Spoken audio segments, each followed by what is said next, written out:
Yep. Good morning, everyone. Hello. Michigan gets the belt today. Congratulations, Michigan. That's so big time.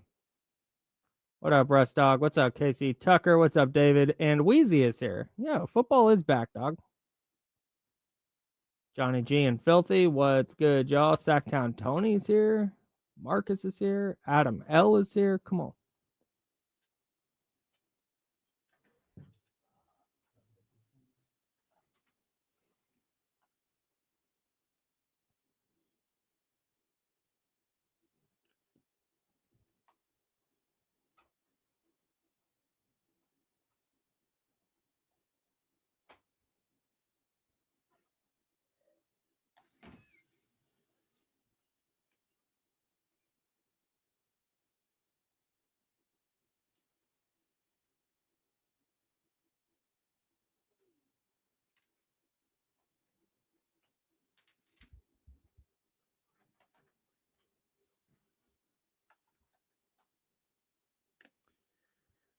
Hey, no producer. No.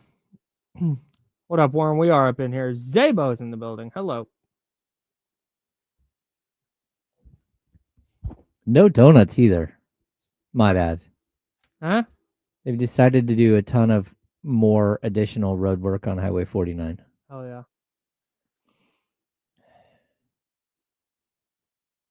So I went a back road, which circumvented all of 49 and left me without a donut stop.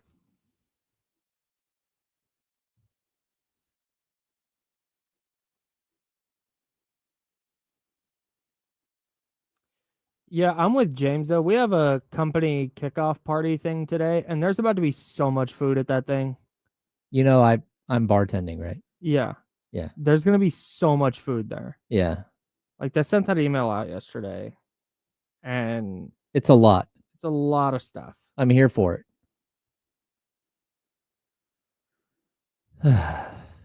Yeah, I'm kind of feeling like I wish I had a donut right now. I'm regretting these decisions. All right, here we go.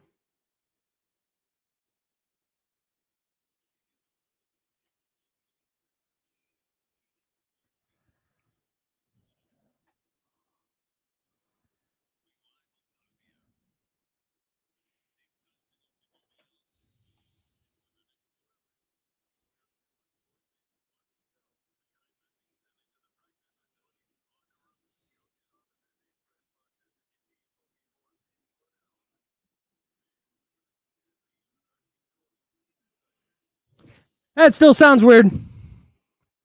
It's still a little slow. That's James and Kyle. It did feel a little slow there. What's going on? Yeah, it's weird. We're sponsored by Jiffy Lube. That's not weird. And we're starting a little early today. Are we? Shout out to the Rich Eisen show. James, Kyle, Jiffy Lube, Insiders, ESPN 1320. We got that whole shebang. Ladies and gentlemen, we did it. We made it to football season, folks.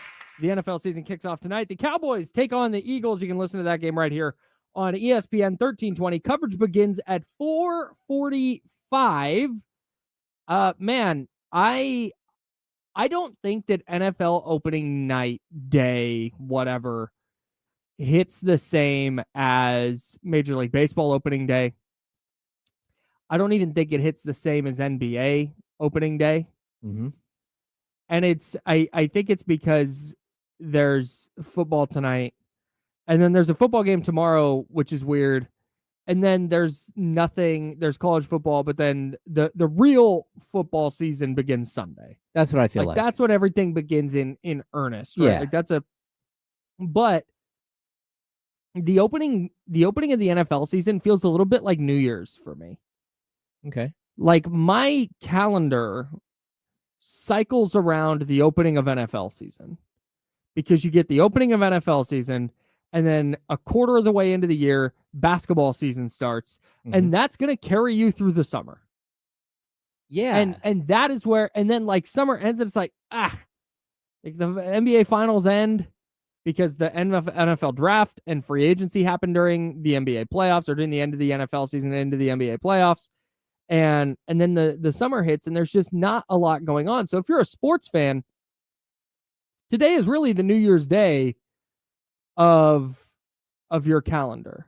And that's why I appreciate NFL opening day, because it's the mark of my days, my weeks are now set, because we're going to get games on Sunday.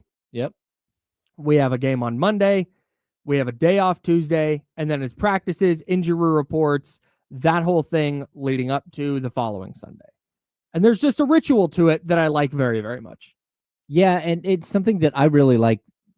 Like, if I were to ever have covered the NFL full time as opposed to the NBA, I like that there's one big game a week.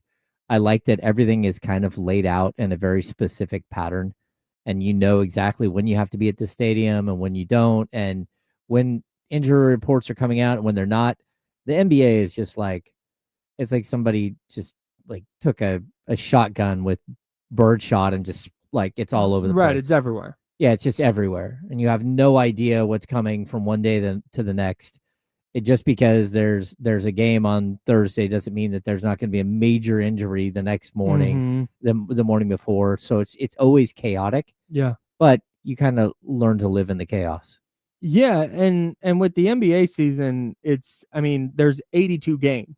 Yeah, we always say the season doesn't really start until Christmas, right?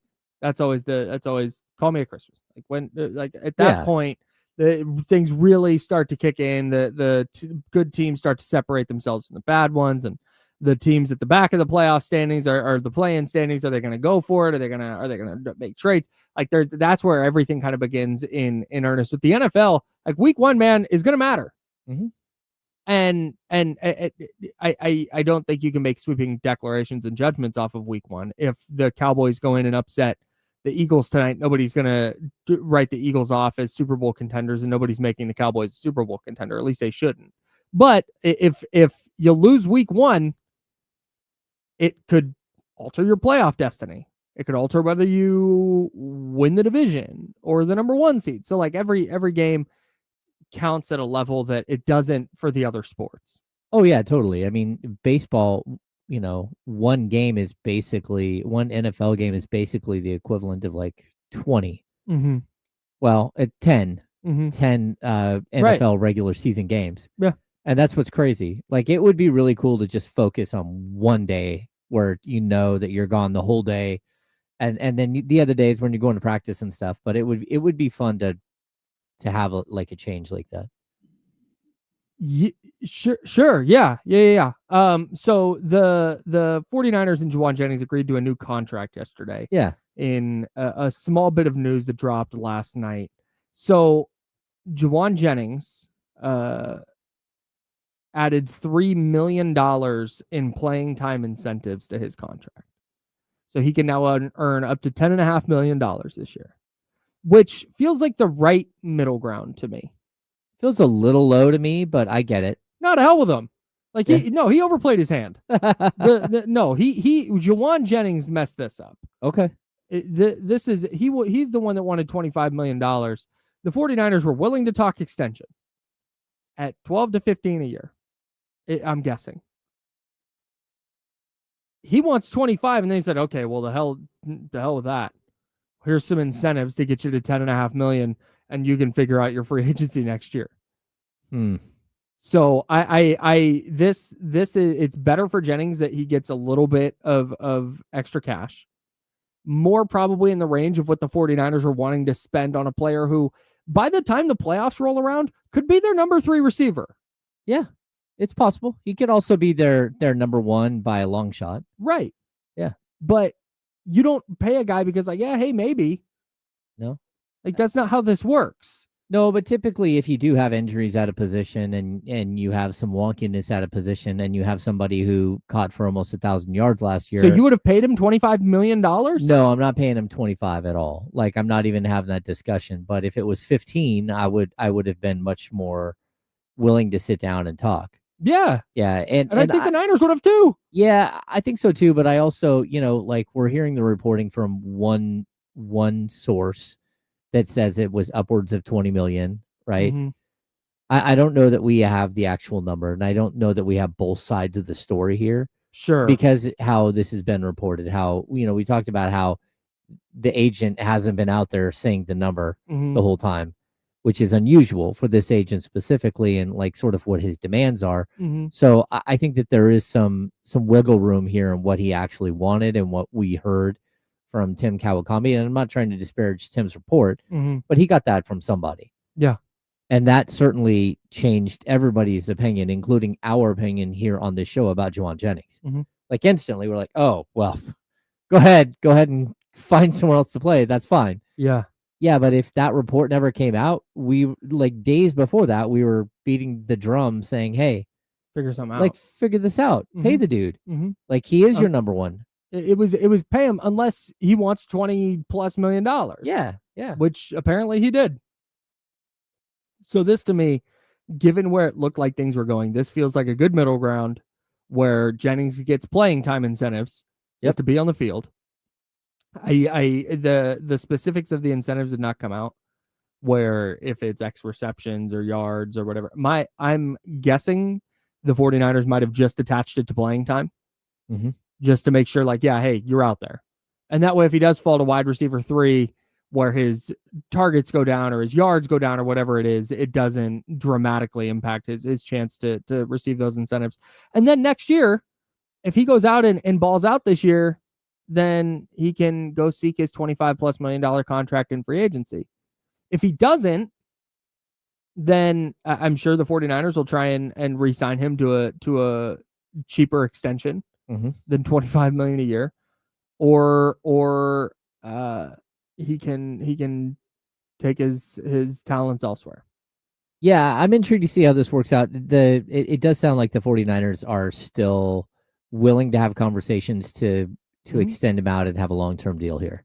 Which, to be honest, I think is a good idea. Like he's a very good wide receiver, and he knows your system, and he's been able to climb from being your number 3 to figuring out how to be a number 1 in a situation where you were desperate. Now he was a number 1 on a 6-11 team. Exactly. So what exactly does that mean? Yeah, I mean, who knows? Can he be a number 1 on a 12-13 win team? And maybe he can. And I'm kind of here to see it, because I thought his 2-year, $15 million contract that he signed originally to extend with the 49ers was low. So, okay, so that's the other thing here. And Chris Biederman pointed this out on Candlestick Chronicles podcast I host with him. Chris Biederman in the Sacramento Bee. If Jennings, if he was going to be concerned about this and wanting $25 million this year, then he shouldn't have signed the extension. He should have just played on his restricted free agent tender, and then he would have been an unrestricted free agent, and he could have signed a new contract. But he signed a 2-year deal to make himself a free agent in 2026. And halfway through that 2-year deal went, oh, shoot, wait, whoops, hang on. I want more than this. Yeah, like, that's not totally how this always works. So I think what this does is it removes the Jauan Jennings contract conversation or contract issue.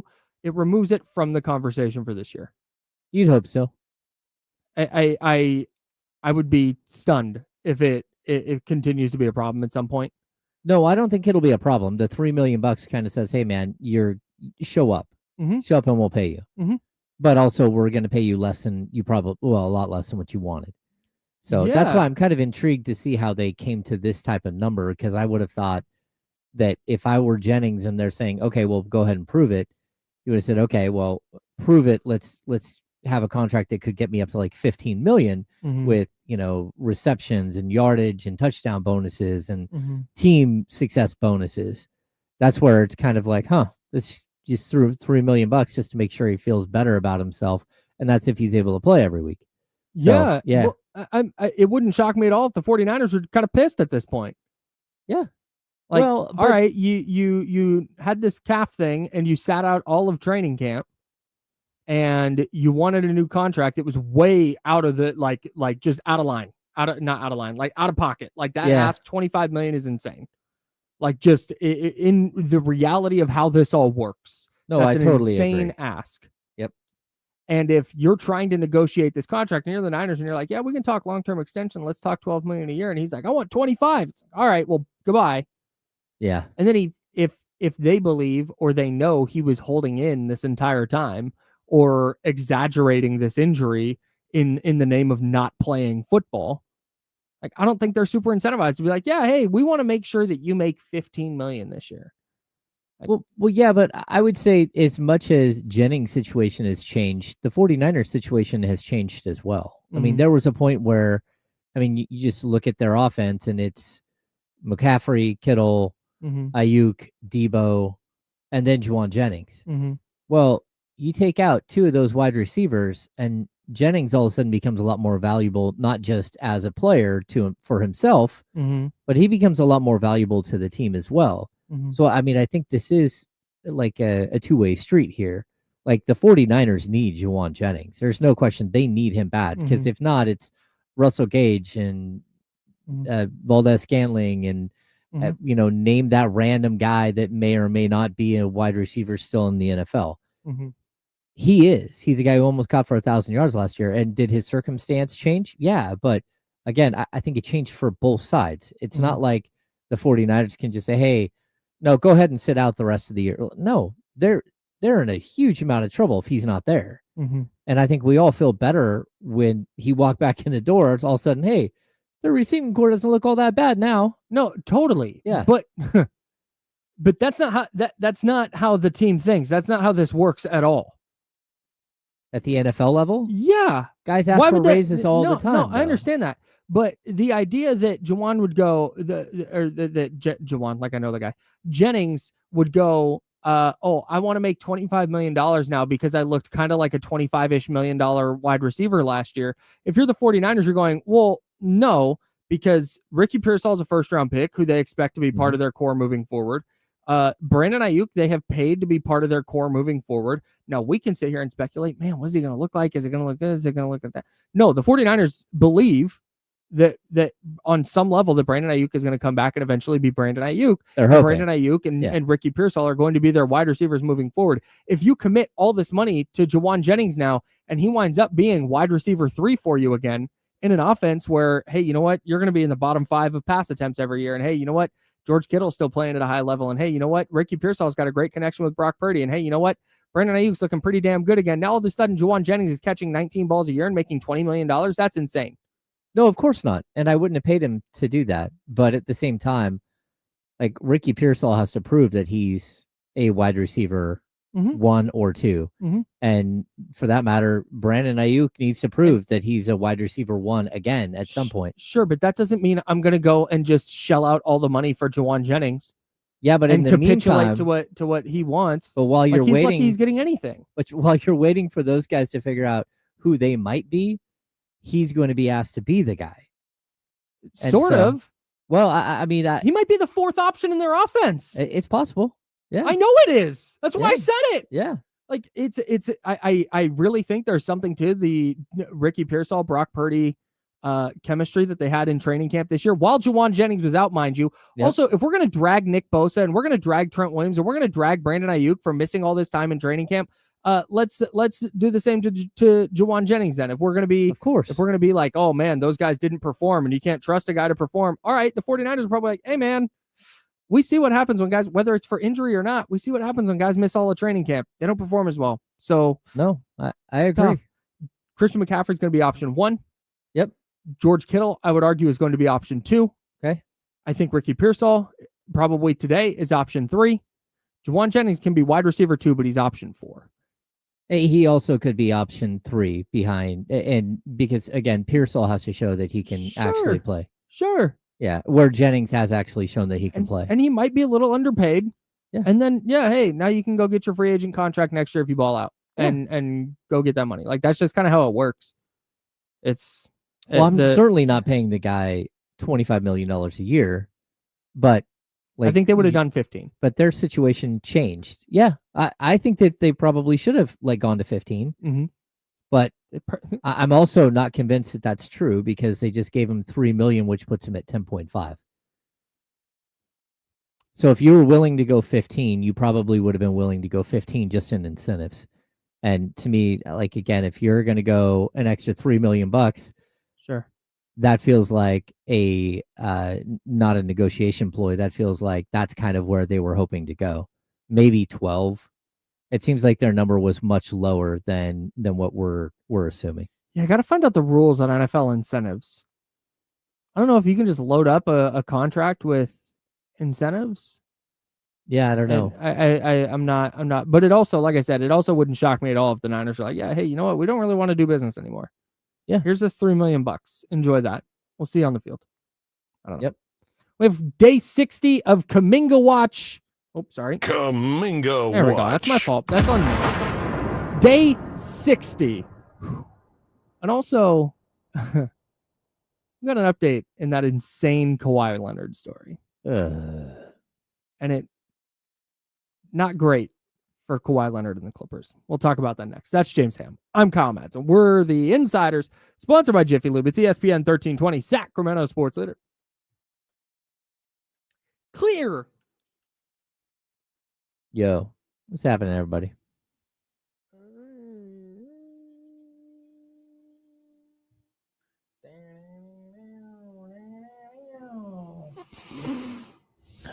Kings legend Olivier Maxence Prosper has signed a 2-way contract with the Memphis Grizzlies.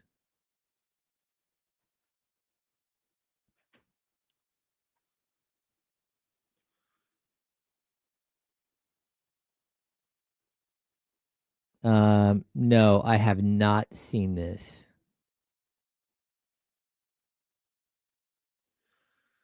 We have our office party today, and we're supposed to wear NFL, or we're supposed to wear football gear, but I don't wear football gear, so I wore football gear. How many do you own jerseys, Kyle? NFL jerseys? Yeah. Oh no, don't want to do that. You don't have to say which ones if you don't want to or anything else. I own a Chris Borland jersey still. Salute to the homie. That got to my house like 6 days before he retired. It was tight.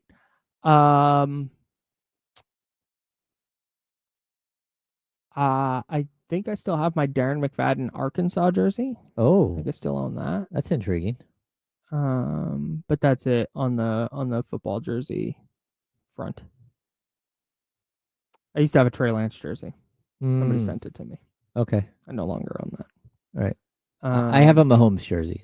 But of course, we do right. that so we can walk into the fantasy football draft. Of course, we didn't wear it this year. I didn't wear mine. My son wore his because we didn't think we were going to have Mahomes because we threw him back, and then we ended up getting him in the 5th round. Like, all right, I'll take him back.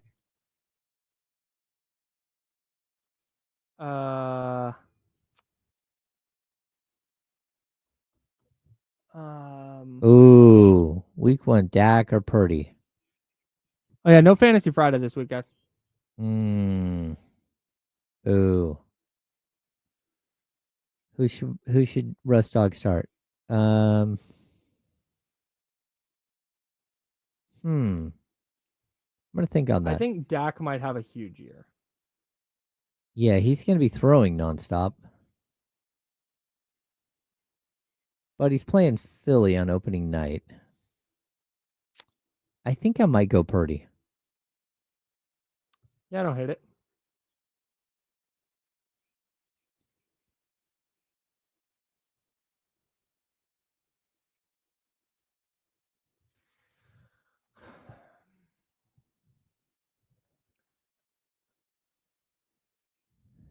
I think Seattle's defense might be pretty good this year, though. Yeah. What did Dak do against the Eagles against the Eagles last year?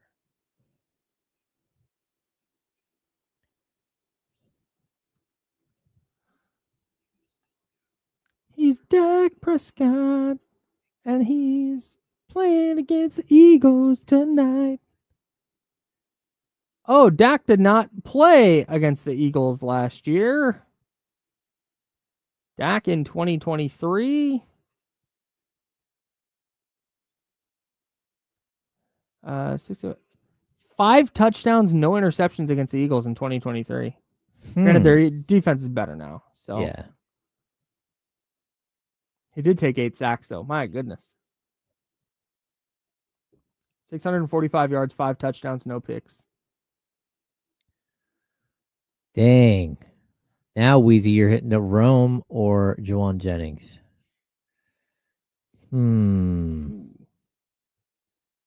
Dang. Okay, so I don't trust Caleb Williams yet. I think that team's going to be better. But I also don't know that I trust a guy who's missed all of camp. Dang it. You guys are asking tough questions today. Week 1, it's a coin flip, man. Yeah.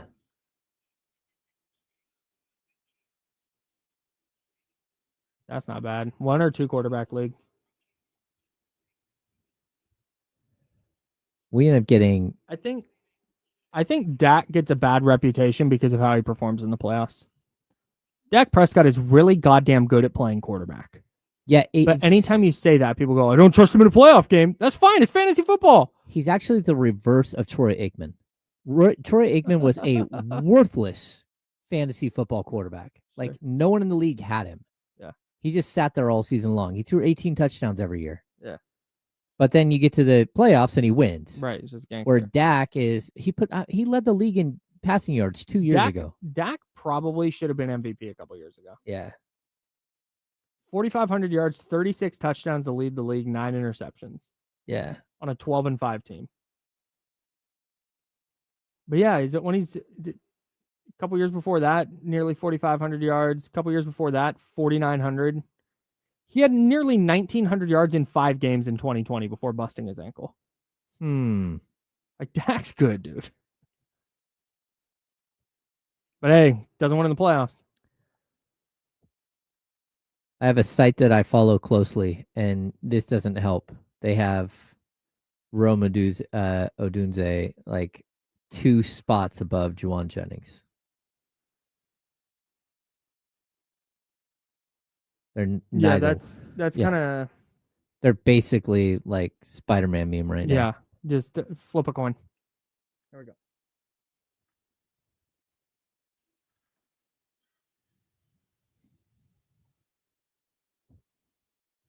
Now, back to the Insiders with James Ham and Kyle Madsen, brought to you by Jiffy Lube on ESPN 1320.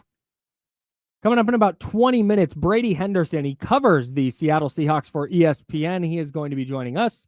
So we go behind enemy lines, take a look at the 49ers Week 1 opponent. San Francisco opens their season Sunday up in Seattle. Trying to snag somebody to talk some Patriots. Oh. Yeah, Raiders-Patriots on Sunday, 10 a.m. Mike Vrabel v. Pete Carroll. Ooh. That's going to be a good game. Yeah. I'll talk about it more tomorrow. Stream your local NFL game. Speaking of the Raiders, stream your local NFL game all season long, kicking off with the juicy, wet Week 1 matchup between Detroit and Green Bay, starting at just $30 for your first year. That's like $250 a month. In fact, I did the math. It is $250 a month. Visit ParamountPlus.com/NFL to get started today. That juicy little matchup. The crazy thing is that term was used again. That moist. By someone else the same day that you had to do the read the first time. It was like, what just happened? Yeah, so Charlie comes in, just to peel back the curtain for everybody. Charlie comes in and we have this read that you hear us do every day for Paramount. And Charlie comes in and he goes, hey, he sets the paper down. And he goes, here's the Paramount copy for this week. I didn't write this. I didn't write it. Which is always like Charlie has to have that disclaimer because he's written some things that are like. He said that Jesse was taking it up the middle. Like, that was foul. So he sets us down and he's like, hey, I didn't write this. But here's the copy for this week. And I'm like, what the heck? Like, what? Why is he? And then I look like, all right, juicy Week 1 matchup. Hell yeah. Lock in, everybody. I feel like somewhere there's a list of corporate buzzwords for the week. Mm-hmm. And we're not on that. I like totally agree. We don't subscribe to that. Whatever that list is. And sure enough, it came up in a meeting later that day where someone threw out the same word and it was like, I can't believe that just happened. That's twice. We're on a Zoom with our top executives in the building, and one of our top salesperson is in the building, and we're just kind of kicking around some ideas, different things we can do with the show, and just trying to make sure everybody's kind of on the same page with what James and I are trying to accomplish here. And so we're going through this meeting, and somebody mentioned that there was a juicy opportunity, and we weren't on our cameras, or at least I wasn't, but I felt like we were looking at each other like, oh no, what is it with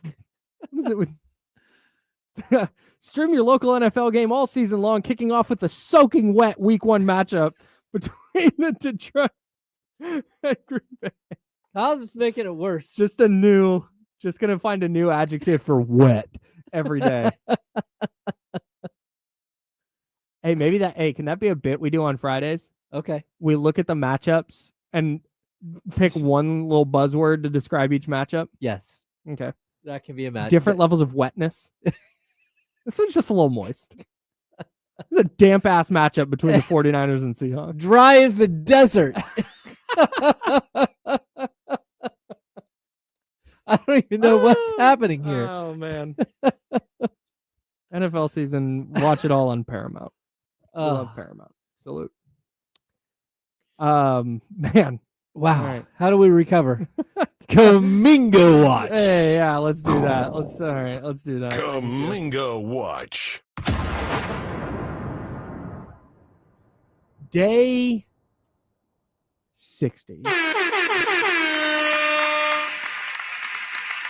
Congratulations, everyone. You've done it. 2 months. 2 months of waiting on a Jonathan Kuminga decision. No news on the Jonathan Kuminga front, but we talked yesterday about this idea that Jonathan Kuminga should just walk into the Warriors front office and go, hey, I'm going to sign this qualifying offer unless you want to make that team option a player option for me. Yeah. Like, what's worse? You get me on with the player option, or I sign the qualifying offer. And if the Warriors say nope and call his bluff, then he signs a qualifying offer and he's out the door. And it sounds like one of the restricted free agents did that. Yeah, Cam Thomas just walked in and said, all right, I'm playing for $6 million this year, qualifying offer. I mean, he walked away from basically like $8 million is what we've heard. Like they're basically offering the mid-level. Yeah, they're offering $14.1 million, like the most that anyone could basically offer outside of them. So the qualifying offer, and Cam Thomas like, nope, I'll go be a free agent next summer. Mm-hmm. So I think for Cam Thomas, number one, the difference between, $6 million and $14 million is $8 million. So that's something. The difference with Kuminga is basically, I think it's $13 million that he's going to walk away from. That's a lot of money still. Mm-hmm. But for you to go out there and be able to like carve your own niche and be whatever player you want to be, that's a whole lot easier for Cam Thomas to do than it is for Jonathan Kuminga. Jonathan Kuminga is just waiting for a time bomb to blow up. Like he's just waiting to get traded somewhere else, and he doesn't know where that's going to be. And so for him to take the $21 million, it's like, okay, I guess I'm taking this, but I can't sign a long-term lease anywhere. Like everything changes. You have no idea what it is your future is going to be. And if they're going to systematically like destroy your value as a player, Cam Thomas, like, man, he'll go back there and like, there's no one else to compete for shots. It's him and Michael Porter Jr. Michael Porter Jr. is on the Michael Porter Jr. like embarrass himself. Like it's kind of insane. It's an insane tour of just like him making stupid statements everywhere he goes. And the Nets are looking around like, it's like, hey, you got room on a podcast for me to say something wild?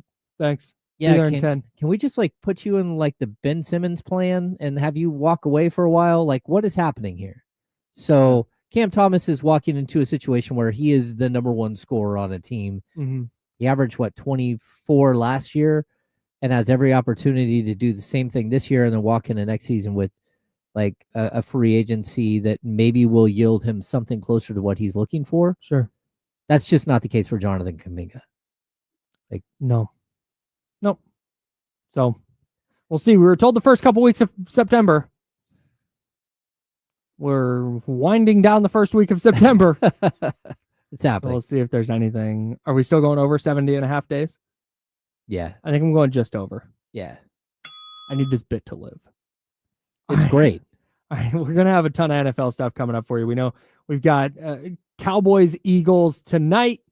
Week 1 of the NFL season opens. 4:45 coverage begins right here on ESPN 1320. We're going to look ahead to the 49ers Seahawks matchup with Brady Henderson, who covers the Seahawks for ESPN. That's coming up in about 15 minutes. And we're going to do our predictions. We've got to lay out some official predictions for the AFC, for the NFC, for the playoffs, all that jazz. We'll get to that as well. But before we do that, we spent a ton of time yesterday talking about this Kawhi Leonard situation. Yeah. Well, we have a little update, courtesy of the Boston Sports Journal. Before, should we, like, the Clippers put out a full-fledged Did they? denial? Yeah. Oh no, the Clippers. Great.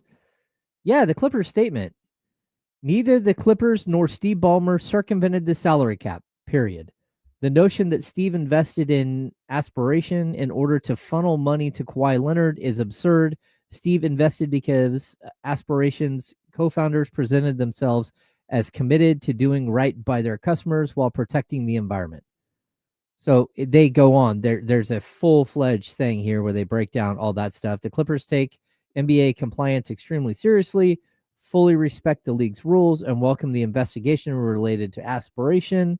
The Clippers will also continue to cooperate with law enforcement in the investigation into Aspiration's blatantly fraudulent activity. There's also some other stuff in there, but just kind of that's the crux of it. Okay. It's the right thing to say, for sure. Mm-hmm. Here's what Boston Sports Journal is now reporting. So, keeping in mind here that we were talking with D'Lo and Casey yesterday during the handoff, and I think that KC was kind of the first to point out, and I think he's correct, that a lot of this is circumstantial evidence. A lot of this is plausible deniability, which is what the Clippers are putting out. So, on top of everything with Kawhi and the clause in his endorsement contract that it was only good if he played for the Clippers, and despite the fact that he never actually had to do anything, it was a no-show job, and despite the fact that he was receiving way more endorsement money than any of their other endorsers, Boston Sports Journal reports this today. Kawhi actually had 2 deals with Aspiration. That another one was basically getting $20 million in shares of stock in the company. Oh. Those 2 deals amount to $48 million, which come much closer to Steve Ballmer's $50 million investment in Aspiration. And a $2 million washing fee is much more in line, not a $22 million. Ostensibly paying Aspiration for the ability to do this. Yeah. Furthermore, Ballmer invested in the company at $11 per share, which was $1 higher than the market value of $10 per share. Now that's weird because, according to, again, this is via the Boston Sports Journal, because typically if a big time investor, if one of the richest people in the world, Steve Ballmer, wants to invest in a company like Aspiration, they discount those share prices. Of course, because they want the brand name of it. Yes. And he bought it for $1 extra per share? That's odd. Sports Business Journal also reported that none of the heavy-hitting executives were consulted on their biggest endorsement deal for Kawhi. It was never presented to the Board of Governors. And it was presented as is to executives. Like, this is what it is. Huh. And they did this. Ballmer did this deal with Cherney, I believe is the person's name, who is running the company, or one of the people running the company. Agreed to this despite marketing and broader management teams seeing no brand synergy between Aspiration and Kawhi Leonard. Like, at some point, the circumstantial evidence stacks up where it's no longer circumstantial.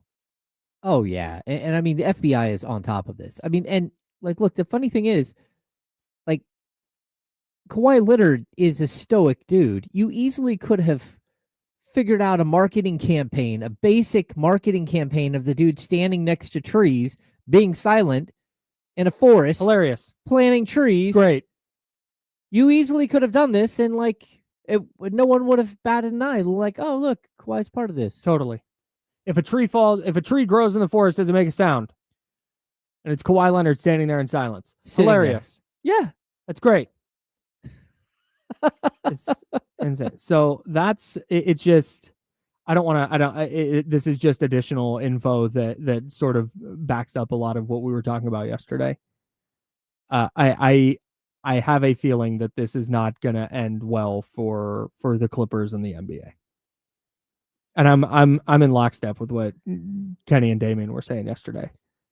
Like, you're right in that the quote unquote, assuming that this all reaches the conclusion that, yeah, hey, the Clippers were offering him $48 million extra dollars to play for their team, get around the salary cap. Yep. You're right. And that the NFL, the NBA issuing the harshest possible punishments is probably the right move. But I could also 100% see them going, hey, we're going to go what amounts to a slap on the wrist. You're going to lose a couple of draft picks, and then we're going to make sure that this goes away forever. Because the league's not. I personally am like, man, I would love for this to blow up in the billionaire's face. Oh, yeah. This would be great. Hell yeah. I am rooting for this to be a disaster. But at the same time, the league doesn't want that. The league very much wants the opposite.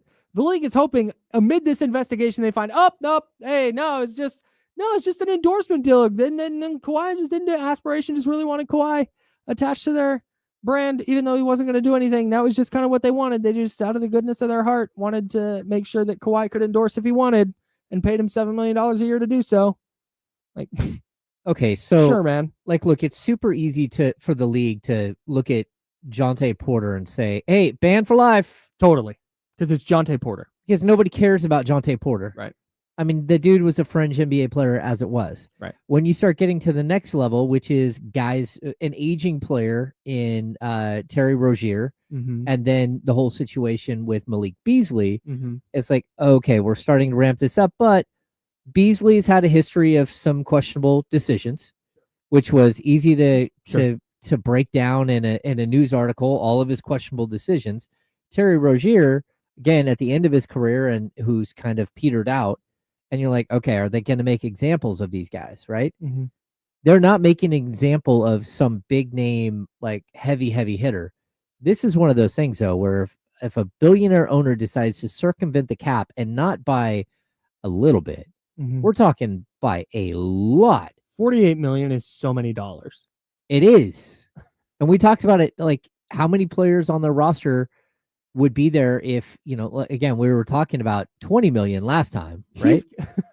Go ahead. Sorry. But if it's, what was it, 28 million we were talking about yesterday? Or was it 20? Whatever it was. 28. 28. Yeah, 4 and 28. So it's like, okay, go ahead and look at their roster and realize that they wouldn't be able to have Derrick Jones Jr. Okay? And there are other players on their roster, same exact thing. If he was getting $48 million extra dollars laundered through aspiration, he was getting paid more than the Kings are paying Dennis Schroeder. Oh, yeah. That's how much money he's making. Yeah, it's enough. That's insane. Realistically, for them to have 2 or 3 extra players. Yes. Yeah. Like, it's not good. It's a big no-no for a reason. Well, that's why if this is in fact what happened, you need to blow them up. You need to make sure that this isn't part of what's happening in your sport. Because you have a salary cap for a very specific reason, and it's not so a guy who's already making 50 million can make another 48 million bucks. And if it turns out that during this Ballmer does what Kenny was talking about yesterday, I'm gonna light this thing on fire. Then, hey, do you know why? Draymond Green with the Warriors had a little deal like this. oh, Jalen Brunson, $113 million less than he could have gotten. And you just start finding out that all these guys are getting this type of deal on the side. That could be really bad for the league. Oh, yeah. That could be really bad for the league. Can't wait to see how this plays out. I also can't wait for this weekend. I'm going to wake up on Sunday. We also, turns out on Sunday, when you're watching Red Zone, across the 7 hours, there are 4 15-second ads that are going to play. Oh, that's fine. So that is, the problem is this is very slippery slope. Yeah. The 4 15-second ads, and they go, wow. Once you break the seal. Hey, what if we turned that into 8 15-second ads? Hey, how much would people pay for a 30-second ad on Red Zone? Hey, how much would somebody pay for a 1-minute ad on Red Zone? Like that's the progression here. Yeah. And that's why this is so disheartening. The impurity of Red Zone. No, that's James Ham. I'm Kyle Madsen. We're the Insiders. Can't wait for Sunday and can't wait to talk with Brady Henderson. He covers the Seahawks for ESPN. We're going to break it all down with him coming up next on the Insider, sponsored by Jiffy Lube. It's ESPN 1320, Sacramento Sports Center.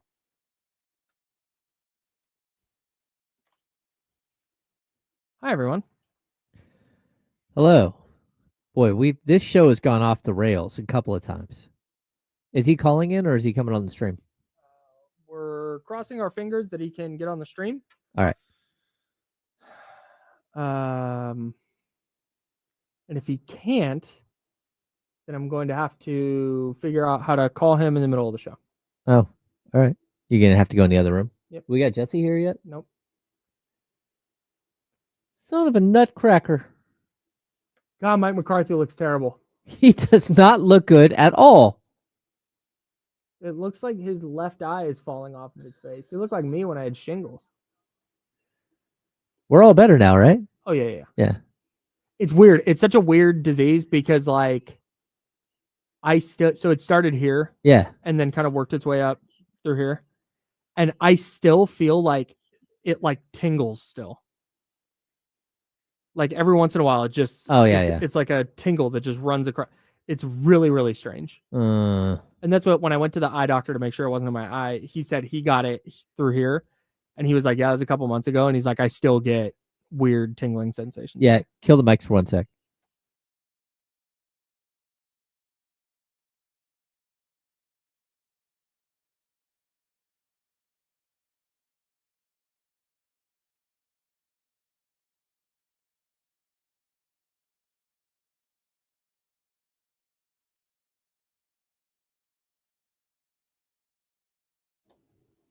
Yeah. Yep. Hi, Katrina. Hi, Jess. Everybody. Yeah, that's a great point. When was that on the rails? Good point. Jess said something inappropriate earlier. I didn't call her out for it or put it up in the, know, but good for you, Jess. Yeah, hey, sometimes we don't want to bear all of our health things to you guys. Sorry about it. I did have a rib pop out on Monday. That was bad. And then a second rib, the rib on the other side popped out yesterday morning. So breathing has not been easy the last 2 days.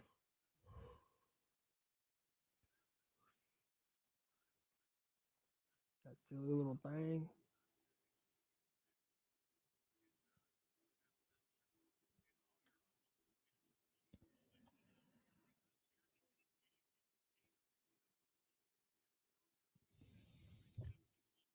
As someone with back injuries.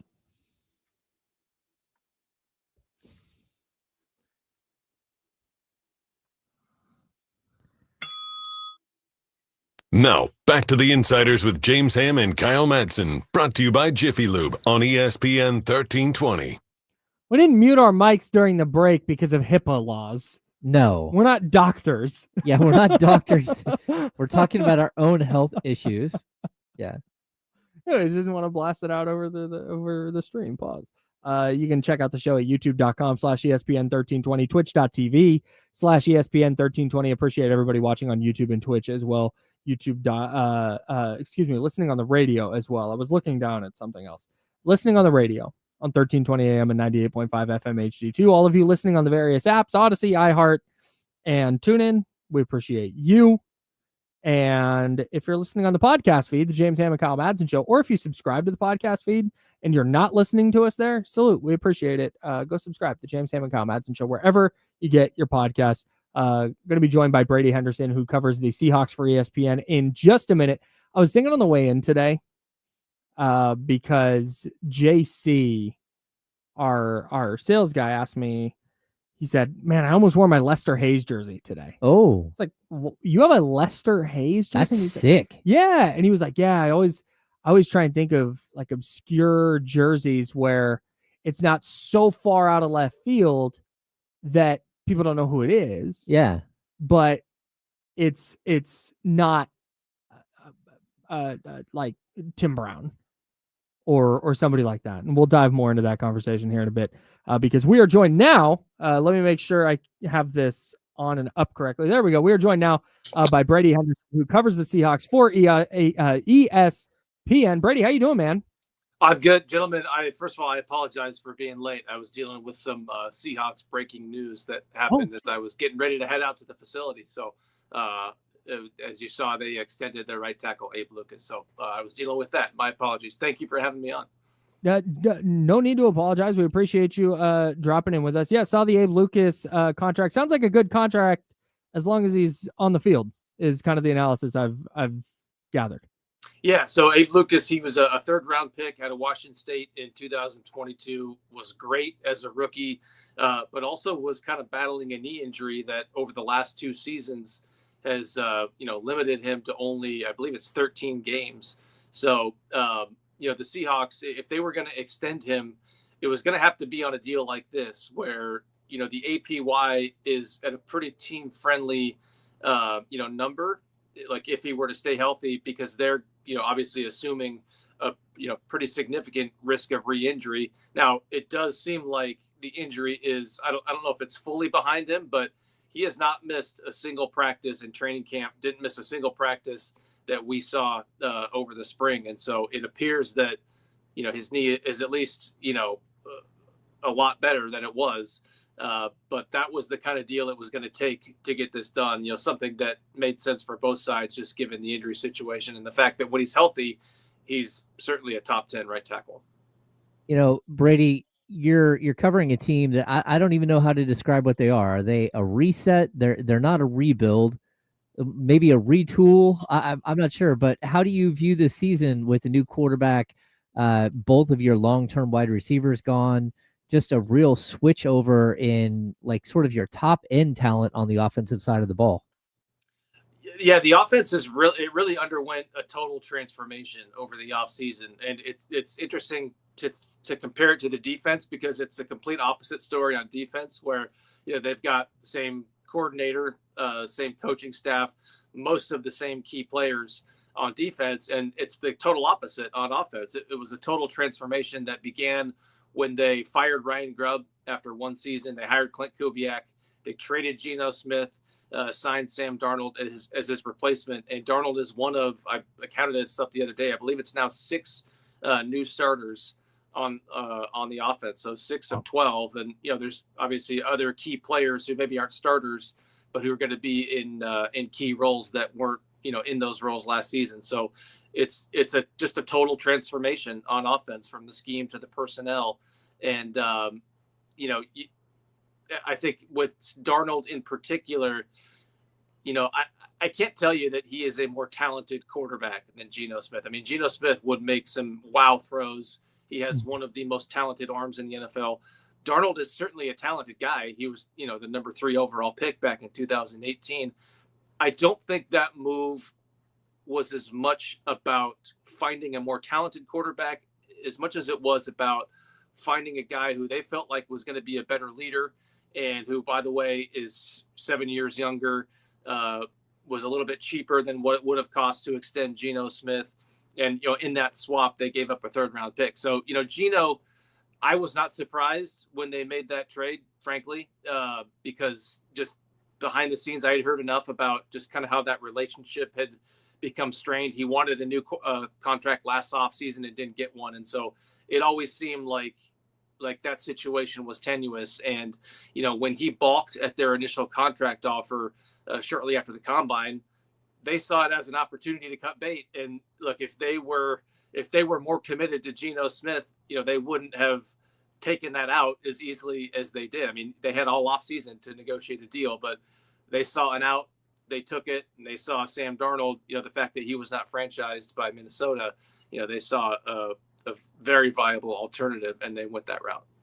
Looking ahead to the 49ers Seahawks matchup with Brady Henderson, who covers the Seahawks for ESPN. One of the things I noticed as I was kind of digging through some preseason stuff is that the Seahawks were like number 1 in the NFL in yards before contact with the run game. I think is going to be really important for helping a player like Sam Darnold. Do you think that that's a product of preseason, or do you think that that's sustainable and we'll see an improved Seahawks run game this year? Yeah, it should be improved. And by the way, I'm a better reporter than I am like a technological whiz, because I'm holding this microphone and I don't even know if you're hearing me through the microphone. I also got the headphones in, and I think I'm just hearing you from my phone speaker. So I'm just gonna pretend like this setup is working. You're crushing it. You're fine. Yeah, thank you.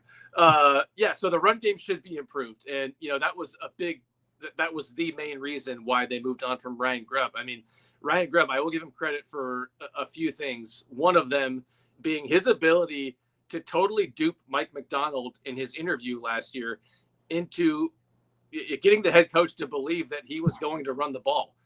By the way, this was a guy who had coordinated some of college football's most pass-heavy offenses, both at Fresno State and at UW. And, any defensive coach like Macdonald is going to want a coordinator who's going to run the ball. And Grubb was able to convince him that he would. Obviously he didn't. That was just a very, shotgun heavy, drop back heavy college style offense that really was just a really awkward fit with the defensive minded head coach in Macdonald. And, a big part of that was the fact that they hired Macdonald so late. And by the time he started looking for a coordinator, I think the pickings were kind of slim. And so he ended up with Grubb.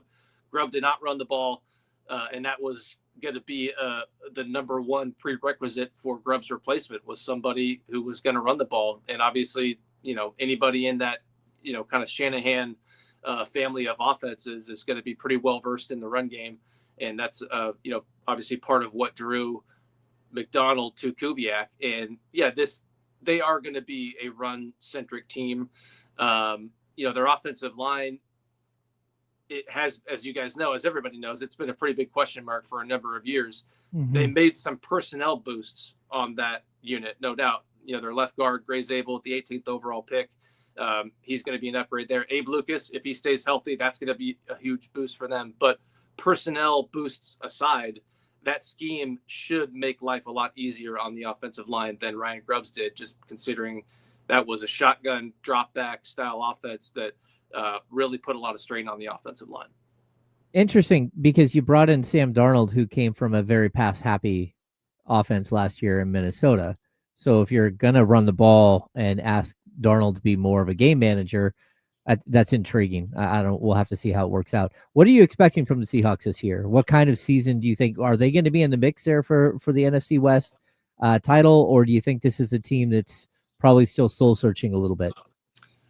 Yeah, I think they're like probably a year away from truly competing to make like a deep run in the playoffs, but I don't see any reason why they shouldn't be right there again, competing for the NFC West. Remember, they went, 10-7 last season, tied atop the division with the Rams, and the Rams won the division with the tiebreaker. So I mean, they were right there, and that was despite, an offense that was pretty inconsistent, didn't have a run game, and a defense that took half the season and a few significant personnel changes to really find its footing. That defense finished 9th in the NFL in points allowed. So they really, found themselves by the end of the season. And with all the key pieces they have on defense, I think top 5 is a very, very realistic goal for them. And so when your defense is that good, you don't really need Sam Darnold to be 35 touchdown, 4,300 yard, generating MVP buzz like he did for much of last season. You don't really need him to be that good. You just need him to be,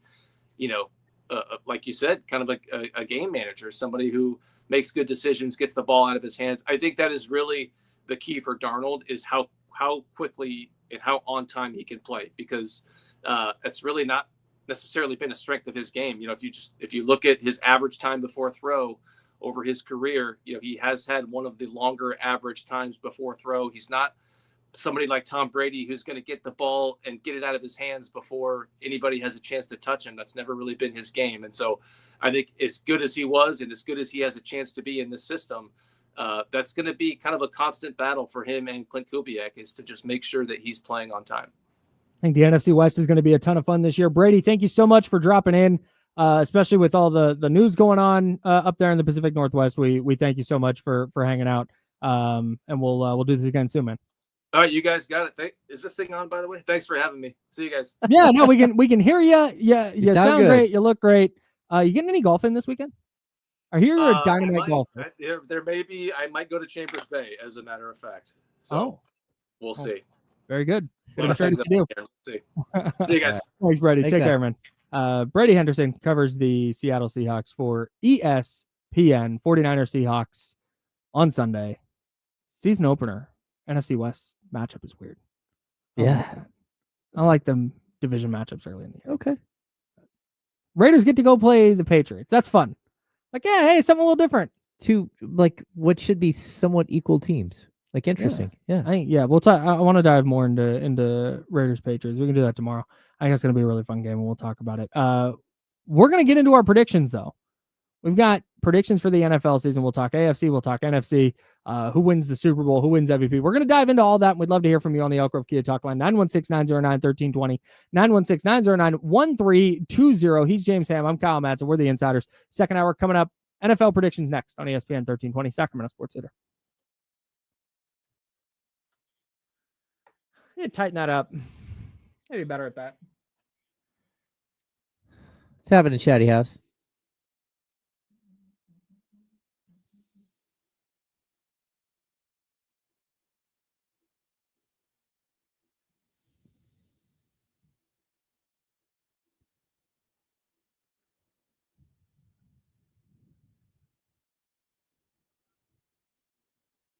Put it on a t-shirt. All right.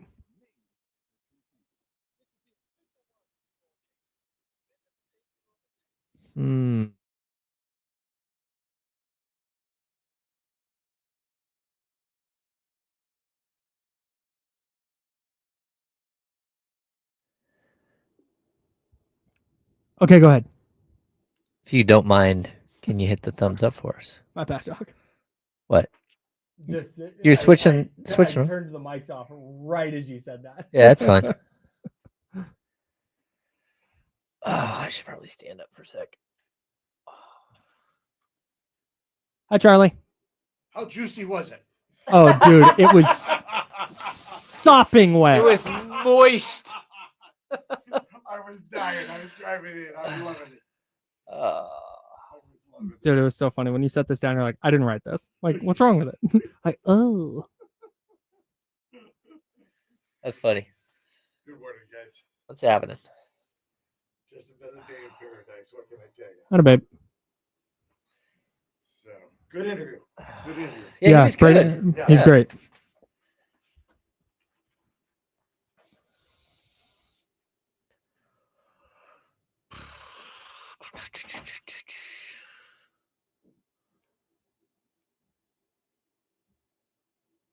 I haven't, Steve. I've not said I'm the captain now. Mainly because I'm always the captain on the boat. I do have a hat that says Captain Awesome, though. Pretty spectacular.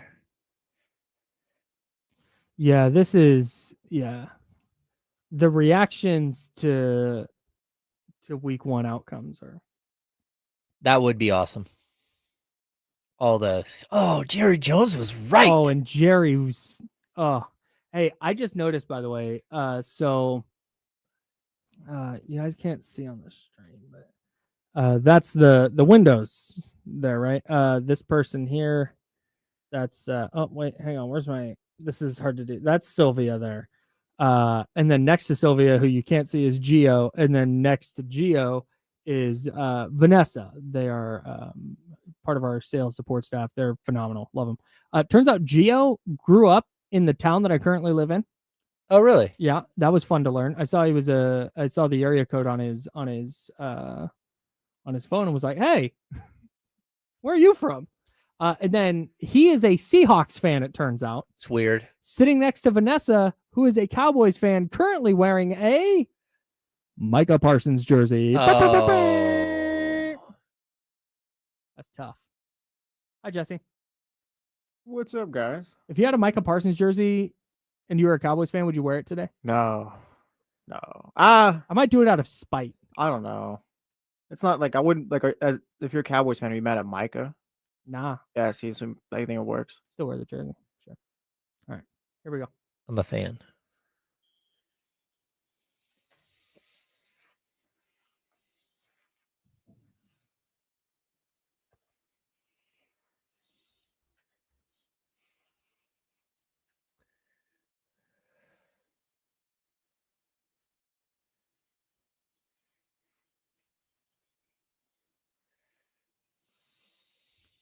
Hour number 2. That's James Ham. I'm Kyle Madsen. Jesse Tapia behind the glass.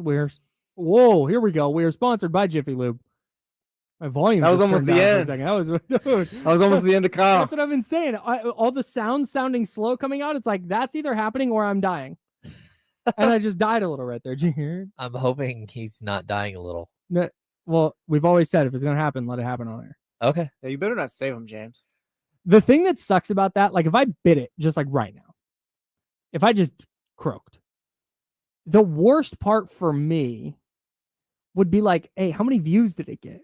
Like I would never know. I would never know. Like that's what stinks. The Like, worst part is that I'll I'm do it going to for have the to do content. CPR on you No, right please here. don't. No, For I God's sake, just don't. told I'd you rather don't die. save him. I'd rather die. Like just God because damn if you're it. doing CPR, like that's not even going to be on camera. And then like the Photoshop capabilities. I'll if be you're like, giving hang me on. CPR let me and I come readjust. back to life. Well, If no, you if you give him resuscitate me- CPR, I'll run in there, grab the camera, and we got that. Get my good side. Yeah. Get my good side, Jesse. Kyle, wake up. I'm gonna have a do not resuscitate, but for James only. Like Kyle, James, keep it going, Kyle. We got 5,000 viewers right now. Keep it going. just like, oh wait, how many? Oh no. Oh, I feel so cold. I can't believe we're joking around about this. It's fine. It's fine. Better not ever happen, Kyle. That's all I boy, got to say. I'm gonna. You know what?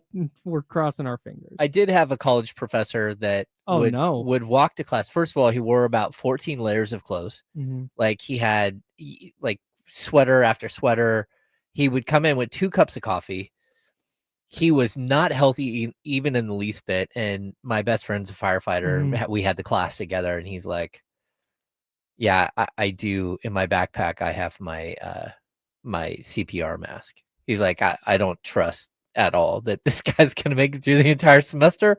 He's like, and he's like, I'm Damn. bringing my mask, like, you know, That's because crazy. firefighters have like a specific, so they're not going full Sure. mouth to mouth. Yeah, he would bring it every day to class. It was in his backpack.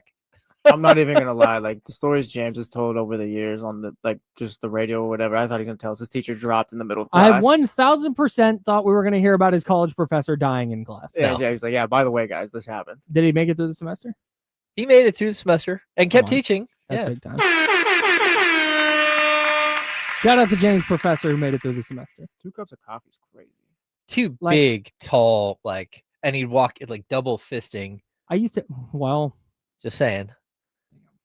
so we'll get to our AFC playoff predictions in a second. I think back on when I was peak coffee drinking, which was when I lived down in Arizona. I was drinking multiple venti coffees from Starbucks a day. Mm. I don't think I could get through one now, but it would take me a while, and that would be it. Sometimes I'll grab a little coffee on the way home, depending on how I'm feeling, what time I get out of here, how much work I have to do. I'll grab a little coffee on the way home. Yeah. And I always have a coffee on the way in, but like a normal sized coffee, like a regular amount of coffee, and then maybe a little bit more to get me through the rest of the day. I think that if I walked in here having drank the amount of coffee I used to drink before 11 a.m., I would just be on one all the time, like twitchy Yeah. and like more anxious than I already am. I drink, I don't so think I could do it. I hit the 9-ounce coffee, and then we have the button for bold. So yeah, for sure. for the first Makes it a little cup, darker, yeah, and then the second cup is just regular. totally. And then most of the time I don't finish the second cup. Yeah. Yeah, man. Used to just be an unhealthy amount of coffee.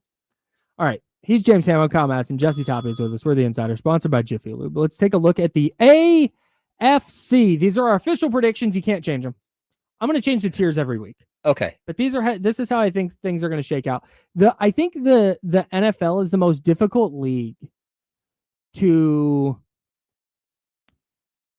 move every year. There's like 3 or 4 playoff teams that didn't make the playoffs last year, and 3 or 4 teams that did make it who missed the playoffs the following year. Mm-hmm. Trying to identify those teams. I know D'Lo and Casey have done this.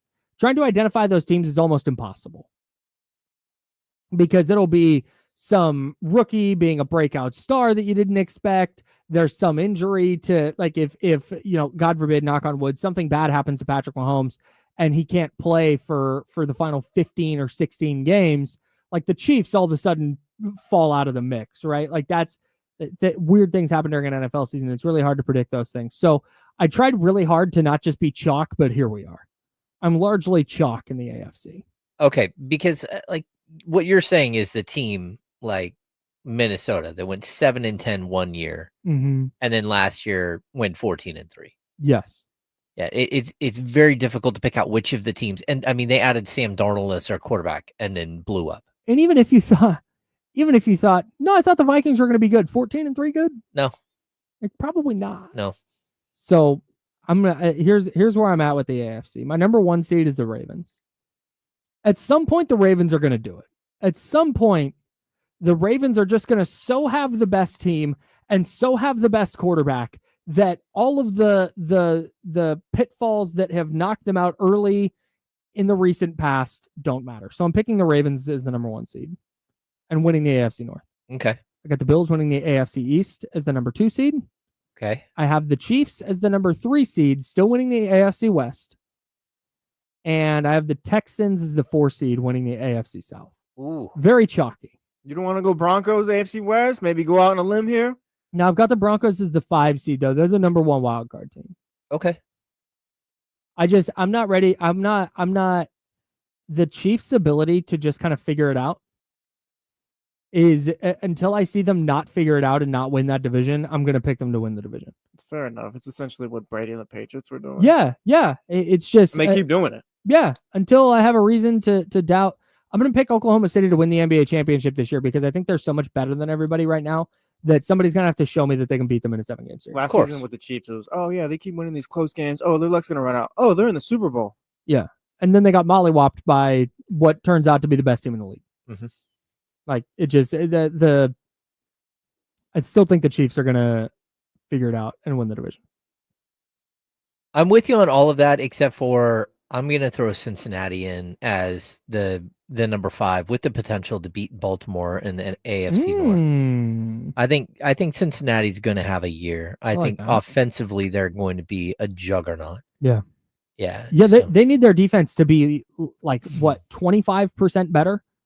Their offense is so good or has such a high ceiling. They can get you 27 a game.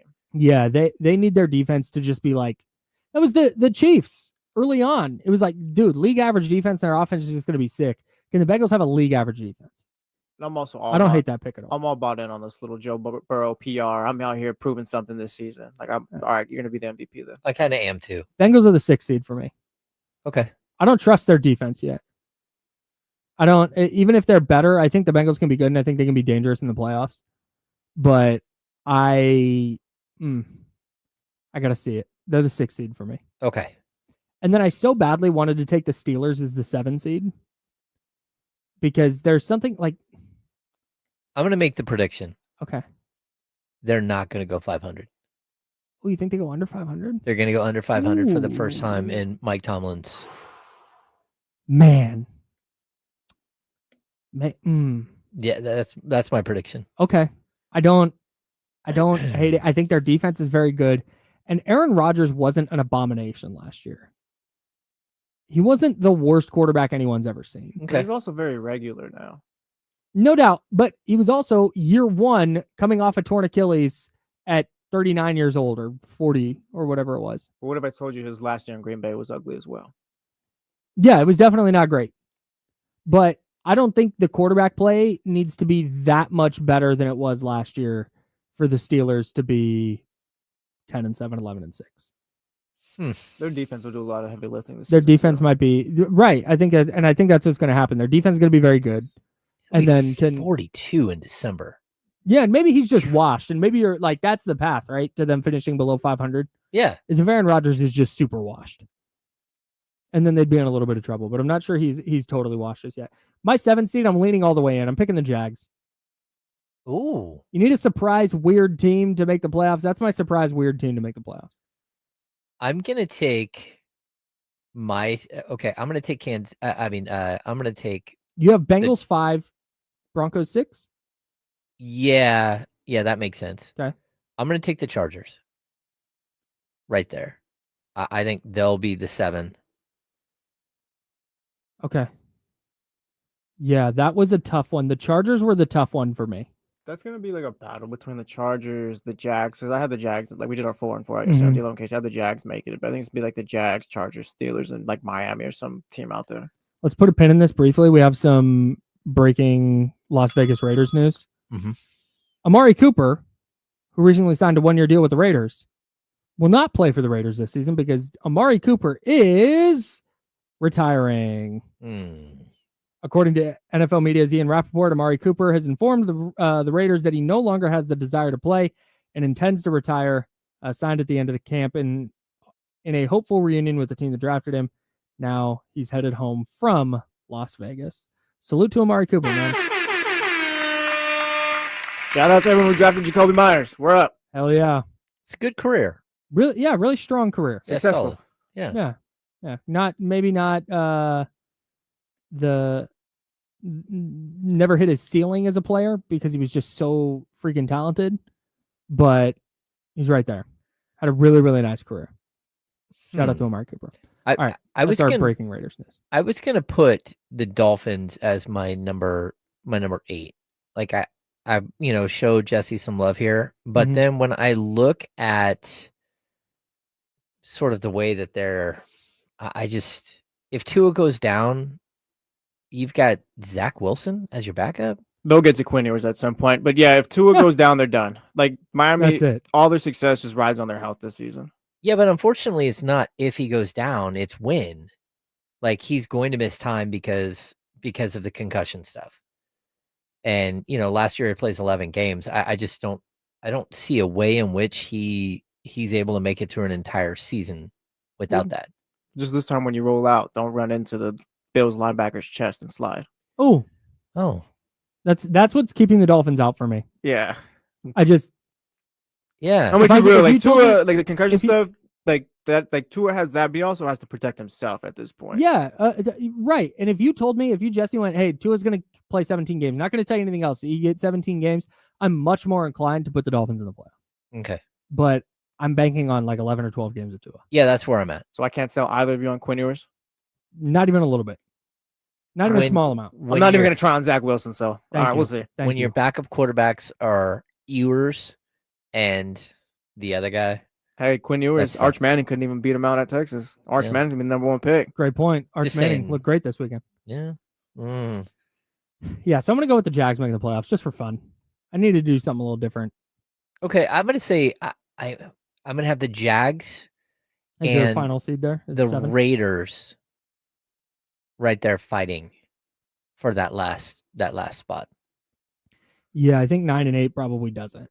Yeah. And if it's 9-8, the Raiders will certainly be right there for me. And then in the postseason, I've got the Bills facing the Ravens in the AFC title game. Super chalk. Because again, I've got Bills over Jags in round 1. Okay.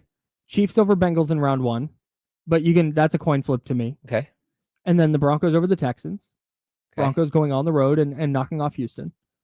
But then Ravens Broncos, like I don't think the Broncos are going to go in and beat the Ravens. No. In Baltimore. I don't see it yet. Maybe eventually with Bo Nix, but not in year 2. Bills over Chiefs or Bills over Bengals, depending on how you want that to shake out. Actually, check that. Nah, never mind. It's fine. Bills over Chiefs, and then Ravens over Bills is my AFC playoffs. So Ravens Bills is the punchline there. Okay. I think this is the year the Ravens get it done. Bills overcome the Chiefs. Ravens get over the hump and finally make the Super Bowl with Lamar Jackson. I think it's all going to happen this year. My only concern with Baltimore, especially going that far in the playoffs, is the amount of wear and tear on Derrick Henry. I just like there comes a point where a running back just can't keep putting up the same numbers, and he was so incredible last year.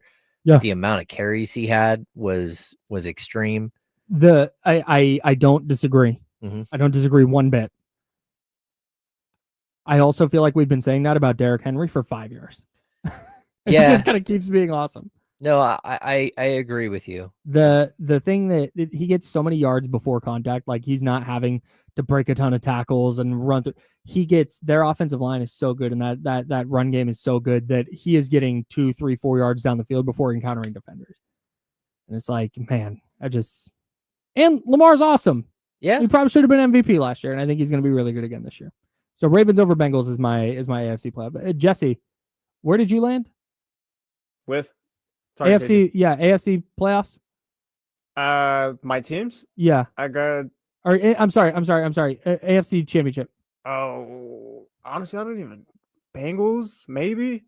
Perfect. Bengals and Ravens. I'm looking at the AFC because it's like you said it with the Chiefs. Like you're just kind of expecting them to win the division and all that. I'm kind of expecting them maybe to go 10-7. Maybe they lose in the first round of the playoffs this year. Okay. Maybe like I'm looking at Denver. Maybe they can make a run to the AFC championship. Like I feel like Denver's a team I got my eye on. I guess I go Bengals, Ravens. If not, I like the Broncos. Right on, James. Yeah, I think you're right. I just you can't ever count out the Chiefs. No, I mean that's the thing. Like I've got the Chiefs having to go to Buffalo though. Okay. In the divisional round, and at some point Buffalo is going to get that done. Yeah, talk about an interesting. Okay, I'll go AFC. Like the final will be Bills Ravens. Okay, that would be be honest. That would be incredible. Two guys that haven't made it to the promised land, fighting it out. I mean, Burrow would be an interesting, mix there as well. But sure. Hey, is it your Jags this year? Like that's your team? Yeah, it's my Jags. I'm gonna make it my Broncos though. That's no. Yes, it does. Come on. We gotta go. If we gotta go to break, we'll discuss this through the break. Hit us up at youtube.com/ESPN 1320 while we berate Jesse on ESPN 1320 Sacramento Sports Center. That's everybody's team. No, that's not Everybody's fair. No, picking you the can't. Broncos. No, that's not fair. Could be your Broncos. Yes, they can. Okay, you don't even have them winning the division. Yeah, correct. So yeah, that's a slipper is 5 team. seed though. James had them as a 6th. Yeah, but everybody, you can't pick. That can't be your. They were my Pistons last year because it's like, man, their over/under is 26.5. Well, everyone's gonna laugh at me if I say it's my Dolphins, Kyle. So I got to pick someone else. Well, they are your Dolphins. That's just. No, Broncos count. The That's Broncos not count. No, Yeah, it's not. That's not spirit of the game. Were they a playoff team last year? Yeah. Yes. Oh, see, that's tough. They had a lead against the Bills in the playoffs, and they got boat raced. So I could say my Dolphins. They could be my Dolphins. They could be. Yeah, they could be James' Dolphins. They could be a team together. of destiny. Jesus. All right, what team can I adopt? I'm trying to think now. I'm going through over-unders. I like the Falcons this year a little bit. Ooh, they could definitely be your Falcons. You want them to be your Falcons? I think we're going to do, we'll go my Falcons. We're not locking that in, but we're going to see how that feels. Let me see what the Falcons over-under is real quick. Oh, we don't have over-unders here. The Broncos are only behind. So it's Bills, Ravens, Chiefs, Chargers, Bengals, Broncos. Broncos are tied with the Bengals in odds to be the number 1 seed in the AFC. They are. Like that helps me more. No. All right, we'll go my. What are they? My Jags. Do you want to know what my Jags are to win the AFC? Plus 3,500. They're behind the Patriots. Tied with the Dolphins. James' Dolphins, I've heard.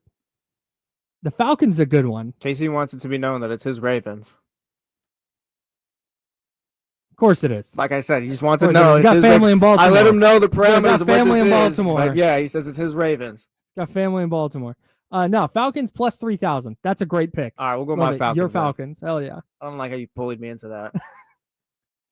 Nah, the Broncos going to the AFC title game is your take. That's That's a good take. Yeah, I got that take. The point of this game for me is like bad team that I think might be actually good. Yeah, Zabo, not happy Bucks fan. Zabo, every time I picked the Bucks last year, like they just completely stunk up the bed. Like you should be happy right now. The Buccaneers, I have the same questions that I have about the Lions. I need to know what that offense looks like without Liam Cohen in it.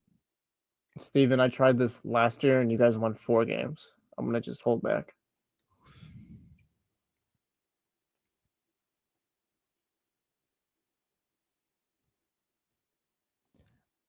This is not a permanent life thing. This is a one season, just little bit for the radio. Wouldn't even call it supporter, just more so. Hey, I think this team's gonna be pretty good, maybe. Yeah, and so we can do a bit if the Falcons start 6-0. We can be like, Jesse, your boys. Exactly. I guess We talk about how much I'm a genius. my favorite part about it is the Pistons take started because you started this. That's your team bit. Yeah. And now I'm making rules for it. So, but it started as I took the Pistons over. I was like 26.5 or whatever it was. I was like, that feels low. Oh yeah. I think they go over 26.5, which is still like 28, 30. And then they go to the playoffs and they win 40 plus games. And at some point during the season, Jesse was like, those are your Pistons. Great call. It's like, hell yeah. Malik Washington as well. That's your wide receiver. Bro, still on my dynasty team. Hey, wide receiver. Hey. You might score on Sunday. Should I start him? Should I start my tank job early this year? Hey, maybe. The Valkyries official Twitter account I was ready to trade Just Tyreek Hill posted and make him wide receiver too. posted pay the players. That's kind of crazy. What'd you say? I said I was ready to trade Tyreek Hill this offseason and make him wide receiver too. I love this. I love this for my guy Malik. Wow. What? Trey Lyles is signed with Real Madrid. Huh. Good See for how he him. does next to Mbappe, I guess. There you go. It's stupid.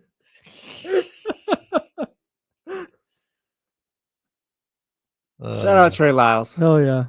Good king.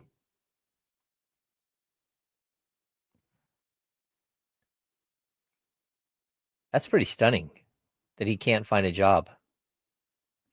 Damn. Liam Cohen doesn't suck. I understand why you hate him, Zabo. But he doesn't suck. Ben Simmons' agent, Bernie Lee, has cut ties with him and no longer represents him. Yeah, he's not playing this year. He's done. You think he's cooked? Yeah, you saw that yesterday that he doesn't know if he wants to play.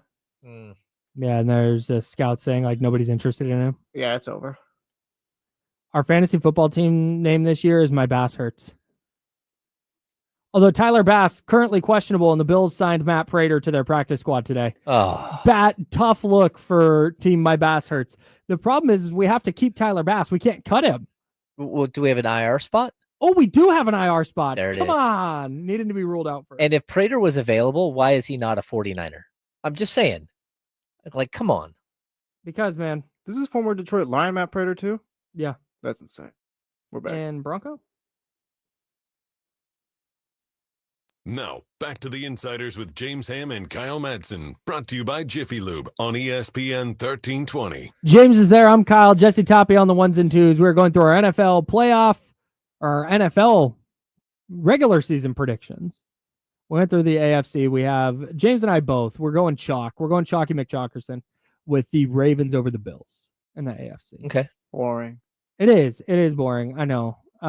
The other way I could see this shaking out is if the Bengals are the 5 seed, or excuse me, if the Bengals beat the Chiefs in the first round and then go to Baltimore in the divisional round, I could see the Bengals winning that game and then going into an NFC title game or an AFC title game against either Buffalo or at that point, I could see Cincinnati beating anybody in the AFC title game is what I was getting at. That's fair. I also think I don't even know if it's a hot take, but if Lamar gets a Super Bowl this season, I think he enters like all-time conversations like Patrick Mahomes has. Not always top It's 5, gonna- but like he's one of the greatest quarterbacks to play. I think he would take a Jokic leap if he gets a ring this year. That sounds right. Because that was the whole thing with Jokic. It's like, yeah, the stats are amazing, but because that's always what it comes down to. Mhm. It's like, okay, but hey, he got a ring. Like, you got to get over the hump. You got to do it eventually. And then he did it, and everybody just goes, oh yeah, that's the best player in the world. And like, yeah, he's been really good. Yeah. And so I think that's what Lamar Jackson gets a title, and all of a sudden, every incredible thing he's pulled off in his career suddenly gets validated in a new way.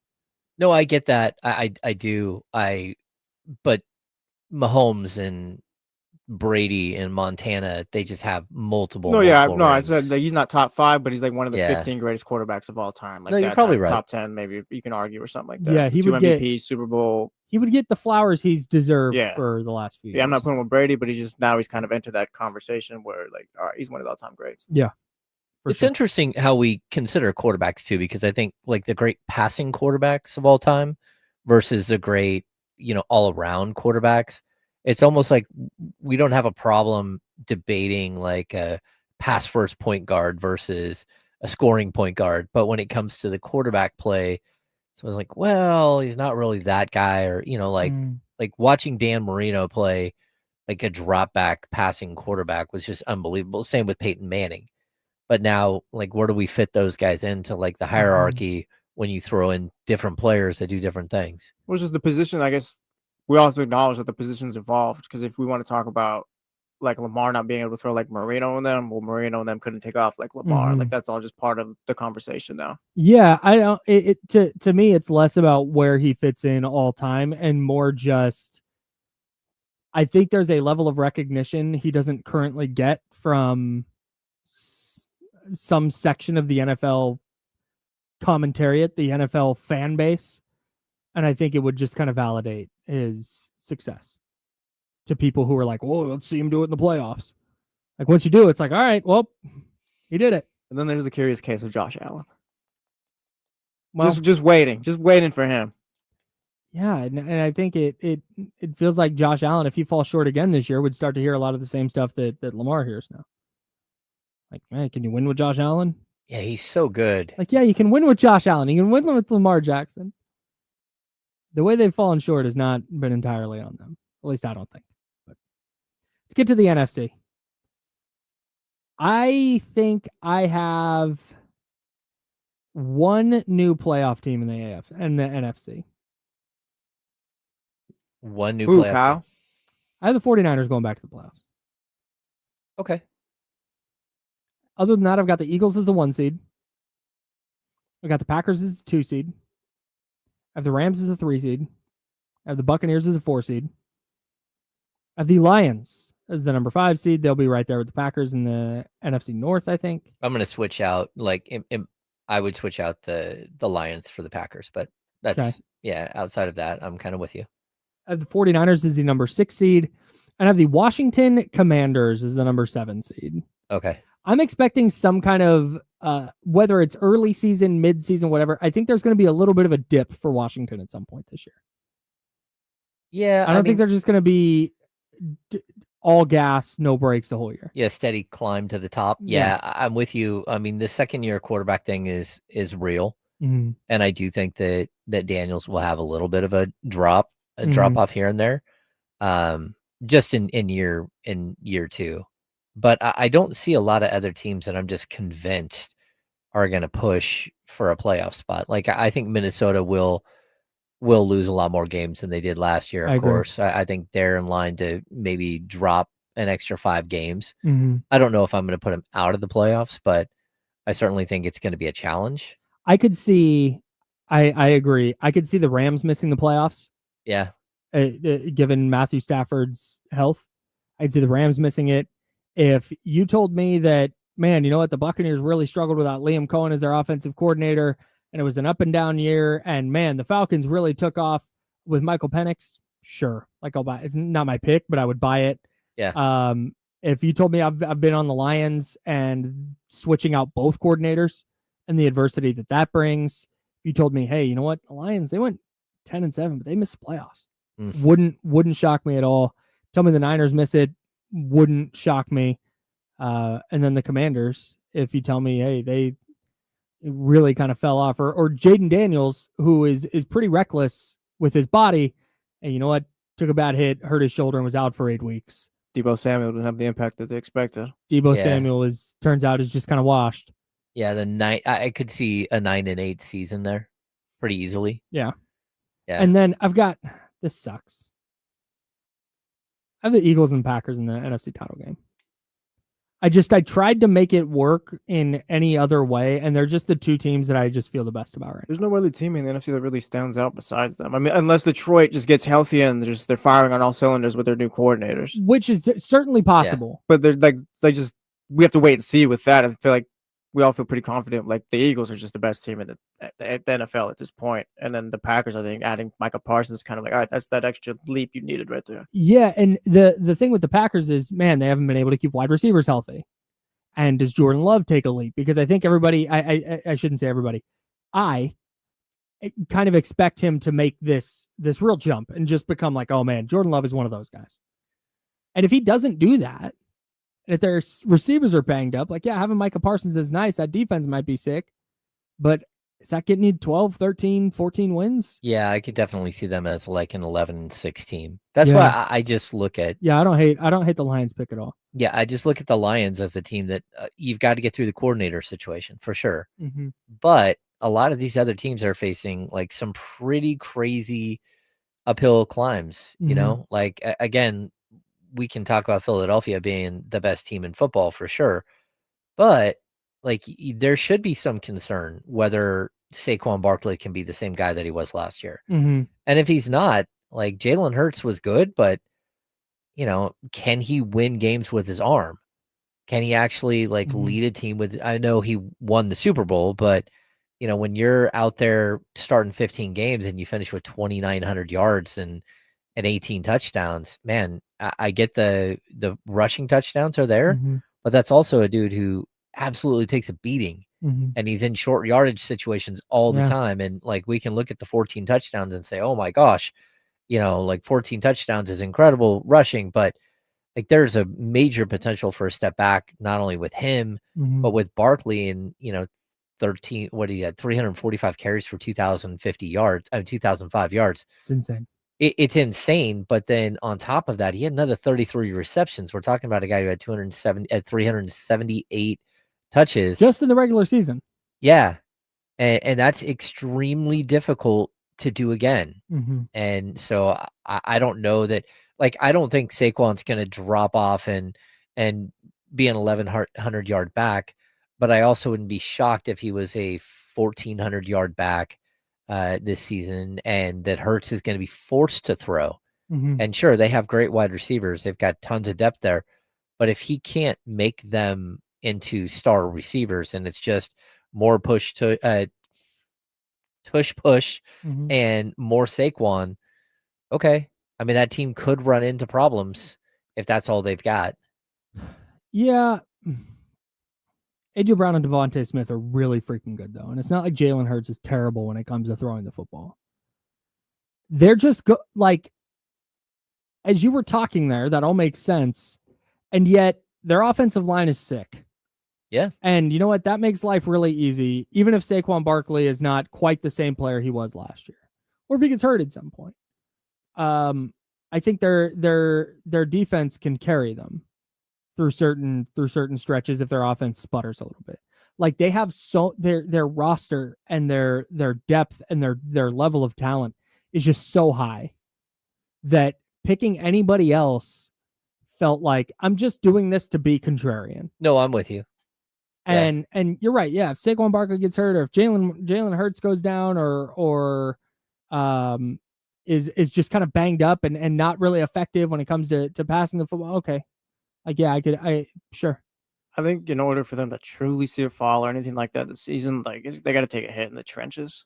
Yeah, that's kind of where their bread and butter is. I agree. And that's why they've been so successful too. I think Hurts is going to have to be the quarterback he was the previous 2 seasons, where he threw for 3,800 and 3,700 yards.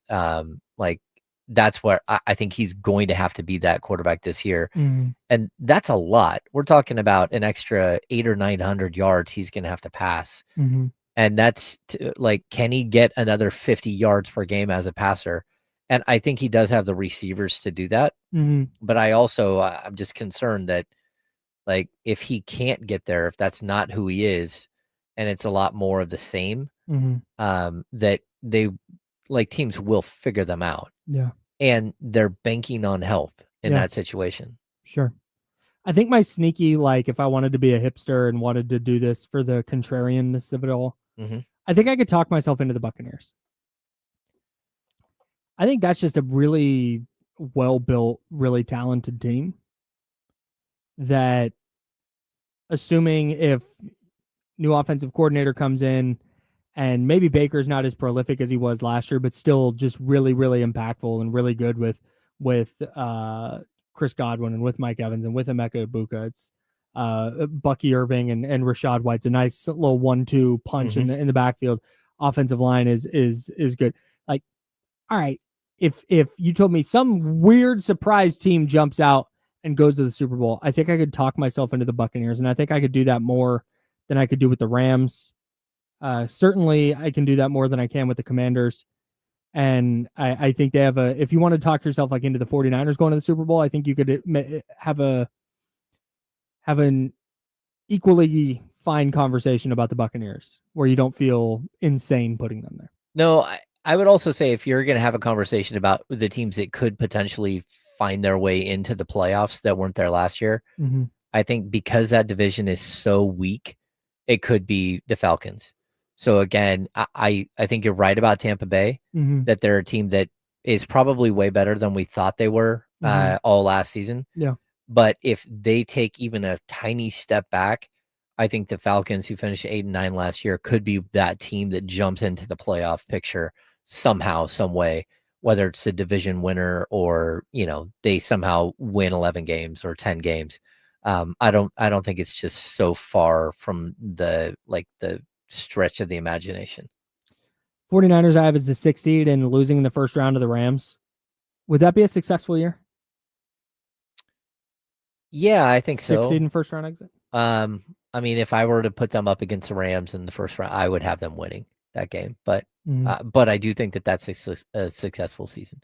There's too many question marks going into this year. There's a lot of units. I don't want to say a lot. There's a few units on the 49ers that they won't overwhelm anyone this season, I feel. Like the wide receivers, the offensive line is shaky or whatever. And I think the secondary is fine, but it's not like, oh, yeah, they got one of the top secondaries in the league. The other thing is we always talk about like the ridiculous, you got to win all 3 phases. They just can't get clubbed on special teams like they did last year. And if they don't get just blown away on special teams like they did all last season, they lost multiple games just because of that unit. If they're just competent and we don't even worry about special teams, I think that they're going to be very difficult. Yeah, that's where if they're out in the first round, I think that the Kyle Shanahan era has set the bar so high that would be deemed a failure. Even if you looked at this roster and went, because I'm with Jesse, there's some spots on the roster where it's like, that's a little shaky. And even if you got that team to the playoffs, where it's like, nice, they're back in the playoffs. If they lose in the first round, the expectation once the 49ers make the playoffs now, that wouldn't go on Kyle Shanahan's ledger as a quick retool on the fly. They're worried more about 2026, 2027, but they still made the playoffs in 2025. Nice job. That's not going on his ledger as that. That's going as a first round exit. Look, now they're going backwards. Now they're going, now they can't even win a playoff game. I think that's how that would be received. No, by some swath of the fan base. Yeah, you might be right. I mean, the expectations are pretty high. I mean, Kenny Caraway has them win 12 championships. Well, I mean, I look at this list and speaking of Kenny, he said that the Niners have a chance to be the second best team in the NFC this year. And I wouldn't bet on that. And I don't necessarily, I see the potential path when you start laying out the teams that are in front of them. Because to get to number 2, you have to win the division, which, I could see them winning the division. then you have to be better than the AFC South winner, or excuse me, the NFC South winner. And then we talked about the Packers. If Jordan Love doesn't take that leap, if Micah Parsons had some back injury that he's getting an epidural for before tonight's game, if that becomes a problem, if the wide receiver injuries continue stacking up, and okay, yeah, the Panthers aren't as good as you thought. Like, all right, now it's easy to talk yourself into San Francisco being the second seed. It's going to take a lot of things to go right. I got to see it first. I would agree. Got to see it first mode with them.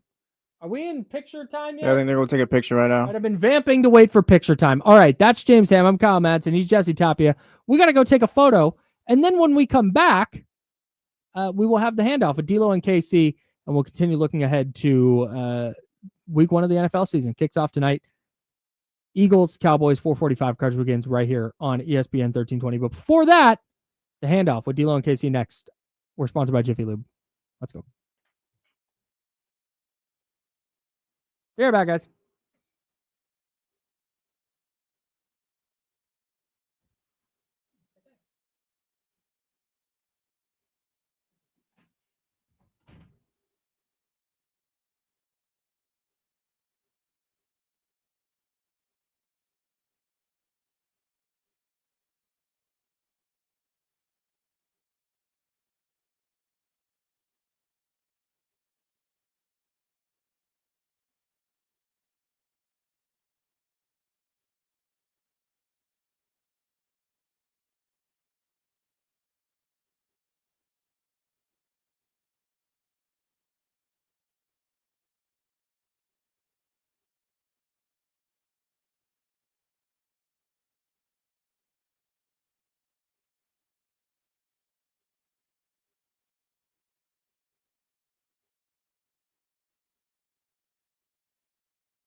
Oh, sorry, James.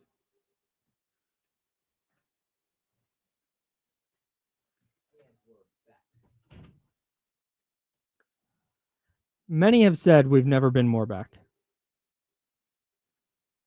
Hello.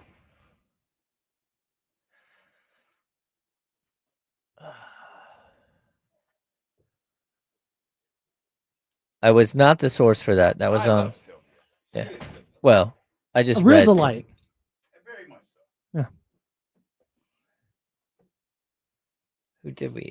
Who said that? Oh, it was. Who said that? Don't do the voice. It's according to Donatis Urbonis The of Basketball News. urgency that he was like, no, you can sit here. You gotta go over. You sit. Oh yeah, my man is hyped up. Who's hyped up? Chase McLaughlin in the building. Come on. Chase McLaughlin on my fantasy team. He's like the number 2 kicker this year. I forgot the order.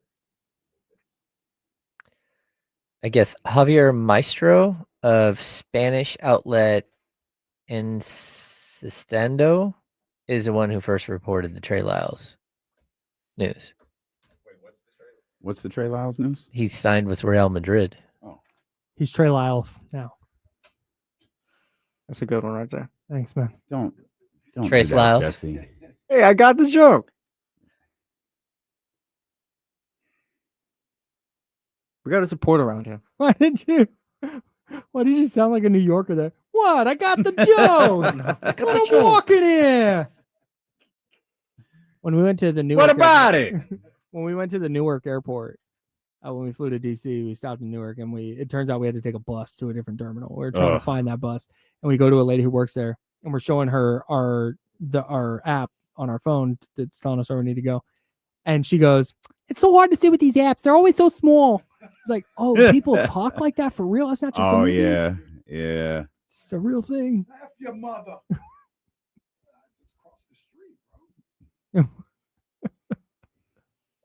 Now, back to the Insiders with James Ham and Kyle Madsen, brought to you by Jiffy Lube on ESPN 1320. It's weird. It's so slow. It's like you want to hear what that What song is record? supposed to sound like? Yeah, please. Yeah, play it. Here's what it's supposed to sound like.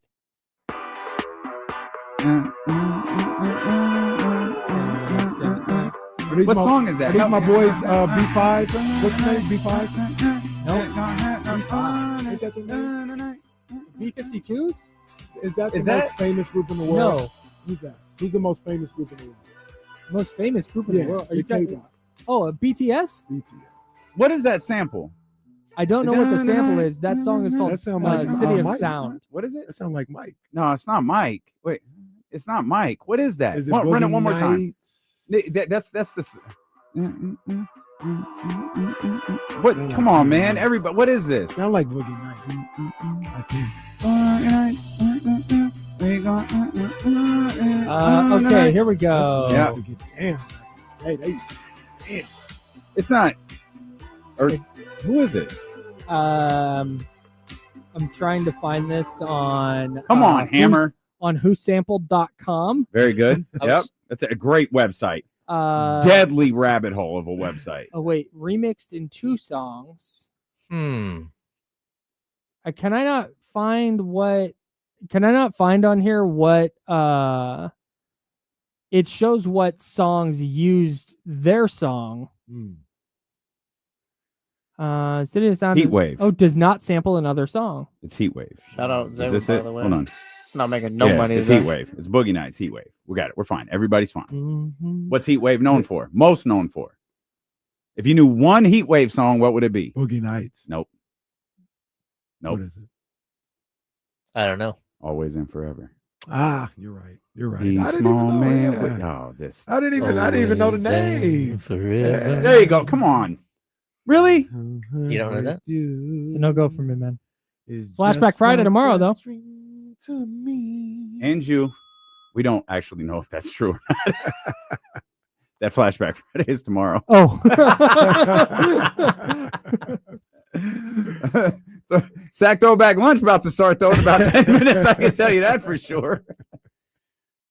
I hate when there's office parties during our shows. Can I tell you the funniest thing that I did not realize? Please. The party ends at 3:50, Yeah, 350. That's what I I was think trying it's to tell you 355. guys. which is like the most epic 350 troll job Crazy. in the history. Of They got this 10 minutes company. to clean up before Crazy. we get out there. Yeah, they didn't even do 4. We're like, oh, you got 3 minutes. No. The show ends. at Everyone 50. Make will- sure we're out of here. The building will be clean and everyone will be home by the time D'Lo and KC say we'll see you tomorrow. We'll see you at 10 a.m. with the Insiders. What did they do that one time? Did they go bowling at like 2:00? They went to a bowling alley. or They something, also didn't went to the baseball game. They went to the They baseball definitely game. went to They the baseball game. I think Yeah. they Saw a did go to a walk-off. bowling alley. Yeah. That was the over. Oh, Bryce Eldridge walk-off they didn't even care about. Yeah, no, we're out of here. Do you know who did care? Joe Brazil. He was Yeah. fired up. to And then be Oh, there. yeah, he was Joe- there. Yeah, Joe was there. Joe tried to hit us with, oh, guys, we'll go next time. Yeah, no, Oh, man. No, Joe is not invited. Joe with the heel turn of the century. That's tough. Charlie's like, why am I getting uninvited? It's like, oh, you went too. We don't care. We think you went. You went. And Charlie, don't even think about buying a ticket and showing up.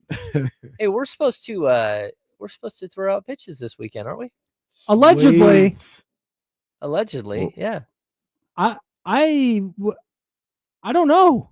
I haven't got a single what day- email. what is it, I've got Saturday? It's allegedly. I mean, that's what happens. You just gotta like check, be like, yo, we still. Should I good? just They're like, should "Oh, I yeah, just yeah, show we're up to the still River good." Cats game every day and like, hey, am I throwing out the first pitch? No, just show up and go, hi, I'm here to throw out the first pitch. And they'll probably be like, all right, Cool, Not sure. a big Welcome. deal. Welcome. welcome. I've Do learned you guys know who I am? if you just act like you're supposed to be there, you'll get very little questions. Just gonna Yeah. walk right Walk out with on that confidence. Field. Yeah, I was yeah. talking about this with JC, our sales guy, earlier when I was interning, both where I was at Arco Arena and then when I was at the Stockton Ports at Banner Island I Ballpark. don't think I knew you interned at Arco Arena. Well, the place I interned for begot me going to Arco Arena for said Begot? job. All right, dude. Okay. Yeah, I did all Take have a right. lap, All nerd. right, bro. Whatever. Your stupid little Yeah. English degree from Sac Me State. and my man. little Shut dictionary up. over here. Begot. It begot me to the old barn. Oh, I'm Get tired outta of here. Tired of those Fraser big out words. here. Yeah. I don't even know if I'm using it correctly. We don't either. Kyle Clyde No, Frazier. the show I interned for did shows at Arco, and I went there. Anyways, One time I forgot my Nerd. media badge, Mhm. and I just figured, hey, I'm just gonna see how long I can get away with it. I right before game time, I like went to go. They were playing the Lakers, and I went to go down the Lakers tunnel to go back, Mhm. and didn't have my badge. And Lakers security's like, oh no. I'm like, dang, I made it like maybe 2.5 hours without my media badge. Mm. They Didn't walk with enough confidence. I saw a video. There's a couple guys who do this, like Super Bowl, all this other Mhm. stuff. But there was a guy who got into the ring at a Manny Pacquiao fight after it was over. Like when Wow. Manny Pacquiao was him. And Yeah. he like vlogged the whole thing, like, yeah, I'm in the hotel. He dressed in like a suit or a tux or something Yeah, like that. And he's like, I'm here. He vlogged him sitting like in the third row by Manny's wife and then walking up the stairs into the ring. And I think he might have like patted Manny on the back, and Manny was like, yeah, thanks. Wow. And yeah, no ticket. That's Let it. alone- Wear a let alone collar, me. You walk know, with no confidence. tickets. You know what that guy would have done? Taking a picture with Patrick Willis. That's what he would have done. Facts. That's a great point. Yeah, no, that's True dat. exactly What what do he you would think have Kenny done. would have done? Oh no, Manny. Sorry, Manny. I'm actually not supposed to be here. You wouldn't even Just- gotten in the ring. Like, oh God, you know what?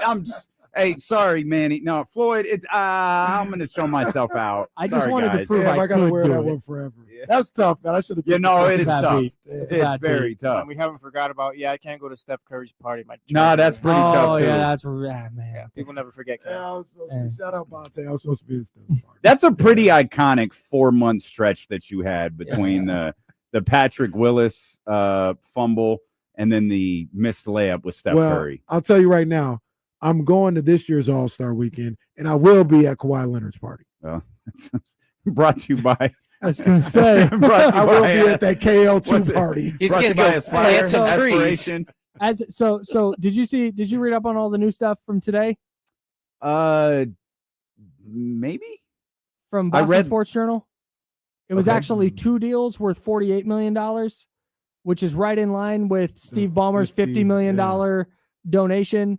And then very close okay. to the number that he passed up in his contract with the Yeah. Clippers. Mm. He did it. I did not see that second article. Okay, so Where did you say it was from? Boston Sports Journal. Okay. I had closed my rundown because I don't typically need it, but I took some notes on all of the, and again, this could all be, as you guys laid out, could be circumstantial, Could be. but I don't think it is. right, but in a court of law or in an arbitration or whatever the NBA steps the NBA would take here. Well, I don't think there's a court. No one wants court. No. Like, Right, sure. if you're talking about a figurative court, like the court of Adam Silver, Yeah, that's one thing. The Right. absolute last thing the NBA wants is right. court. sure. So Because there's a thing called discovery, right. as the NFL Nobody is about wants to that. find out. Right. Right. So he received an additional $20 million basically in shares of the company to get to that $48 million number. Steve Ballmer, according to the Boston Sports Journal, what? Shares of the company. The company's worthless. Well, it is No, now. It It wasn't right, then. Right. Did he already get paid? This I don't Okay, know. I'm just okay, talking about the sorry. agreement. That's why that he he's reached. one of the Okay, got you. creditors. Okay. Ballmer paid $11 per share to invest in the company, which was higher than the $10 per share market rate. And typically, when people like Steve Ballmer invest in a company, they get to do so at a discounted price because they're attaching their name to this thing, which helps that company. The other thing was that none of the top executives were consulted on what is their biggest endorsement deal. And it was never presented to the board of governors while they were doing the deal. It was presented as is. And despite the head of the company saying, yeah, we're going to do this deal, the marketing team and the broader management team saw no brand synergy with Kawhi Leonard, and yet he still got their highest endorsement deal by a long, long shot. It's tough for me to believe that Kawhi Leonard doesn't have synergy with something. That was sarcasm. Yeah, that's Steve Ballmer, he did that. Anything they accused him of, he did that. Yeah. Guilty But it's still circumstantial. It is right.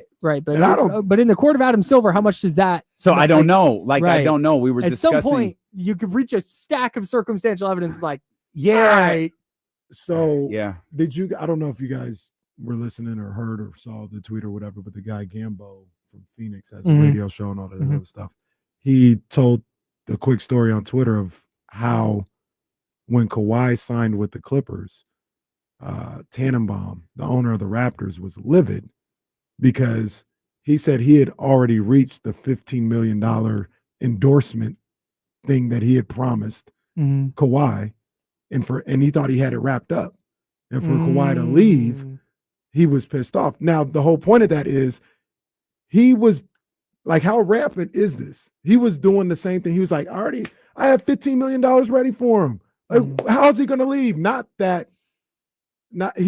was like, how is he going to leave? I thought I gave him the most. But is that a fake endorsement lined up, or he just had connections where Kawhi was going to actually go endorse Dove Men's Plus Care? Same thing to me. The only difference is Kawhi literally didn't go take a picture with a tree. Like, I don't think you can do that. I don't think that owner can have endorsements lined up for him. It's the same. It's what Ballmer just did. I've got a aspiration endorsement lined up for you. I need there to be somewhere in this entire saga. The Clippers say it's provably false that this didn't happen. I need there to be a binder of photos of Kawhi standing next to trees. Oh, that'd be amazing. That they just didn't want publicized. That would be We're amazing. talking about how easy it would be. I mean, you just like him sitting in a forest, being quiet, like just sitting by a tree, planting a tree and standing there. Crisscross applesauce. Just did it. Yeah. And that's a great AI him idea. into a picture right now and post it. That's all you got to do. Like, That's a it. great point. Just Right. AI him in there. Like, look, you did stuff. Get the Okay. best graphic designer you can find to put him in the woods. And So we were creating a scrapbook, guys, called Kawhi in the Trees. He's not a traditional guy. He doesn't do social media. So we were gifting him this book of Kawhi in the Trees. Man in the God, woods. provably false, Pablo. I just, like I think you're right. I think these endorsement type deals, they happen all over the place, but I don't know that portion is illegal to line up an endorsement. What is illegal, because I'm looking at the timeline of Malik Monk signing his contract with Sacramento Kings, and 8 days later it being announced, or 12 days later being announced that he's a new pizza guy. So and I don't think James is hinting at anything like Nefarious. Yeah, I think what your point is, unless Vivek Ranadive funded pizza guys, Correct. That's probably just a thing that happens, Mhm. right? Yeah. And then the NBA can feel a certain way about it, but like Casey pointed out yesterday, it's like tampering. Don't make asses out of us, and we'll just look the other way. This is Steve Ballmer potentially making an ass out of the NBA. Well, Exactly. This is like you can't do this part. I would go a step further, and I'd say you're listening to KIFM. ESPN 1320, KIFM West Sacramento, Thank you. KRXQ Thank you. 82 and Odyssey Station, and D-Lo and KC Boo! and Insiders. Well, D-Lo and KC is brought to you by Sky River Casino. You should be ashamed of yourself. Just I'm butchers proud it of you every for getting. I mean, I want to be proud, but also there's so much shame. There's a Not the line. tomatoes. much The tomatoes shame. are bad. There's a line. Terrible. There's a line in the movie Miracle when Herb Brooks is working with the goaltender Jim Craig, and he goes, "Better, not good, but better." This really feels And like that- if your son came home with a B in PE. Oh, he'd be in trouble. That's right. He'd be in And- trouble. We ain't he doing would that. be in trouble. In Wait. PE. We ain't doing that. In any of them damn classes, we ain't doing that. Serious point though. The difference is, even if they did, Vivek was smart enough to put Malik Monk in a commercial. Yeah, Right, right, I know, right. No, but that's the just damn right, and difference. that's no, but that is very specifically the problem. And like Damian said, the Kings having a relationship with pizza guys and going, "Hey, we're gonna bring Malik Monk back. You know, if you want to make him pizza guy." Mhm. They go, "Bet, yeah, we got this." And then, as far as the Kings go, they go, "Hey, we introduced Malik and the pizza Mhm. guys, Mhm. the pizza guy, Mister Guy. We introduced them, and they worked out a deal. Cool." The problem here is Steve Ballmer is taking his money and sending it to this place to ostensibly launder it directly to Kawhi Leonard for nothing. Right. And like that's the issue. So if he had done an aspiration endorsement and Steve Ballmer was invested in this company and he's doing an endorsement on the side, he's planting trees and doing a whole thing. Cool. Yeah. But it's a direct, here's $48 million plus a $2 million fee. What'd you call it, James? The Oh, extra a $2 million? washing fee. Like a washing. Here's $2 million Yeah. for you. If you let me send this $48 million, cool. Thanks. And we'll pay you more for your shares than they're worth. Right. Like, Well, Yeah. we were Lot talking of- about that yesterday. Bomber's very much keep the change kind of guy. So he was like, here's 50 for the 48. Do whatever you got to do. Yeah. And they, Keep the I change, mean, kid. they did come out with another statement later in the evening. Very Oh, they went very after. forcibly. Yeah. Like, nah, we didn't do nothing wrong. Yeah. So they doubled down, tripled down on Yeah. their stance. Yeah. But in the end, they didn't say anything. Like, yeah, Yeah, right. like you sort of backed yourself into a corner with the provably false thing, right. because at some point gonna need that provable part. That's it. They came out, their initial statement was like, this provably false. It's what Pablo said on his podcast. But like, But then if you release a second statement, it can't be word salad.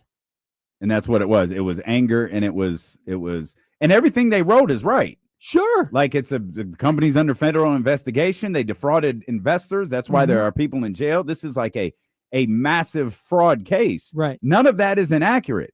None of that actually addresses It doesn't matter. what Pablo reported. That's a. Did you see Mark Cuban yesterday? I'm Oh yeah. I'm on Team Ballmer in Oh, this. He did- Like, yeah, I bet your ass he is. did the interview. With Pablo? Yeah, he said, he was like, man, that was a great interview. We talked for like 3 hours. So who knows when that's gonna come out? But We broke that statement down pretty quickly. Yeah, It was pretty easy to break apart. Like, his Team Bomber thing was like, hey, this is cool. Like, your timeline doesn't match up. right. It's like, I don't know if you skimmed articles or just didn't listen to the podcast. Like, I get it's 90 minutes of your time. Mhm. Everything that you wrote, Mark Cuban, everything you wrote Mhm. it doesn't match what was reported. Right. Right. So And then do when you people want to rethink this? And then when people were pointing that out to him, he was just responding with what he'd already said. Like, I- dude, you're not addressing any of the Man. things you're wrong about. Remember, he was Crazy. also Team Donald Sterling. Oh, I don't. No, he was. he But, was no, Damn. because, team owners. well, okay, Governors. well, but by default, thank Yeah, you. You're right. But by default, it was Team Sterling, Yeah. because he didn't say, "Oh, that's okay." What he said was, "We're getting into a real dicey situation if we start factoring in people's personal conversations." That it was something along Yeah, those sure, lines. slippery Sure. slope. Yeah, that might be exactly what he said, and it's like, yeah, but it became public. Mhm. Mm, So it might have been a personal conversation. And like, we could talk about the ethics involved in it. We could do that to death. mm. But the fact is it was made public. Yeah. And you went after Magic. That made it even worse. Yep. You went after Magic, and that And he probably knew some things was going on over there, because about 2-3 years later, Dallas Mavericks was under some scrutiny. Oh yeah. So he's like, yeah. When it came out, I was like, I don't think we should just be taking people's teams because of things that happen. That's a slippery slope. Yeah, because you had some things going on. Much like being Team Bomber, you might have done this yourself. Yeah. Which I don't have a problem with. Like I understand why you can't do it and why you shouldn't do it. It's part of the game. Like I don't have a big problem with it. The one thing I will say, Kyle, real quick is when you talk about them talking about provably false and then coming out with a second statement. If I'm Steve Ballmer and anybody associated with the Clippers, I don't have to show you anything. I don't have to show Kenny. I don't have to show you nothing. I can tell you it's provably false and come out with a word salad afterward and walk away because I don't have to show you anything. Sure. You have to show the NBA though. Yeah, and if they ain't not asking for nothing, or that doesn't have to be public. Well, the NBA did announce that they're investigating. Yeah, but it don't have to be public. I don't have to go on my statement. Totally. Then don't release a second statement. Then just shut your mouth. Well, the other thing is, if they are not going to go and sue Pablo Torre right now for libel and defamation and everything else, then that's going to, and they're not going to because they don't libel is almost impossible. Yeah. Like you have to prove intent and you have to prove damages. And what did Pablo say that's incorrect? He hasn't said anything. No, he just laid out. He presented the facts and said, hey, this looks weird. And it does.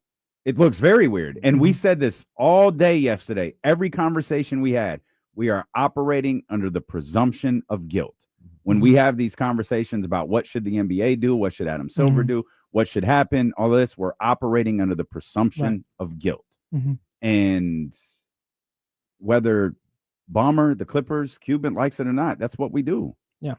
The innocent until proven guilty is not a thing, and it never has been. Not in the court of public opinion. Absolutely not. Not in the court of courts. Oh, sure. If you're under suspicion for murder, where are you? You're in jail. They're not operating under the assumption you're innocent. Right. They're operating under the assumption you killed somebody, and you're going to stay in jail. I'm not defending nobody or nothing like that, but Puff in jail. Right. No, that's what it is. He's guilty of being a jackass. Facts. And they're like, you know what? Just stay in here. Probably a lot more. Yeah, being a horrible human being. Yeah. Which we said all along. That's a whole different conversation. You guys are doing a terrible job of proving, you're doing a terrible job of proving the charges you brought against him. You've laid him out to be a monster. Yeah, but he's not on trial for being a monster. He said I'm a monster. Yeah, he said that. You guys, the prosecutors really, the district attorney, God, they missed with this one. So, and we spotted it so quick. We were like, I don't think this is going the way they think it is. Yeah. And everyone's like, oh, he's terrible. He's guilty. Like, no, he's terrible. I don't know if he's guilty. Yeah. Because the charges matter. Right. But again, so to bring this all back to the Clippers, there's no. Did Amari Cooper retire? Yeah. Is that what that just said? Yep. Yeah, he retired out of nowhere. Yeah, the Said Raiders his heart wide wasn't receiver in it. 2 is hanging up his pads. And said the heart wasn't in it the way he thought it was. He got to Las Vegas and said, yeah, I'm not doing this. Dude, here's the kind of person I am. If I was in Amari Cooper's position and I signed the last week of training camp or whatever, and I'm going through practice, and I'm like, damn, I'm not really feeling this. I'd be like, I can't tell him that though. Like, I feel bad about it. So I'm just going to stick it out this year and then I'll retire at the end of the year. I wouldn't have hung him up after a week. I don't know if you could do that in football. Yeah, You that's can get tough. your ass You whooped. can Yeah, get that's tough. blasted. Yeah. That's tough. Can I ask you guys a football question that's been on my mind? Yeah, all please. I morning? was going to try and shift gears. What is it with the Packers that everyone else is seeing that I'm not seeing?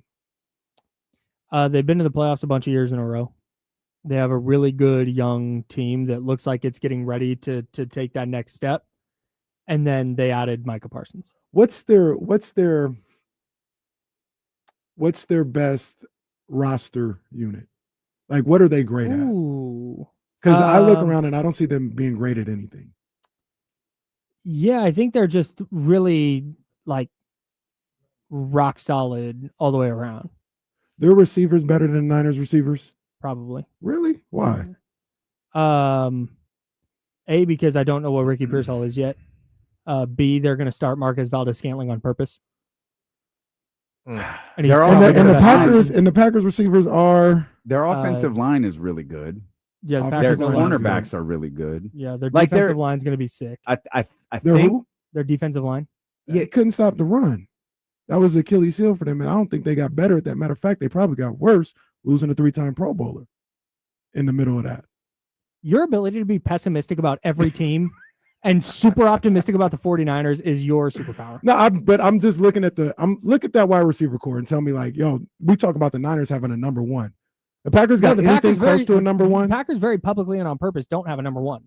Anything Matt LaFleur close says to it all the time.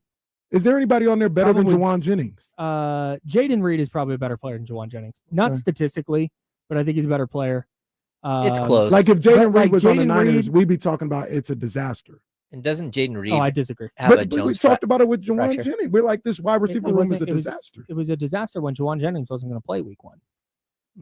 I think It was they a were one. still It was a. saying It was a Jauan. disaster if Jauan Jennings was going to go on IR. It's a disaster if Jauan or Ricky Pearsall gets hurt. Like the depth is the bigger problem for me. But the Packers, I don't think have that problem. You got to figure out what Christian Watson is with Been in league with the 3-4 years, ACL. huh? Well, he's got an ACL, and he was still like the Packers had Jaden Reed at 55 for 857 and 6 touchdowns last year. Tucker Kraft, their tight end, 50 catches, 770 yards, 7 touchdowns. Romeo Doubs, 46 for 601 and 4 touchdowns. Dontavian Wicks, 39 for 415 and 5 touchdowns. Christian Watson, 29 for 620 and 2 touchdowns. Like, dude, they're just really freaking deep at that position. So then I'm just thinking about the Niners, like, because Jauan Jennings cleared that, Mhm. George Kittle cleared that, Mhm. but we have questions about the Niners, which are fair. I don't know why we don't have questions about the Packers. We have That's- questions well, about no, the you could Packers. have They're questions. championship absolutely. contenders. Yeah, they are. Yeah, I don't. They have a see better that. roster than I- San I- Francisco. I- Boy, you I are don't see- going to hate I don't. today's I show. don't Just see a that. hater, You're man. gonna I hate I today's don't show. see that. I don't see them. Well, you guys know. I don't think they're. I don't see They're in them. the and playoffs 5 of the assume that last they're- 6 years. So the Niners, and we don't look at the Niners as championship contenders. Yeah, because the Niners are old and rebuilding or retooling. The But they're- Packers are on an ascension. The 49ers are trying. Are Would you in a be dip and more trying to pull it surprised back. if the 49ers or Packers got to the Super Bowl? Oh, I know the answer. the Packers. Yeah. I also think the quarterback is better. What quarterback? The Niners. Yeah, How I many think years they're- I have we think they're just in the written same- in Jordan Love as the being like top whatever, and he hasn't achieved that? No, I feel like they're the same. Yeah, I think. But they're in the no, same but we boat. don't- They're like similar. I agree. Me, and Tiers? Cheers. Kyle There's Madsen? similar cheers. Yeah, thank you Similar for too. me, crediting me. Me, you, off. That's 4, I believe. Uh-huh. Give Brock just due. Absolutely. Nationally, I think everybody. What was everything they were talking about Jordan Love? I bring up the playoff game all the time. Mhm. They go, "Oh, Jordan Love! Oh my gosh! Hey, he was balling in that playoff game. He was awful. Yeah, he wasn't. I don't. Yeah, He was bad. he was really good the week before. He was. but do you seen it, Kyle? He went into San Francisco and he was going to work on that Niners defense. No, he wasn't. And he Look, wasn't. He but wasn't that's awesome. He's okay. how they look Mhm. at Jordan Love. I don't see Jordan Love that way. I Yeah, I would think that's agree fair. with their receivers, like Watson, Dobbs, like Wicks.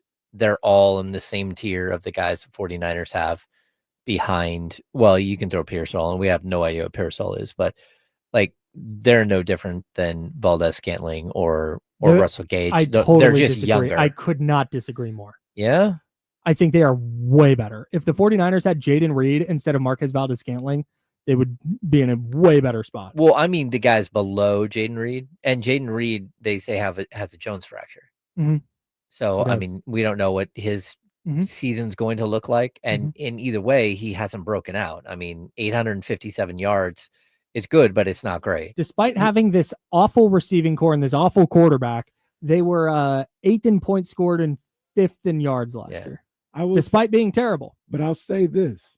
Because you say pessimistic to others and optimistic to the Niners. I don't have the Niners as a championship contender. You're the second best team in the NFC. Who?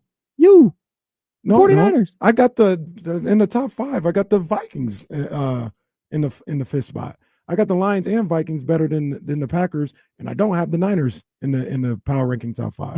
I okay. don't have the Niners as a championship contender. Okay. I think them and the Packers are about the same, which means I don't have the Packers as a championship contender. Okay, Like, I think that's some fair. of the things that some of the questions that people have about the Niners, which are fair, Mhm. I think they're the same questions that could be asked about the Packers. But I don't think hate I'm that. the only one asking them about the Packers. No, That's why I say I wonder. I'm asking you guys, what am I missing that other people are seeing about the Packers? I think there's an expected for me. I think at some point, and maybe they don't. For me, I think at some point Jordan Love is going to take some kind of step forward.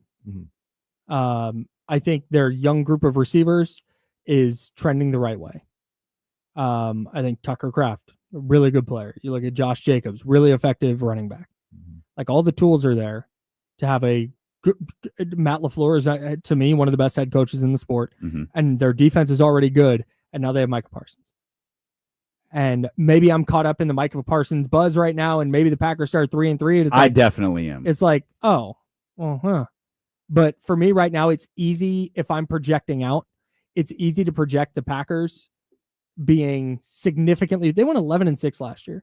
It's easy for me to project them winning at least that many games again this year, and perhaps more. But I don't think. But I also, to your point, and James and I talked about this a little bit. If I've got the Eagles as a 1 seed, you could tell me almost any order behind them. And I think I would, because you can poke holes in the Packers as you just have. You can poke holes in the Lions. You can do that with the Buccaneers. You can do it with the Rams. You can do it with the Commanders. You can do it with the Vikings. Like, I think the NFC has question marks all the way down. I agree. And that's where to the point about the Packers, and again, we talked about this earlier. If you wanted to talk yourself into, yeah, God, the Niners, easier schedule, got healthy again. God, I think the Rams might fall off a little bit. I think Tampa Bay is going to fall off a little bit. I think we see the Lions take a little dip. Then, yeah, you could talk yourself into, oh, yeah, they won the NFC West, and the NFC West winner was going to get the number 2 seed. Like, sure. Like, fine. Just curious. Because I don't see the Packers being great at any spot on the field. You brought up a good point about the offensive line. They are good. The offensive line, I like Josh Jacobs. But I don't think, and that's where I think Jordan Love has to be, like, you have to take advantage of that. I want to see Jordan there's some projection with the Packers. Definitely. For Jordan Love, for the Packers to be Super Bowl contenders, Jordan Love has to go from the visual from here to here. I'm sure everybody listening on the radio can envision what I just his hand did. was about chest high, and then it went to like forehead. He's got it crazy. It's that proverbial step. Like, he has to get a little bit. It's not that different than what people say about Brock. He's going to have to make up for the deficiencies that the roster might be suffering because they're retooling or aging, or because, parts that you used to rely on a little bit younger. Like, he has to do the same thing. And that's why I'm intrigued by where the Lions come in this discussion, because the Lions have better wide receivers. They've got better running backs. They've got a better tight end. Their quarterback has proven it way more often than Love has. But everyone's like, okay, they lost our coordinators. They're done. We don't expect them. They're going to get leapfrogged. They also got Aiden Hutchinson back. And I'm like, why is this team? I get it. Coordinators matter. They do. But do they matter 5 games or 4 games? Like, what are we expecting them to go from a team that went 15-2 to what, maybe 13-4? See, to me, if you win 15 games, I'm automatically knocking off like 2 just because winning 15 is insane. Yeah, it's like, the bounce of a ball sometimes. So the Eagles, to that point, went to the Super Bowl at 14-3. And then the next year was the year they started out, was it 10-1? Oh. And they started 10-1 and finished 11-6 and lost in the first round. That was an epic collapse. And fired their coordinators. No. They had new coordinators that year, 2023. Yeah, I meant fired them the next year. Oh, got and had new ones in they were 24. a disaster. Yeah. And then won the Super Bowl. The Packers, by the way, I just want to real quick on they can't stop the run thing. They were 3rd in the NFL last season in yards per attempt allowed, 7th in rushing yards allowed. Yeah. So while you're looking at that, am I misremembering? I thought that they were a good defense last year. Yeah, they were a really good defense last year. And they lost to here's their losses. Eagles week 1 by 5 in that weird game in Brazil. You had the Vikings. They lost by 2. I think on a last-second field goal. That might be a thing that happened. Sounds right. Yeah. They lost to the Lions by 10 at home. Mhm. That was ugly. And then they lost to the Lions by 3 on the road. They lost to the Vikings by 2 in Minnesota. And then they lost that game to the Bears on the last-second field goal in Week 18 by 2. They were. I remember they had 11-6. They had really close to being better. very favorable schedule last year because they were able to survive when Jordan Love was down by playing like Tennessee. They handled business. That's the schedule that was there for them. But I feel like every time they went up against a good team, they lost. Do they have some good wins in there? Yeah, hang on one second. I was wrong about the 31-29 game.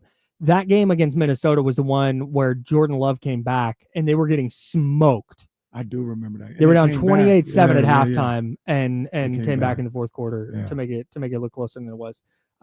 Let's see. Quality wins last year. No. At Rams, good win. Mm-hmm. Houston, that was at home.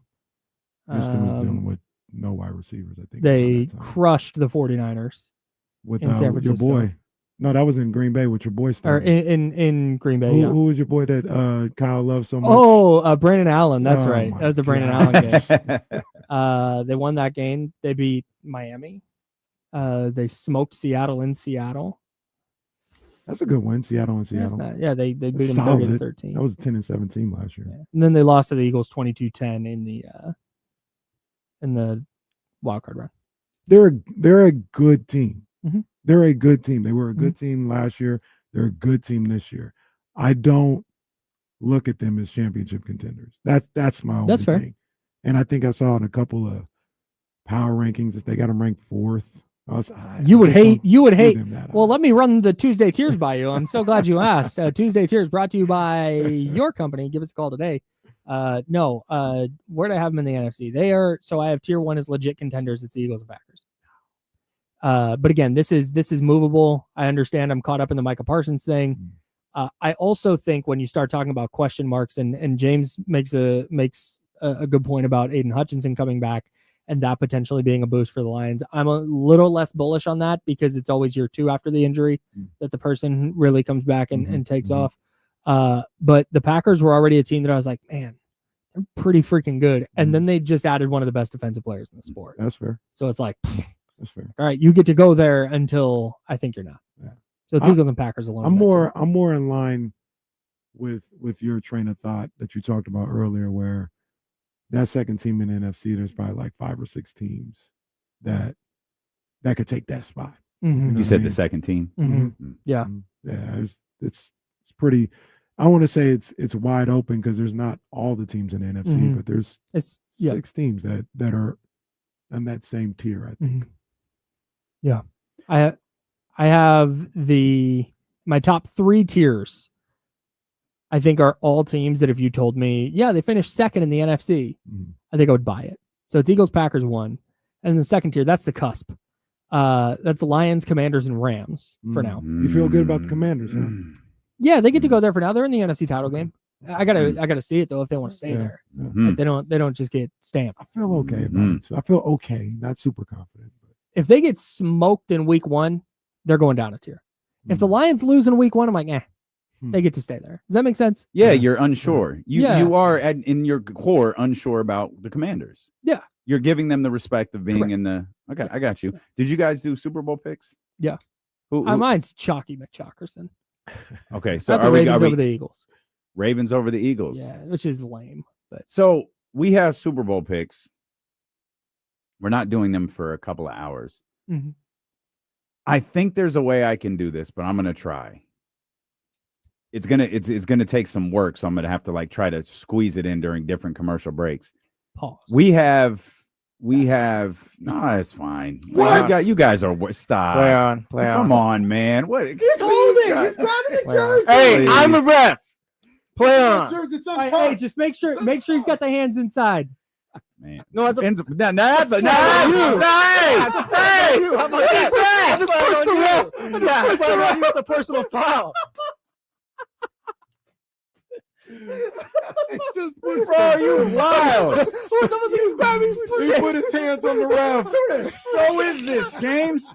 Get him out of here. Jesus goodness. Might have a 1-game suspension. This is a juicy show. That's what Well, it there it is. There it is. I'm picking different on this Paramount read. I've decided I'm just picking different adjectives for wet. Oh, It's a Paramount wants. It's what Paramount's gonna get. I don't know this for sure, but I think, and I can't wait to see if this holds true today. I think Kenny has picked either this will be our 6th Super Bowl pick. Uh-huh. Like we started in 2020, so predicted 21, 22, 23, 24, 25. This will be our 6th. I think Kenny has picked some version of either the 49ers or the Ravens in the Super Bowl for the last 5 years. No, But that's right. facts, because I think one year was like Bills, 49ers, if it wasn't the Ravens. Yeah, right? You're the Chris Berman. Now of I don't this. know if this is I like No, it is. I'm almost positive it is, but I'm gonna look to see if it's in our show notes. To be fair, not far off. Well, except for the Ravens. They ain't made the Super Bowl yet. 6 football seasons that you guys have been doing a show sounds so long to me. If you've been like, 6 years, it'd be like, oh, okay, that's about right. You go 6 seasons, like, oh my God. That's Yeah. so many seasons. I think 10. this is the only business where it's like, wow, you guys have been on the air 5 years together. That's amazing. Yeah, I think this is probably the only job where you're applauded for 5 years together. It's like Lisa out Hey, here in you know- traffic has been here for like 25 years. Dallas, 18 years. Totally normal. Yeah. But you look at 5 Well, years. you've been with the company. Jesus 23 years. Christ. Oh, yeah, Huh? that's You've true. been with the That's company good. for I have 23 been with the years. company Yeah, for it's 23 years. Yeah, that's look. Miller. That's what our HR lady told my bank lender, so it's on wax. Yeah, I have been here for salute, 23 salute. years. Yeah, very good, very good. Miller came up to me today. I don't know if they did something They did. out there, and he goes, "Hey," I was pissed they skipped it last month. he said, "How long you been with Odyssey?" Good 2 years tomorrow, actually. He goes, "No, but like before that. Do you want to count that? If I were to say, I'm like, what would you do?" And he's like, "How about I say it like this?" And, yeah, man, you got You counted years I was working for a whole different company, it. Yeah. like an entirely different company. You ops. counted, The literal ops. literally You our count 'em. competitor. Hey, congratulations, Deal. Of course, I didn't get a congratulations. I think they smelled this. This doesn't feel right. Why don't we just leave this segment out of our monthly meeting? By the way, You went, hey, Jason, 23 years, is that right? I was going to say, but we got it. In 2 years, I want a celebration the level that Jason Ross got when he was 25 years in. All right, great. I don't think he really got one. I just think people say congratulations. So I want the same thing. I'll start planning the party now. Thank you. I'll loop Kim in to get her help. shout out great, Kim. great. Yeah, shout out. What do you guys got coming up? A lot of football stuff. I'm gonna look into this Ravens 49ers thing. We'll talk Probably a lot about accurate. the I can tell you it's accurate. I definitely didn't Ravens pick another supporter? NFC team. Yeah, I Yeah, told you the Ravens. yeah. Yeah, Ravens is- where your family's at. Yeah, we'll talk the LeBron James commercial. And there's a few teams that I think we're on the fence about that some people are really excited about. You named one, he named one. And I got to tell you my hot take about the Rams when we go to commercial. I cannot wait. D-Lo and KC coming up next for James Ham. I'm Kyle Madsen. That's Jesse Tapia. We're the Insider, sponsored by Jiffy Lube. We're back tomorrow at 10. Till then, drink water. Be nice people. Bye. I got Bengals Lions. Good work, guys. Oh, okay. Take Okay, that. Bengals. Why didn't you? We never. Yeah, we did.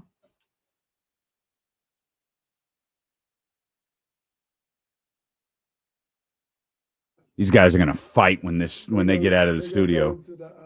You're gonna go into the party, yell.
Yeah. Go ahead. I got you.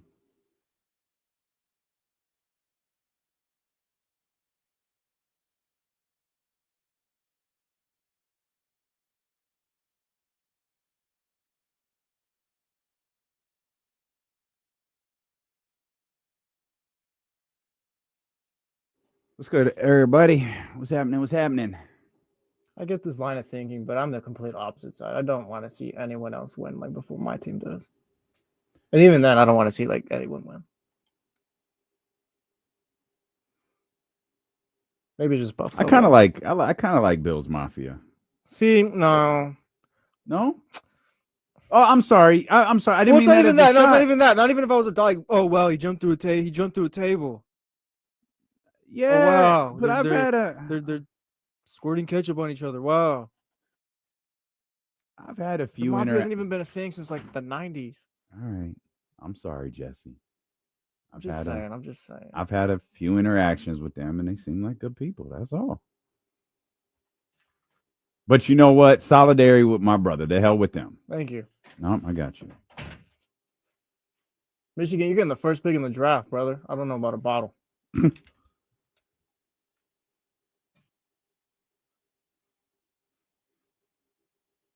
Already. What you talking about?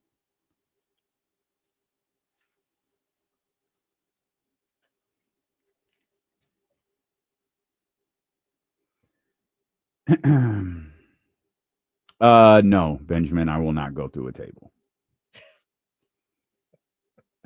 I like Bills Mafia. I don't have to join Bills Mafia.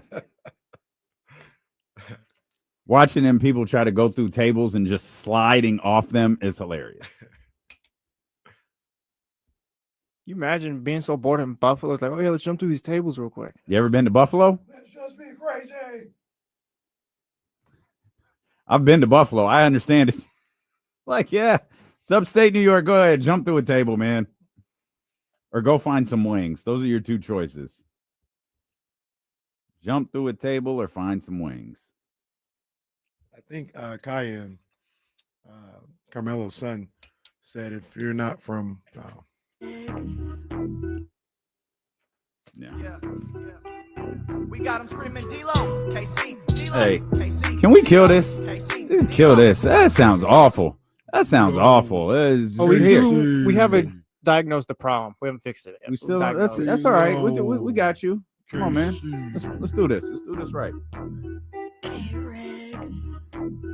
Yeah. We got him screaming D-Lo, KC, D-Lo, KC, D-Lo, KC, D-Lo. We got him screaming D-Lo, KC, D-Lo, KC, D-Lo, D-Lo. We your number one spot. We your number one spot for some sports, huh? Got the city going crazy when we work, huh? We top two, but we ain't two. We in first, huh? And when you need the real, we is who you search, huh? D-Lo, KC, D-Lo, KC, D-Lo, KC, D-Lo. We your number one spot. Let's go, baby. Hey, the new season is here. Yeah, man. We welcome you in here to the start of a new NFL season here on this Thursday, September 4th edition of D-Lo and KC. I'm Damian Barling. The ultimate needle mover in God mode himself. He's Kenny Caraway. yes, sir. Acknowledge me. And we are live alongside executive producer. What are you doing with him? These buttons are a little slow today. That's all right. Everybody excited for the football season. There's party. They just out there eating burgers. Just and having a good time. Just This is the start of the party. pizza. There's a lot of food. I'm gonna take some food home today. We get out there before they do. This is the start of the party. They just now getting popping. Yeah, A lot of bad jerseys out there. Not a lot, but a few. No, bad there's some jerseys. bad ones. There's an Aaron Rodgers jersey Oh, out man, there. That was tough. Better than Mark- the Favre one they used to walk through here.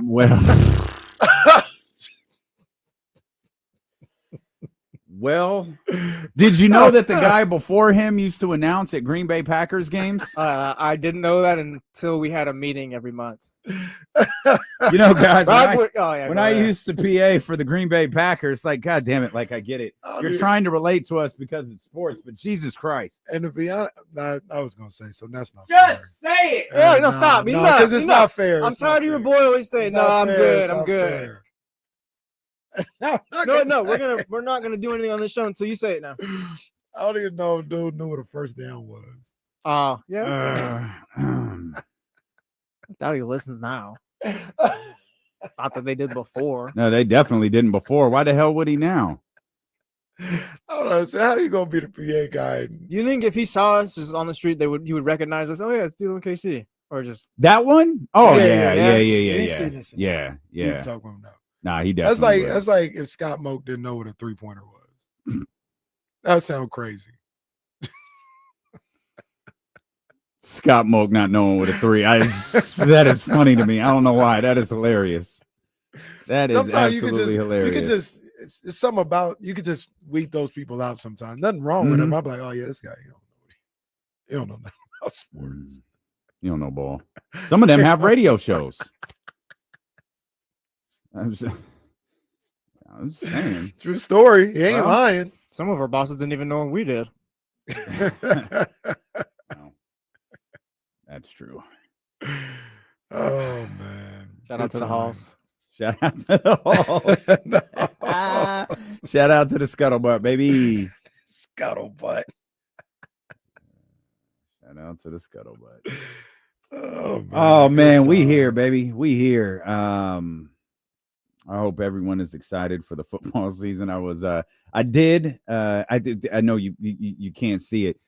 Jersey Gate, ultimate Jersey Watch ultimately ended without a jersey. As I think anyone who you guys have known me for 23 years, as we talked about earlier. Everybody knew this was going to be the result. I wasn't going to be able to decide on a jersey. I would have been pretty shocked if you walked in with a Dion Cowboy jersey or something. But I did go to the mall, as Kenny suggested. Oh, you did go? I did look. Okay.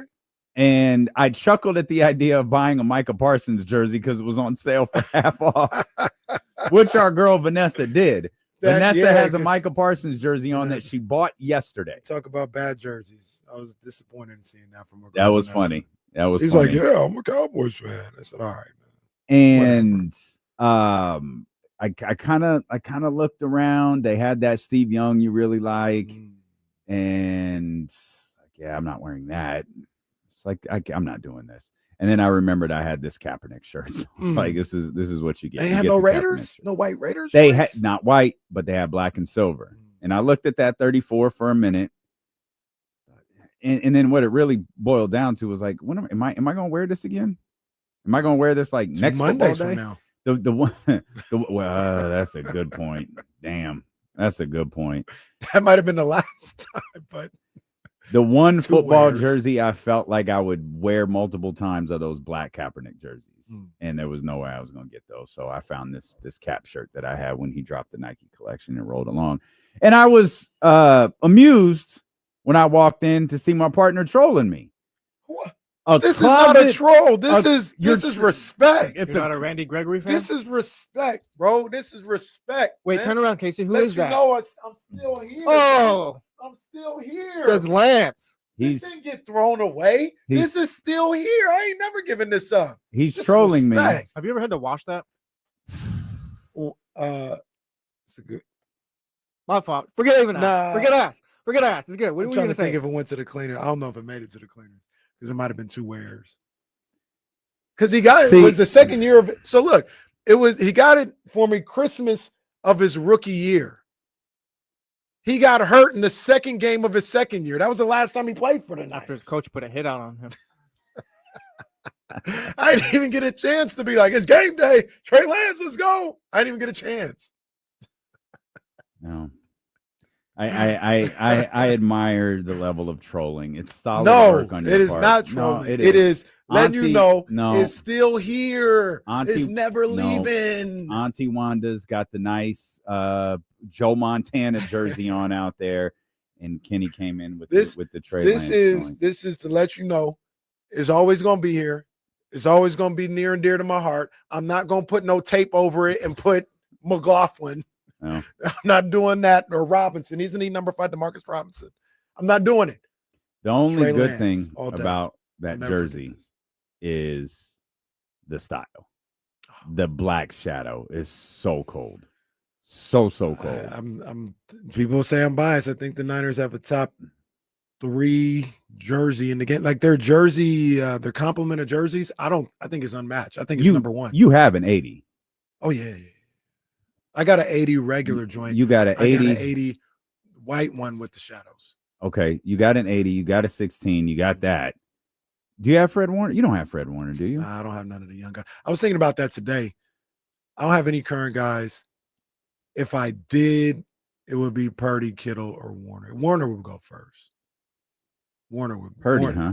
Yeah, he's gonna be here for a while. Okay, he's gonna be here for a while. Warner. When I was looking at current players, I was like, prefer Warner's my guy. Yeah, Fred, that's my dog. But that's my dog.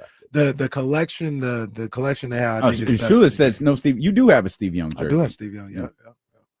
I think the collection is best. The Steelers are close, but the Steelers have a really, really nasty throwback. Like it's garbage. It's trash. It's like is it that gold, that the one with yellow the stripes one or something? Oh yeah, that's terrible. It is. As a That's matter of fact, terrible. I don't even think it goes up and down. I think it goes around. That's like that. that's ass. That's no awful. good. But when the Steelers go with the black jerseys with the yellow numbers, that is fire. Fire. So they're up there. I think the Packers are up there too, but they got the sorry little throwback. Well, I too. think the Raiders are up there. Raiders are up there, but a lot of people like the silver. I like the black letters better. I Black like numbers better. Chargers aren't bad. I think Who, no, they're Chargers? not. Chargers- Yeah, Chargers they're are not. good. Chargers. I think I actually think Raiders fans hate this, but I love the white ones. The white with the Black. silver. Yeah. I love those. That one's fire. Those That- are That's the one I was gonna get when Charles Woodson got drafted. Did they 'Cause I was like, I'm do? gonna get me a Charles Woodson jersey. Did they do white and silver? That was one of the color rush. Yeah. I think Raider fans hated those too. They I don't think did. Raider It fans was an like the old. white It was a throwback to their AFL days though. Is that what color they were? Really? They were? the white They and had silver. the white jerseys with the silver letters when they first started. That I white love that. jersey with the black letters is fire. Oh, bro. yeah. That is Cold. fire. So they're up there for sure. Cold as ice. Yeah. Cold as ice. I think the Bills, like the Frost jersey or Oh, those whatever are that they fire. dropped. Yeah, That looked like a D'Lo nasty. special. Yeah, like a D'Lo yeah, special. yeah. That is nasty. Me and right there. Jesse were just talking about the Eagles when they go back to the Kelly Green joints. Those are fire. Yeah, Ooh. that Kelly Green color is Ooh, those special. are cold. Yeah, that Those are Kelly Green cold. color is special for sure. Well, man, we're happy you're here. We're thrilled that you're here. We've got a lot to talk about. Spent 45 minutes with the insiders. Didn't reference Jauan Jennings one time, at least not from a contract standpoint. Yeah, The exact incentives, at least to the best of my knowledge, haven't been released.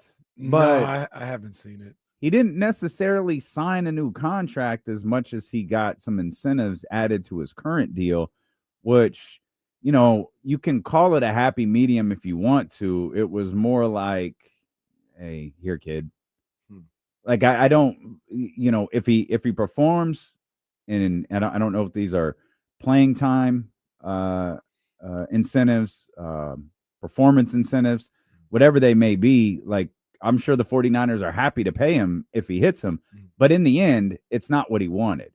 There was a report from Schefter that I read courtesy of NinersWire.com. Go read the articles multiple times. They did offer him a multi-year deal, but there was clearly something about that that him and his representatives did not like, so they're choosing to roll the dice here on what this season looks like and see if he can continue to either emerge or cement himself as a top receiver for the San Francisco 49ers. And that's obviously, if you could get the money now, then yeah, you would do that. But at the same time, I think that's not bad at all to come out here with the role that you would have with this 49ers receiving group. See if you can have another top flight season. We talk about it all the time. He almost had 1,000-yard season again. If you could put back-to-back seasons where you're getting 900 to 1,000 yards receiving going into unrestricted free agency, yeah, you might be able to ball out there. Kyle brought up a good point during the insiders. I think the incentives, if we're being fair, are probably playing time incentives, because if you put him at performance and he's third or fourth option potentially, setting them up to not be able to get those incentives. So I think for everybody involved, I think it'd be fair if the Niners made those incentives playing time or games played or snaps taken type incentives. And if I was the representation of Jauan Jennings, I wouldn't take anything less than that. I definitely wouldn't be taking no performance or all performance incentives in that type of deal. Sure. Now it feels like the injury was a bigger story than the contract. The contract was certainly a big story this camp, this preseason, but I feel like because of the type of injury that he had, and I do believe he did, that became a bigger story than the contract thing, because in the end, whether we're talking about Micah or we're talking about, some of these other hold-ins, holdouts, those types of things, Jauan had leverage, man, but he didn't have a lot. And it was kind of like one of those things that I don't think you were here that day. As Jesse and I were talking about it, I actually worked myself into believe, like, yeah, actually, I'm okay with what he's doing. He's in a position where he's going to have to be the number one guy, probably for a large chunk of the season. That's not necessarily how the NFL works. Like, it's like, yeah, you're probably going to have to this year, but what is that ultimately going to mean for you as this franchise moves forward? And it was a tough spot for him, but in the end, I felt like he was going to be there. In the end, I felt like he was going to play because the leverage was so minimal. And I hope it works out for him this year. I hope he's healthy, because if he is, as we outlined yesterday or a day or two ago, you have a different comfort level with this wide receiver room knowing that he's there. It may not be great. It might not be an all-pro wide receiver room, but looking at Ricky Pearsall to ascend a little bit, as you pointed out, it's a first-round pick, whether he was shot or not, he's a first-round pick. And then now Jauan Jennings, who was great for you last year. It has been good for you. For me, it takes that wide receiver room to a place where it's professional. It's, dare I say, good. Like, I think it's good. It's not great. It's not elite, nothing like that. But Jauan Jennings is a proven commodity in the league. Ricky Pearsall still has to prove some things, but in the times that he's been able to play, he looked fine. He looked like a good wide receiver. I, maybe unfairly, but this is the way I like to look at it, especially with how the game is played in 2025. I add George Kittle into that room. I know he's a blocker and all this other stuff, but he got 1,000 yards receiving last year. So you put him out there, and if you get a healthy Christian McCaffrey to also help be a receiver, I think that's a good group that you have. It's not complete. You probably want one or two more receivers, but just having Jauan Jennings there seems to balance everything else out. And in 3 weeks, you get DeMarcus Robinson. I'm pretty bullish on him. I think he's going to be a really good addition to that wide receiver room. So it gets you to the point where, hey, we've got good wide receivers, good weapons for Brock Purdy to go along with what we want to do as a running team. Like, that's always, to me, that's always the basis of a Kyle Shanahan offense. Run the ball to set up the pass. And sometimes good, not to be stupid, good is good enough. You don't have to be great. You don't have to be all pro. Like, sometimes if you just have guys who can run their routes, create separation, and you have a good quarterback, which I believe the San Francisco 49ers do, that's enough. And part of what your receivers do, part of so much of this is, the domino effect for the quarterback. If you got a wide receiver that can create separation, if they're running a 10-yard route, they're running a 5-yard route, they're running a slant or whatever, that helps your quarterback. There is an urgency to get to the quarterback quicker. And the way this offensive line is constructed, yeah, I'll take my chances. I'll take my chances with Brock Purdy back there. Plus Christian McCaffrey, who, if you missed every other show this week, Christian McCaffrey's health changes the trajectory of this team to me. Great. And there are players on each team. Understandably, if you stay away from the quarterback position, you start removing guys, and it's like, yeah, it's going to be a lot tougher for them. It's going to be a lot tougher for them. Christian McCaffrey is the one. I think Trent Williams is another. or you remove those guys, it gets really, really difficult for this team. But I think as it stands right now, this team, the San Francisco 49ers team's in a great spot to start the season. I think so too. And they going into this week 1 matchup with the Seahawks healthy, I guess. I know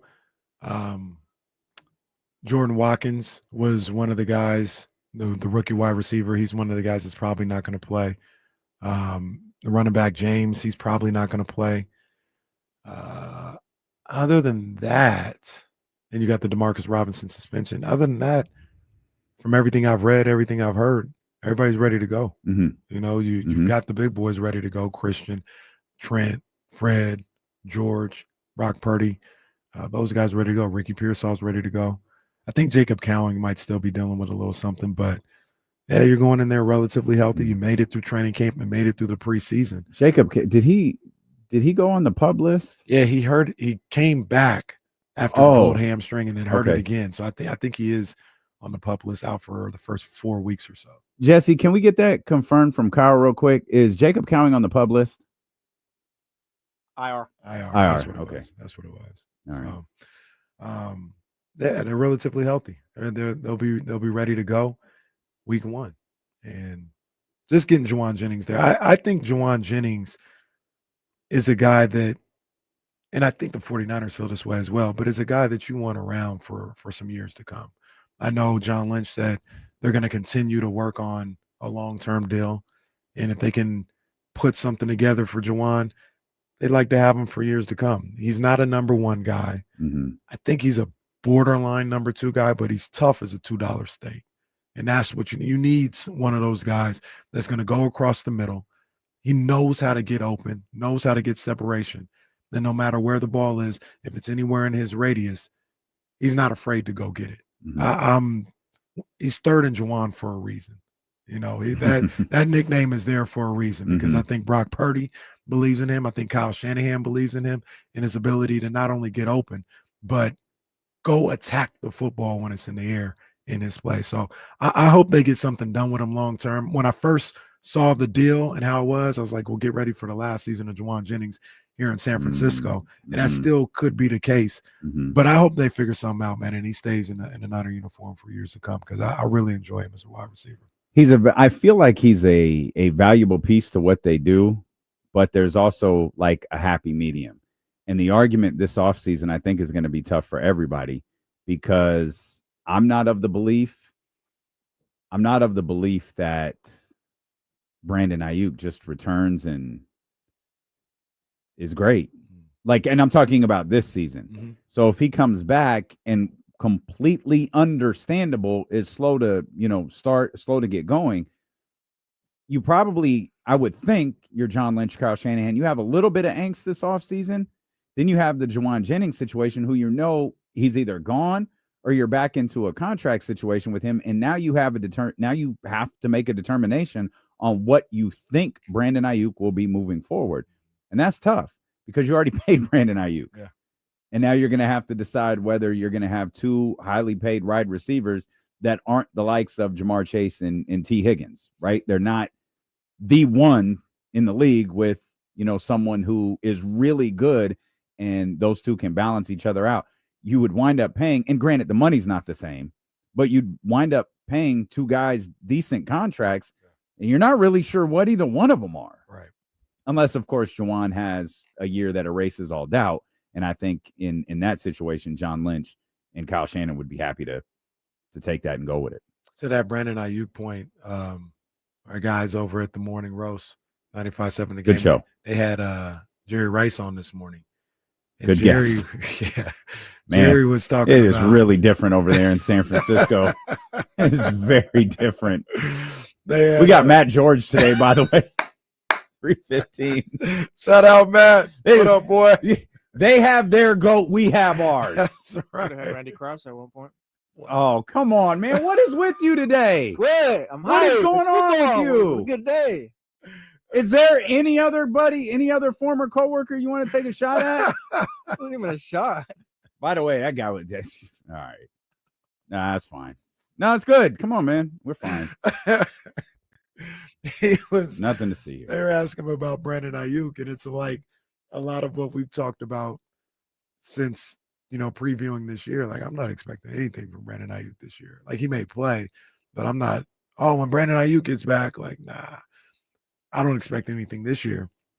Jerry said after he tore his ACL in the first game of the season in '98, I believe it was, against Tampa Bay, he said, I didn't feel right for about 2 years. Yeah. I didn't feel like myself till about 2 years. Now, here's the funny thing about that. I went to go look that up and be like, man, Jerry didn't really get back to form, for 2 years. He's out that year because torn ACL. And I think he broke his kneecap in the game. He came back on Monday night. The next year, not 2 years later, the next year, 151 catches 82 catches for. I was about to say, that is insane. No, 82 catches for 1,157 yards. Yeah, that's pretty good too. That's pretty good too. I was like, oh, maybe that first year back, he only had like 800, 700. No, 1,000-yard season again. Didn't even feel right.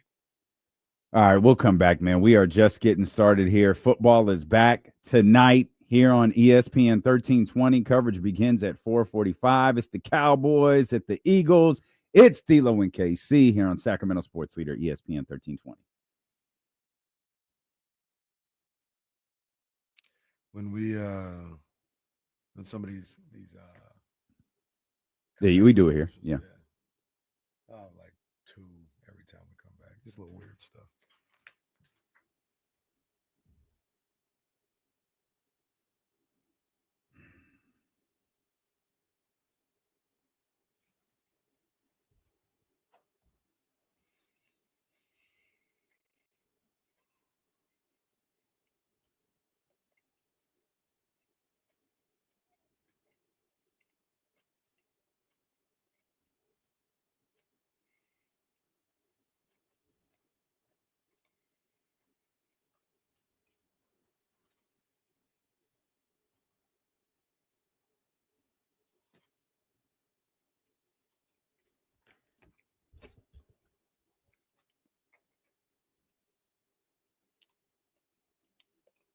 $197 receiving touchdowns for Jerry Rice.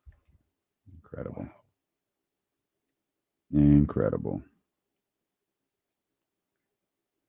Damn, 1,549 receptions. What? Wow. Greatest of all time.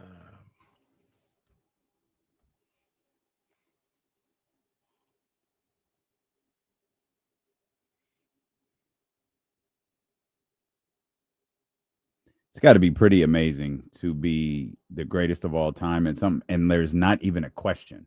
No debate. Like, no one goes, yeah, but it's like, no. That's just it. Universal.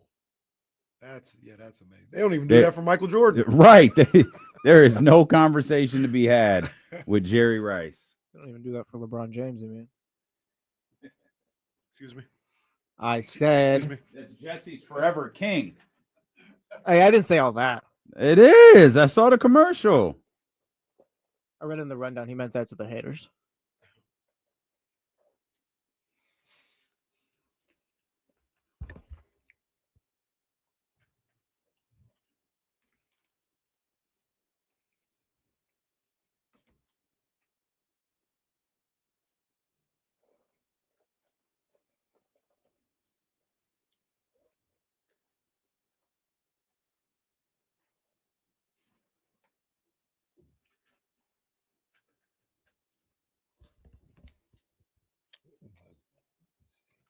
I saw Mark's got a Chasing Kelsey jersey. Do Niner fans get Trent Williams jerseys? No.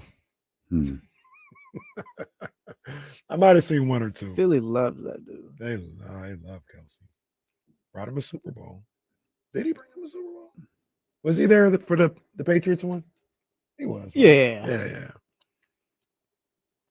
He played his entire career with the Eagles. Yeah. Kelsey's got to be the only lineman selling jerseys. Offensive lineman. Yeah.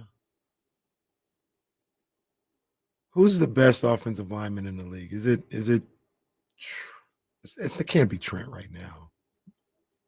Probably not right now, but Who I mean, is at one it? point he was like one of the best players in the league.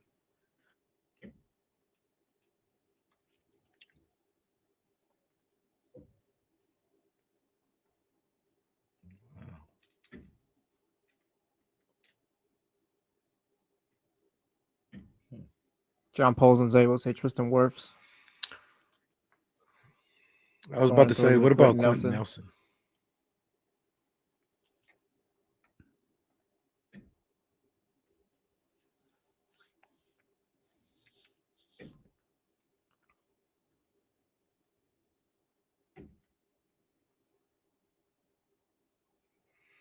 No, I don't think there's anybody like that. I mean, Trent still gets it done though. Trent might be the best still. He might be the best.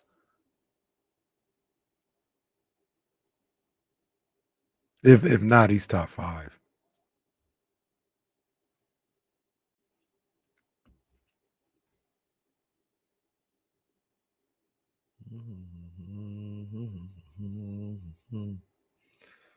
I'll give anybody in this chat $5 if they videotape themselves doing the "It Depends" challenge. If you can actually do it. What is that? It's the new Chris Brown challenge. It's going crazy right now. I'll give you guys $5. Whoever can do it. I'm not hip. It's not hard. I learned how to do it. I'm not a dancer.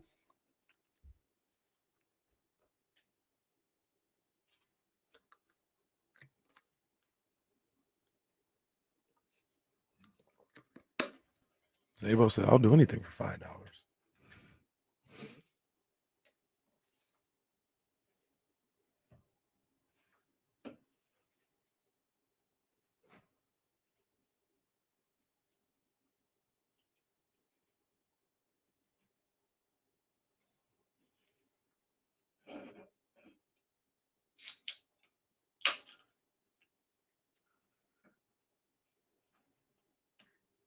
Game day, long breaks.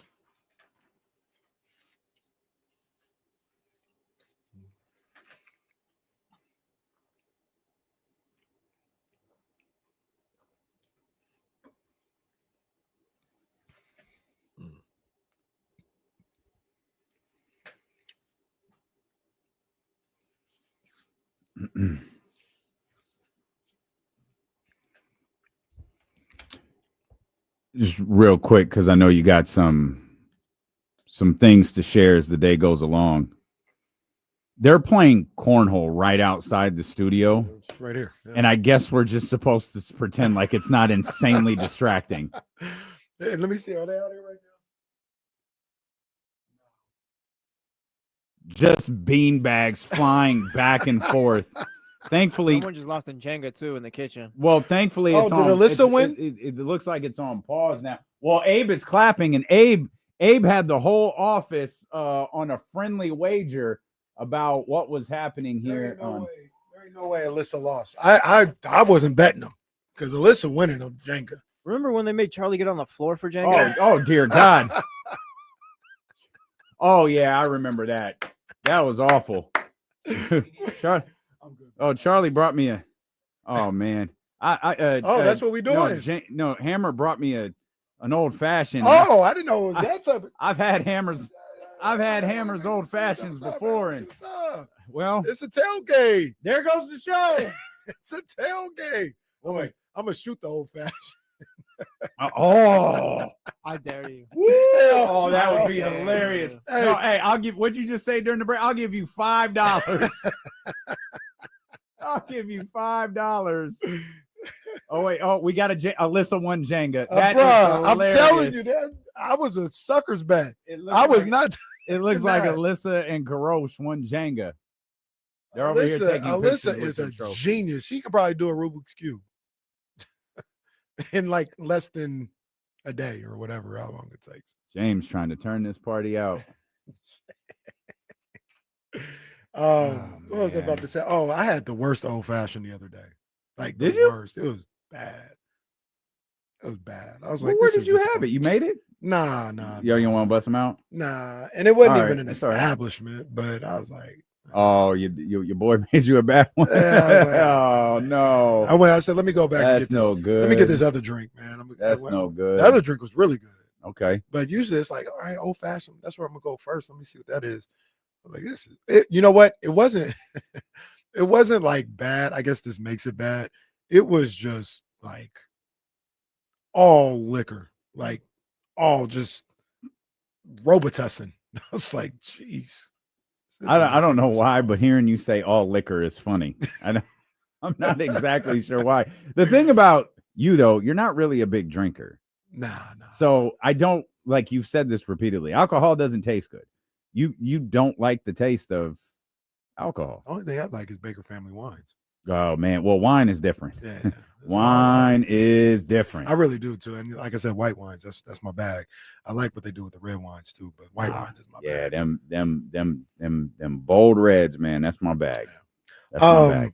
So what we're gonna do today, Mhm. NFL kickoff day. You guys know I like to do these things, right? A kickoff for the season or a championship or something like that.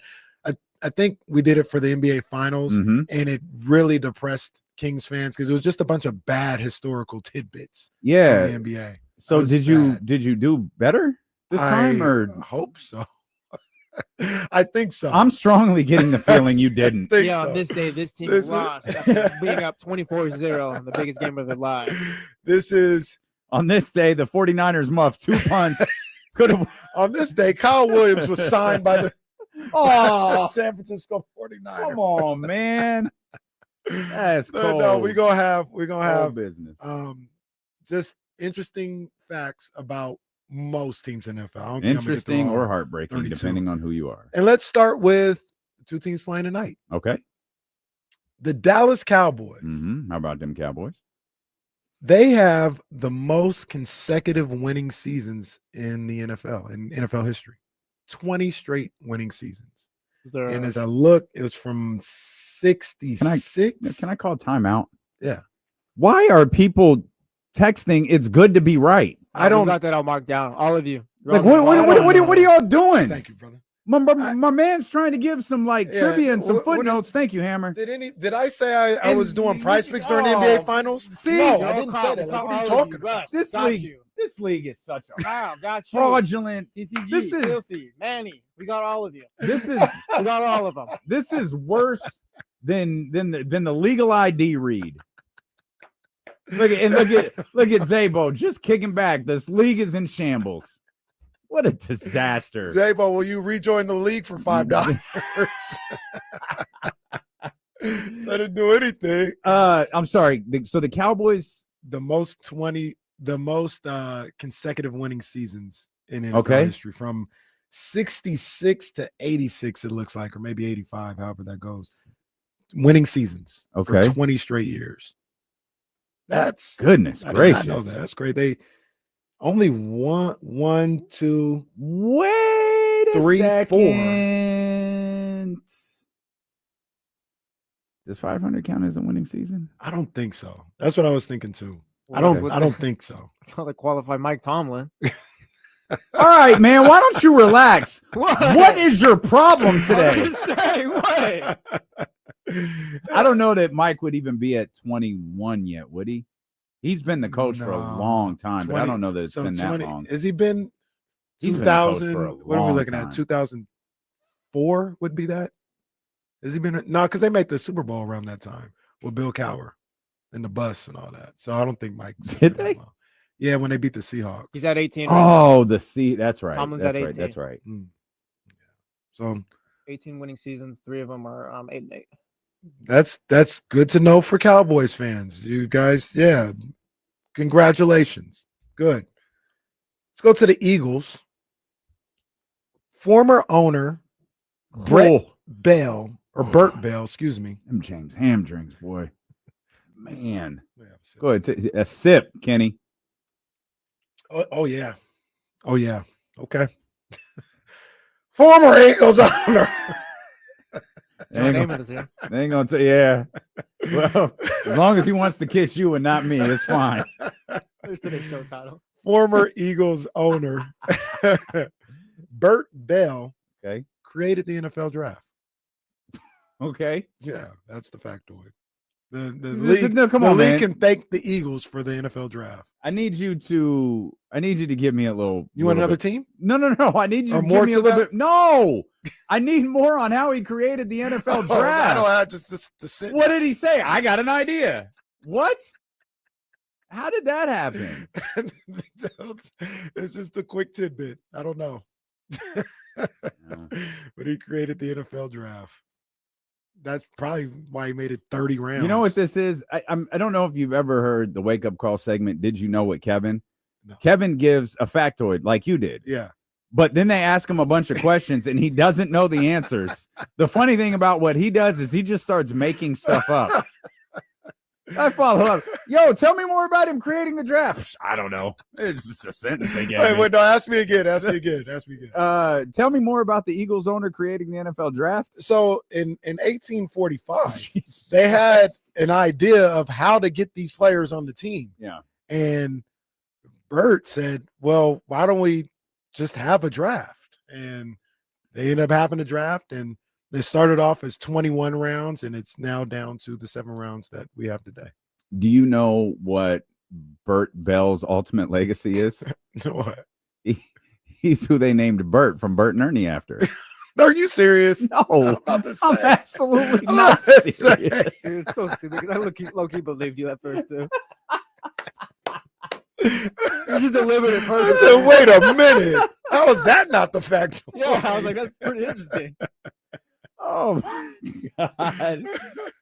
Oh, this show is great. Oh man. We'll come back. And God knows what shape we'll be in after drinking these drinks from James Ham. We talked yesterday very, very briefly during power rankings, 4 in, 4 out, all that different stuff. And there's a couple of teams that insiders, reporters, fans are really high on. We're a little skeptical over.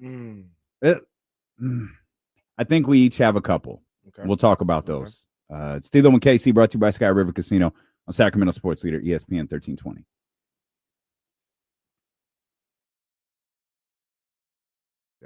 Here. That's a good call, Soren. Ernie was named after Ernie Grunfeld. That's a great point. Great point. Great point. Great point, Soren. Soren gets it.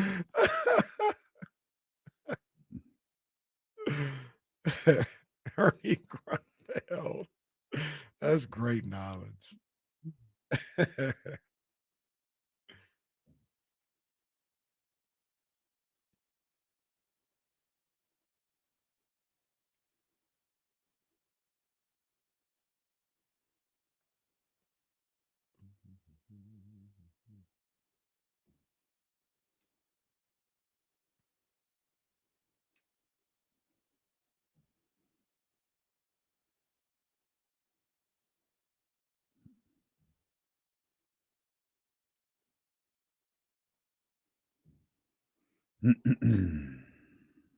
This is bizarre. Yeah, I gotta talk about this one. This is bizarre.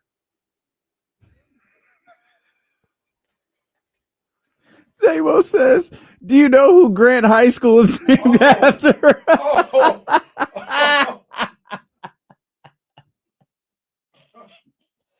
Samo is stupid.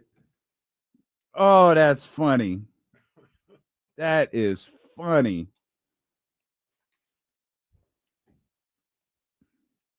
Man, I'm going to Tahoe this weekend. I just found out. That's exciting. That's what's up. Going to see Teddy Swims.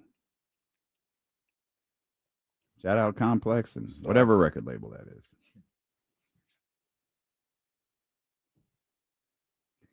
Despite living here, I've never spent a significant amount of time in Tahoe.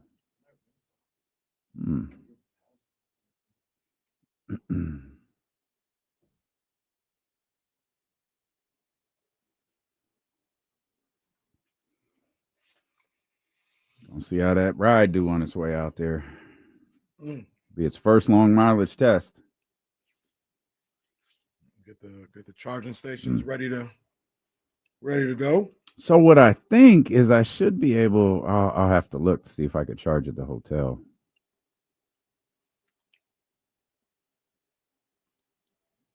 Let me see.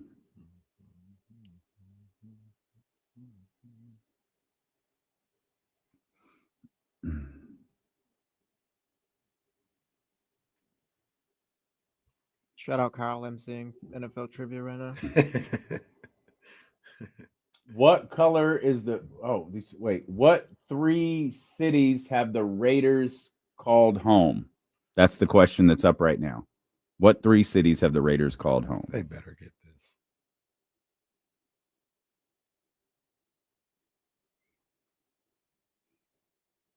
Yeah.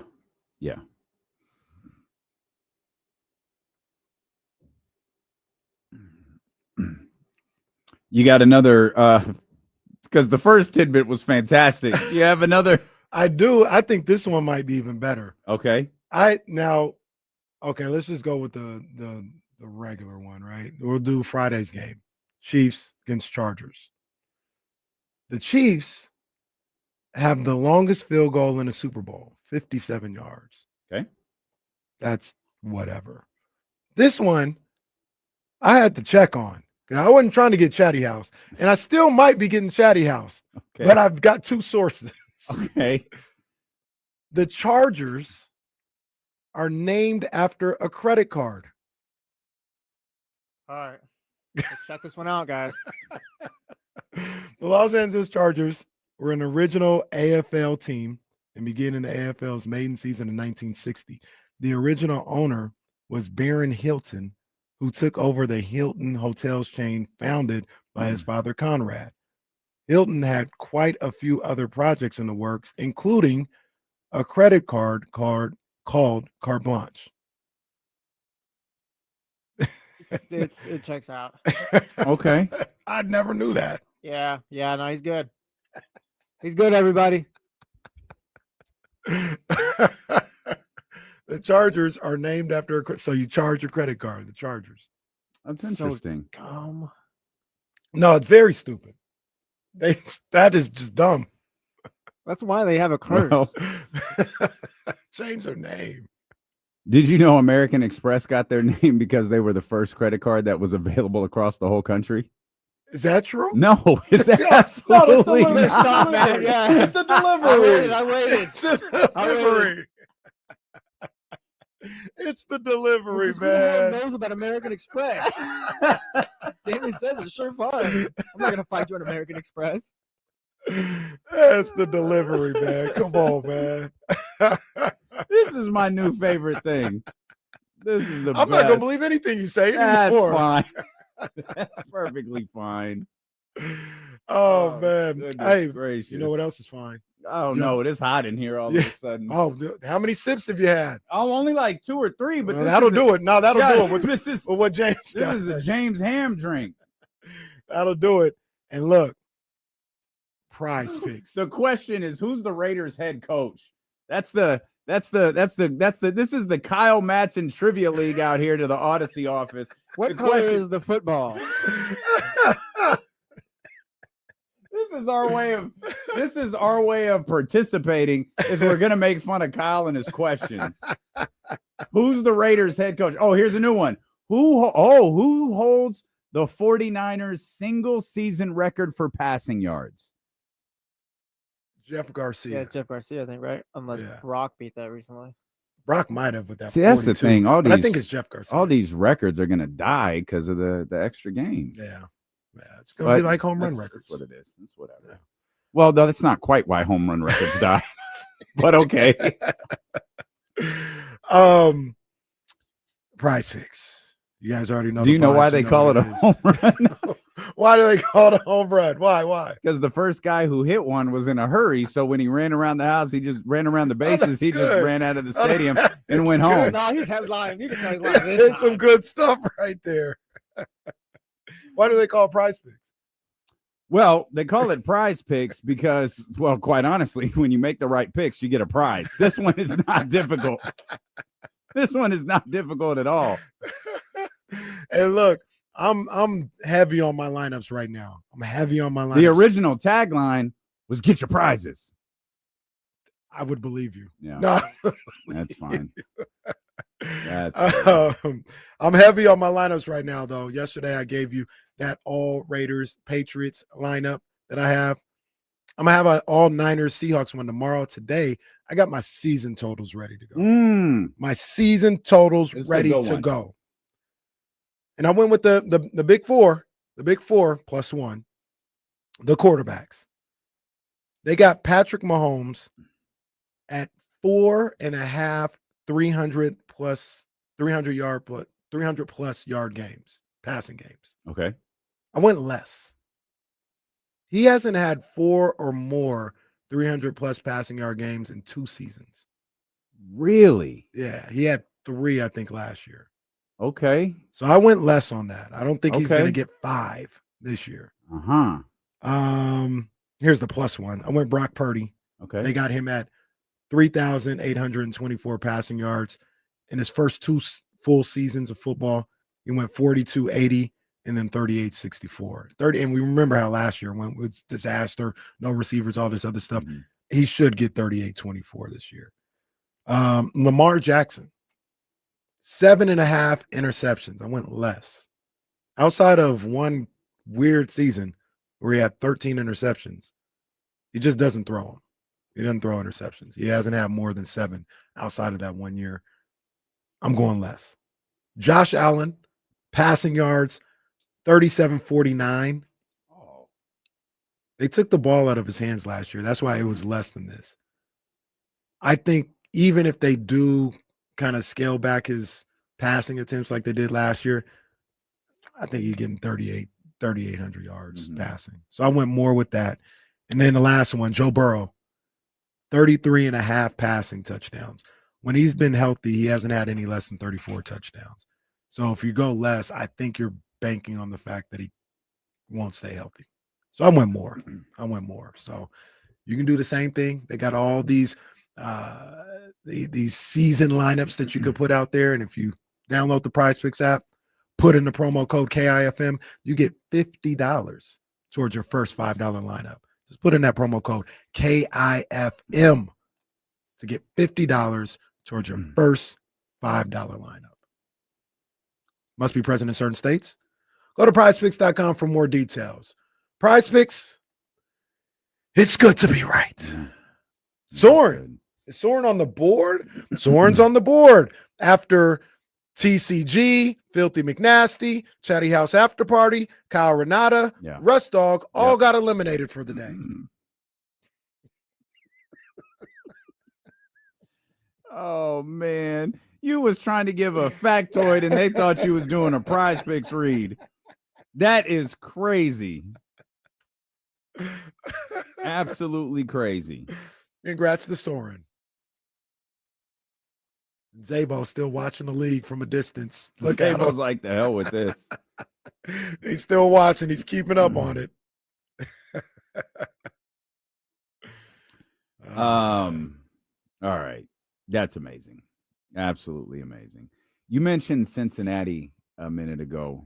Cincinnati finished last season really strong. A lot of people, James Ham included, had Cincinnati in the Super Bowl, are really high on the Bengals. Are you? I think they're going to make the playoffs. James got them in the Super Bowl? Yeah, I think James. I can't. I thought he said Buffalo. Oh, did he say Buffalo? Yeah, I think he said. Who was the NFC team he said? I can't remember. I can't remember. I thought he said Bengals. I think he said Bengals. I think he's got Bengals, Bills in the AFC. Well, he's right there pouring drinks, for God's sakes. He's having the time of his life right Jesus Christ, James. I hope he's Hey, they got a little tip jar for my man. I'm not gonna say much because I ain't trying to get us in trouble, but it's been a wild party. When you talk about some of the things, some of the activities going on, there was cash on there. There's two things. There's cash. And we got old fashioned. Hey man, it's like the old days. This is by the old days he means the 80s. That's what he means. Oh man. Oh. And there are some people out there who can't hold their liquor. There are some people out there who are going to be in awful shape when that Uber comes to pick them up. Oh, the Uber. There is a fleet of Ubers lined up outside the Odyssey studios right now. It's like a concert. All Just of waiting. them, just waiting. Just waiting. And shout out to our girl Sylvia, who is directly outside her window, working as hard as can be. Out here grinding, man. Shout out Sylvia. Happy anniversary. Sylvia is the woman who you walk in and her smile is just like, that's good. It's a good day. I agree. It's a good day. I agree. But let's go with the fact that James said the Bengals. I'm not that high on them. I think they'll make the playoffs. I got the Ravens winning that division. So if they do, they'd have to make a run through the wild card and on the road the whole time. I think they've got the talent on the offensive end to go anywhere and win. You know how I feel about Joe Burrow. I think he's the best pure passer in the game. I think he's going to have another monster season. Jamar Chase, who left Nike today, by the way, for some upstart company called Fan Bricks or Fan something. He's the first person signed. Okay, I got some questions. The aspiration. Like, what is this? Yo, check with the Bengals right now, man. Hey, someone, Pablo, look into this immediately. Check with the Bengals right now. But Jamar Chase is arguably the best wide receiver in the game right now. So with that combination, and you got T. Higgins on the side as well, they can go anywhere and win in the playoffs. I would not be shocked if the Bengals made it to the Super Bowl. I'm not picking them to, but I wouldn't be shocked because of that talent they have on the offensive end. Shout out. Just need the defense to just be average. That's it, right? Let's not have really 9-game losing streaks, defense. Stay in front of your guy for 2 dribbles. Just don't give up 500 yards a game, and it'll be fine. I don't even know if the defensive game plan is working because they're not doing it. Have you had anything to drink? No, I'm just happy today, I guess. Vibes are up. Fable Jesse is eviscerating anyone he can think of, whether they worked here or it's Luke Walton. I love it just because I'm in a good mood too. Well, Luke Walton, it's just a Thursday. That's a good point. It's a Thursday. That's a good point. Fable Ticks is who. Excuse me. Fable Ticks is who Jamar Chase signed with. The first NFL player to sign an endorsement. There's no way that's real. I think it's Fabletics. Fabletics? Oh, for God! Damn it! No, you're right on that one. Fabletics. I got you. That makes more sense. Athletics makes more sense than Fable Dicks. Fable Ticks with the T. All right. With the T. No. With the T. Don't get because I saw you. That was just the T. You heard it. You heard it. That was with the T. That was with the T.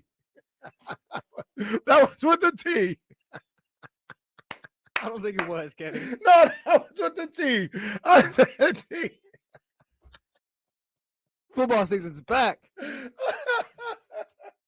That was with the T. With a T. No flag. Ref saw it too. With the T. I got real tears coming out of my eyes right now. Fabletics. Fabletics is 100% what it is. I still never heard that of other him. one either. Not either. I still never heard of him. I don't know what Fabletics is. I had some shorts, I think, or something like that. So you've seen the brand before? Yeah, I've seen the brand. It's not like popular.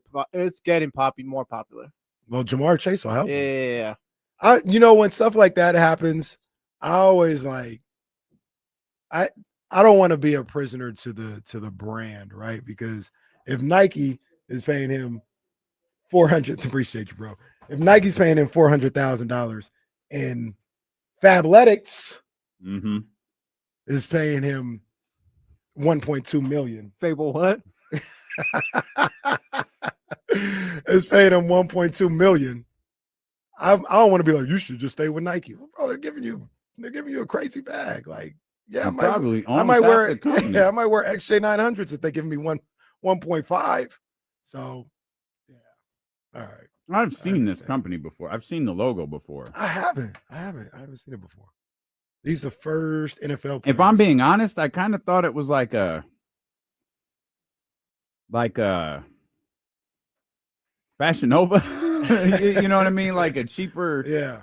Maybe and they maybe are. it is. Yeah, maybe they're stepping their, getting into sponsorship. You can get a $9 bra, leggings for 2 for $24. Huh. That's what the website says. Well, shout out to Jamar Chase. I think the Bengals can be good on offense. I ain't even gonna say the other side of the ball. Mhm. The team, I think. Yeah, bro. That's tough. That's tough. the team. Yeah, it's tough. What do you think? You think people are doing too much with the Bengals? No. I think people are doing too much with the Broncos. Ooh, That's the one. Now, I don't Ooh. see people talking about the Broncos as Super Bowl contenders. Mm. I haven't seen that. Mm. And it's not even that. It's not that I have the Broncos in the playoffs. Like it's not that. It's like, I know y'all love Sean Payton. I understand he's a good coach. I understand we're really high on Bo Nix, and that defense is terrific. It just feels like the hype around them is really loud. And sometimes that's just I don't want to say it's a recipe for disaster. I just think sometimes, we buy into something a little too much, and it's like, yeah, they hear it. Mm. They can pretend like they don't. Sean Payton could say, we don't listen to that. Like, no, you do. And even if you're not listening to it, you're hearing it. Right. Quote Wesley Snipes or Woody Harrelson. I can't remember. Yeah, it was Wesley Snipes. But I'm not sure. Like, I'm a little more in on that than the other team I'm skeptical about. And that was the team that you had at 5. Minnesota Vikings. Yeah, man. I get it. I get, and this is partly like, ha-has aside. It's part of the reason I leaned on the New York Giants thing yesterday when I was trying to find that, like, who could be that team that just kind of turns thing around. And I said the Giants. Jacksonville would be a big turnaround, but Jacksonville is predicated on their offense, and it's predicated on Trevor Lawrence and him potentially, entering that upper echelon of quarterbacks. For the Giants, it's their defense. It's Russell Wilson and perhaps at some point Jackson Dart being serviceable at the quarterback position, but that defense, which already has some really strong components to it, potentially becoming a top 5-4-3 defense in the league. Right. I'm not sure. Minnesota's established, and you have Justin Jefferson, but you're putting a lot on what essentially is a rookie quarterback, a Joel Embiid type rookie quarterback. Well, I think Joel missed 2 years. He only missed 1, but that's a lot of weight. Yeah. And that weight gets a little lighter when you're throwing the ball to Justin Jefferson. Yeah. That weight gets a little lighter when your defense can force a 3 and out on 5 straight possessions. But still, you're carrying, I think to a certain degree, you're also carrying the burden of last year's team. That was your team. You got hurt. Sam Darnold took over. Sam Darnold established himself as a starting quarterback in the NFL again, and, left for Seattle. And now it's like, with all parties being, acceptable to that. And now it's like, all right, this is your team. This team was really successful last year, so that's what you're working with. That's the one where I'm just not sure about. And that division with the Lions, with the Packers, and whatever the Bears wind up being, like that's to me, that's a tall task for Minnesota. To your point about JJ McCarthy and just putting him in that position as a rookie, as a first-year guy, essentially. Sam Darnold last year threw for 4,319 yards, 35 touchdowns, 12 picks. Can JJ replicate that in his first year? Yeah, and how many years was Darnold in the league when he did that? Yeah, this was his 5th, 6th year in the league at that point. So, to a certain degree, I don't think they're going to ask McCarthy to do that. And that was a 14-3 team. I'm not expecting them to be 14-3. Like they'll maybe 11, 12 wins, something like that, 11 wins. And, the numbers will be a little less for McCarthy, and he could still play well enough for them to win 11 games. But I'm putting faith in the coach, Kevin O'Connell. I believe he is one of those top offensive play callers, and he'll put him in positions. He absolutely is to be successful. They got Thielen back. They got Thielen. Like it's Justin Jefferson. He's gonna be doing his thing. Addison, I think, out the first three. No, he's suspended the first 3 games. That's what he is. I knew he was out for a few weeks. So he'll be Aaron Jones is their running back. Aaron Jones and Jordan Mason. Yeah. And Aaron Jones was really good last year. He was really good last year. So putting a lot of stock into the coaching staff. Brian Flores on the defensive end as well. I think that playing in Minnesota is also one of the true home field advantages in the league, with that dome and with everybody doing the skull chants and everything like that. So I'm banking on that when I say they're going to be one of the better teams in the league this year. Okay. Also, I'm bought in on Denver's hype too. I understand. Yeah, I think they can win that division. I told Kyle and the Insiders earlier, I think they can make a run to the AFC Championship. See, I wouldn't be like surprised. 3,700 yards, I think. 3,700 yards, 29 touchdowns, 12 picks last year. I like Cortland Sutton. They drafted RJ Harvey this year. You got J.K. Dobbins if the rookie doesn't work out. And that defense, I think everyone's just expecting to just be the defense this season. I wouldn't be surprised, but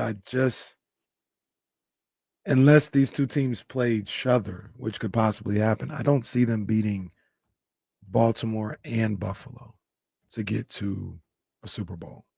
If they can run the football this season, then I'll be bought in more, I think. Because if that defense is what we're expecting come January or whatever, and they can run the football, I think that'll be enough. It's a little bit of a hot take. What about Minnesota? Minnesota, I see it like 7-8 wins. Yeah. Okay. I don't think their defense is as strong as Denver's. I love Justin Jefferson. For me, is like still the best receiver in the league, but it's just I wonder if they're going to struggle without Addison the first 3 games. Thielen is old now. Here's the one thing I'll throw at you though: you don't like Detroit either. I wouldn't say that. That was.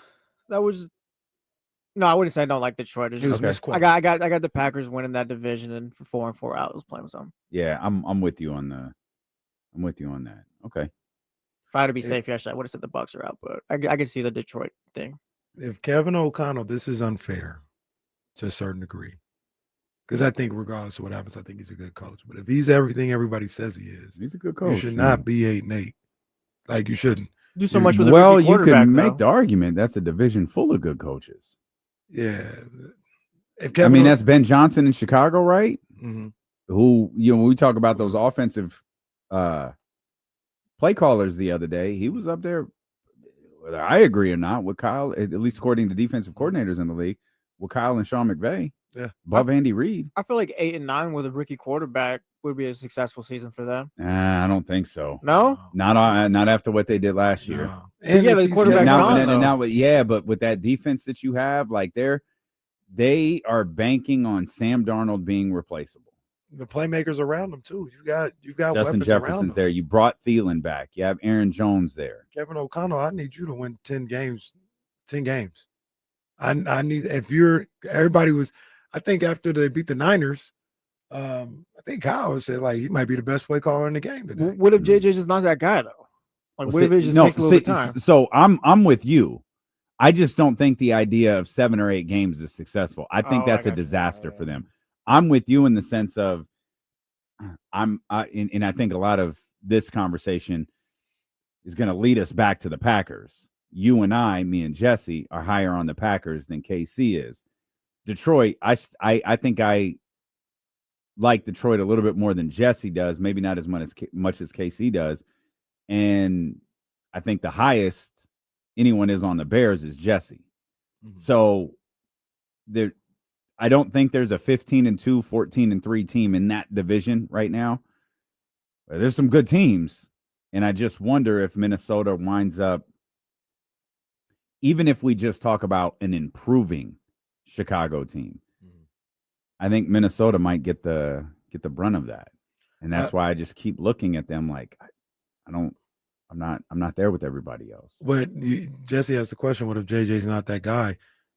Jimmy Garoppolo wasn't that guy, and Kyle Shanahan found a way to get success. Double-digit seasons. Is Kevin O'Connell that Jimmy good? G had some seasons That's under how they his belt, talked though. about him, though. But I don't think they. Sorry, Jimmy Jesse. G had some seasons under his belt. Like he played got some starts under the Patriots. Like there was something there, but like McCarthy's is just starting out.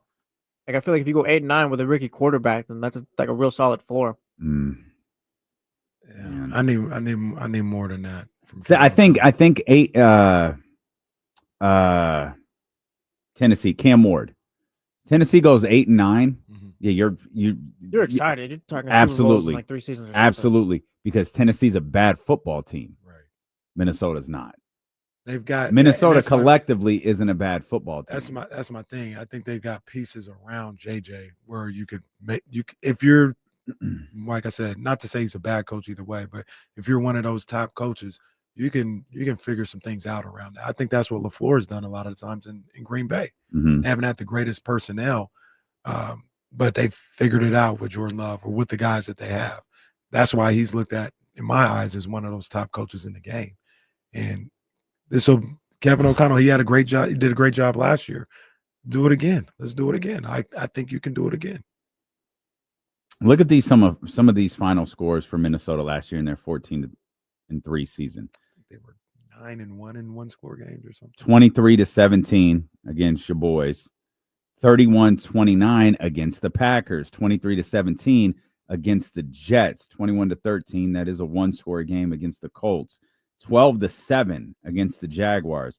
30-27 Chicago. 23-22 Arizona. You 27-24 Seattle. 27-25 Green Bay. I ask you the one. Yeah, I didn't count there, but the one they lost to Detroit 31-29. Mm-hmm. Can a rookie quarterback win those games for you? No matter what you think about Sam Darnold, he's a veteran quarterback who's comfortable in these moments. Mm-hmm. Can J.J. McCarthy win you games like that? Don't answer me because we got to go to break.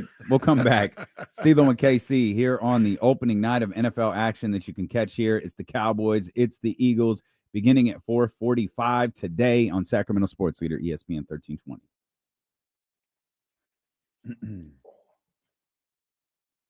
There is so much food out there.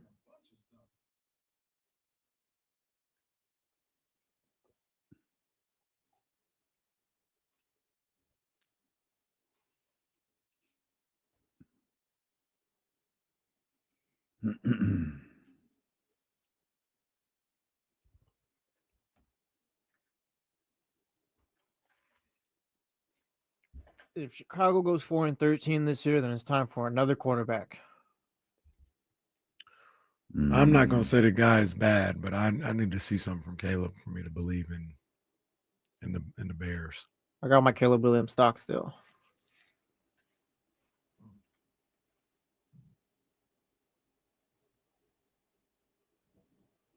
But like Casey said, there's really no excuses for him this season.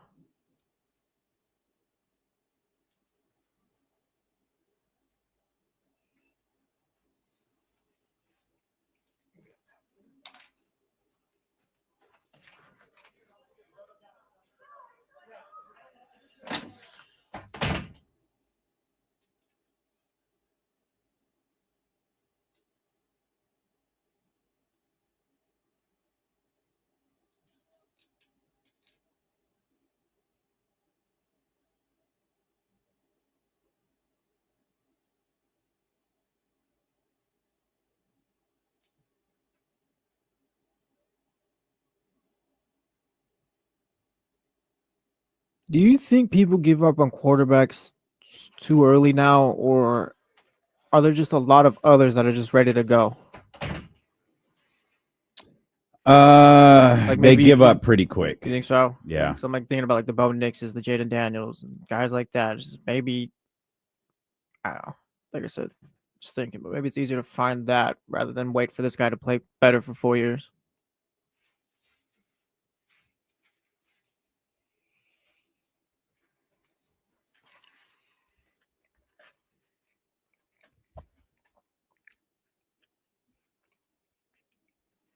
John Paul's is a good point too.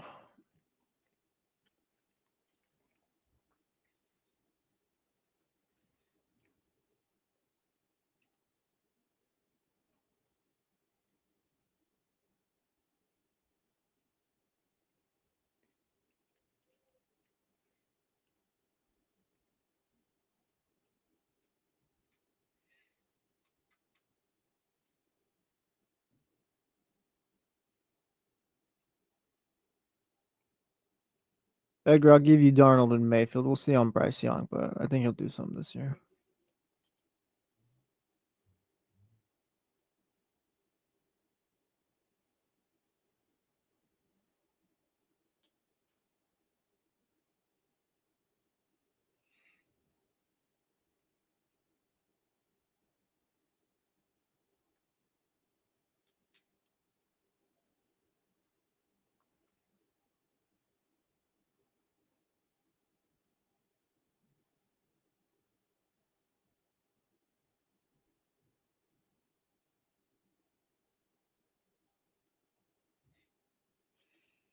Ryder Lyons in a commercial with Justin Jefferson. Congratulations, young brother.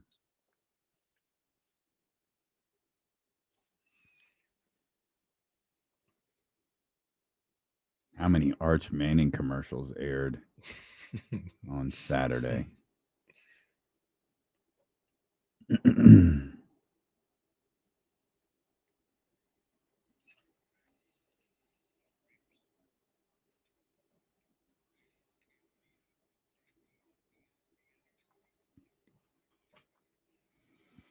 All right, let's get to the Elk Grove Kia Talk Line. Our man Mitch here. Mitch, what's up, buddy? Oh, That wasn't me. all right. That's fine. All No. right, well, Guess the hell with D'Lo and KC then. all right, man. He'll be back in a minute. No, it's fine. It's fine. Appreciate you, Mitch. Yeah, shut up, Mitch. I Yeah, I thought we were guess. boys, man. Yeah, I thought guess- we I was guess not. cool. Not in this world, pal. Jeez. Not in this world. Let's I see. think he might want to defend Sam. Who do Darnold, we too. think won trivia? Because it looks like I it- think it- Dallas won. I That's think my Da- guess. Dallas, yeah. That's my okay. guess. Yeah. Can I'm we playing also cornhole behind my studio now? no, yeah, there's definitely it's definitely happening. I'm trying to figure out if they're taking pictures. I'm trying to figure out who won trivia. Do you want me to go ask? No. Yeah, Well, yeah, okay. Yeah, go ahead. Go ask. yeah. Ask James what a Super Bowl pick too was. I swear he said Bengals, and I can't remember the NFC team he said. I can't imagine James liking a team that doesn't play defense in any sport. That's a good point. Our guy JC, shout out Modesto, says that Dallas smoked trivia. Oh, yeah, let's it's believable. go. Yeah. Count it. Count it. Count what? Count it. Count what? Grab James real quick. Ask him his Super Bowl. James Hammer. Hey, what was your Super Bowl pick again? It was the Bengals and who? The Bengals and Lions. The Bengals and Lions. Bengals and Lions. The Bengals and Lions are our Hammer Super Bowl pick. All right. So James is all in on the Bengals. James is all in on the Bengals. All right. Yeah. I'm surprised. You're right. I'm stunned to hear this. James is all in on a team that does not play defense whatsoever. That's news to me. James is all about the Katrina says she passion. got her money on Kyle for trivia. Kyle was the host for trivia out there, so that's why he couldn't win. Count my. Give me that point though. Give me that point. Point for what? Give me that point. A point I got for Dallas. Just give him, I got just give Dallas. him a point or something. Yeah. A pity point? Yeah, give him a point. Give me a point. What was the name of that athletic company again? You got Hey, a look, factoid you want to Hey, give look, out? I do have a factoid, but look, I do want to say because look, I keep it real. I keep Yep. it real at all times. Yep. I saw Miller give Dallas the card. The The Amazon card. He gets to spend $40 in Amazon. That's how I knew Dallas Salute. won. He gave him the card. I thought you were Oh, gonna say okay. I saw him give Oh, Dallas the oh, Amazon he's account. what he's saying is he cheated again. He cheated again. That's what he's saying. Bro, you're a fraud. You're such a fraud. Goodness gracious. All right. I got two more factors while we're talking about the Bengals. Okay. I don't know. I didn't get a chance to fact check this one, so we'll see. Okay. Did you get these facts from Twitter? No. Did you get them from the Chatty House? No. All right.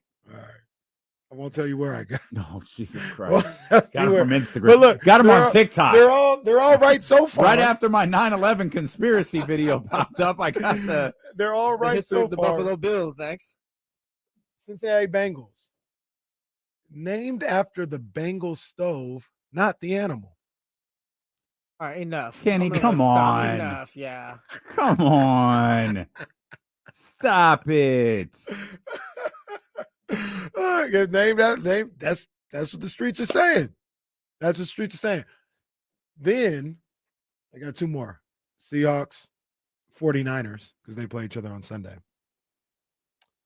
The 49ers invented the shotgun formation. Nice little fact there. Everybody's in the shotgun nowadays.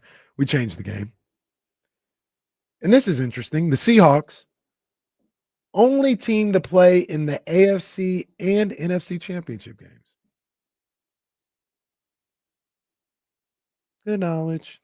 I think you're wrong about the Bengals. You are absolutely wrong about the Yeah, Bengals. I'm looking like God bless it. No. Look, that one, I just did that because we were talking about the Bengals. I wouldn't go on record with that one. That don't even sound right. The city, okay, no. That don't even It's sound named right. after the damn Bengals. Yeah, that don't even sound right. But like I told you guys, I fact checked the Chargers one. That one I just threw out because we were talking about the Bengals. But my two were the Niners and the Seahawks. Niners invented the You know what? shotgun I'm gonna be formation. honest with you. I don't even believe you about fact checking the Chargers. Yeah. That one was crazy. So I was like, let me check. The Bengals one, we were talking about the Bengals. That's why I said that. I would have checked that one because that don't even sound right. But the Seahawks playing the only teams in the AFC and NFC championship game is good for them. Didn't know that.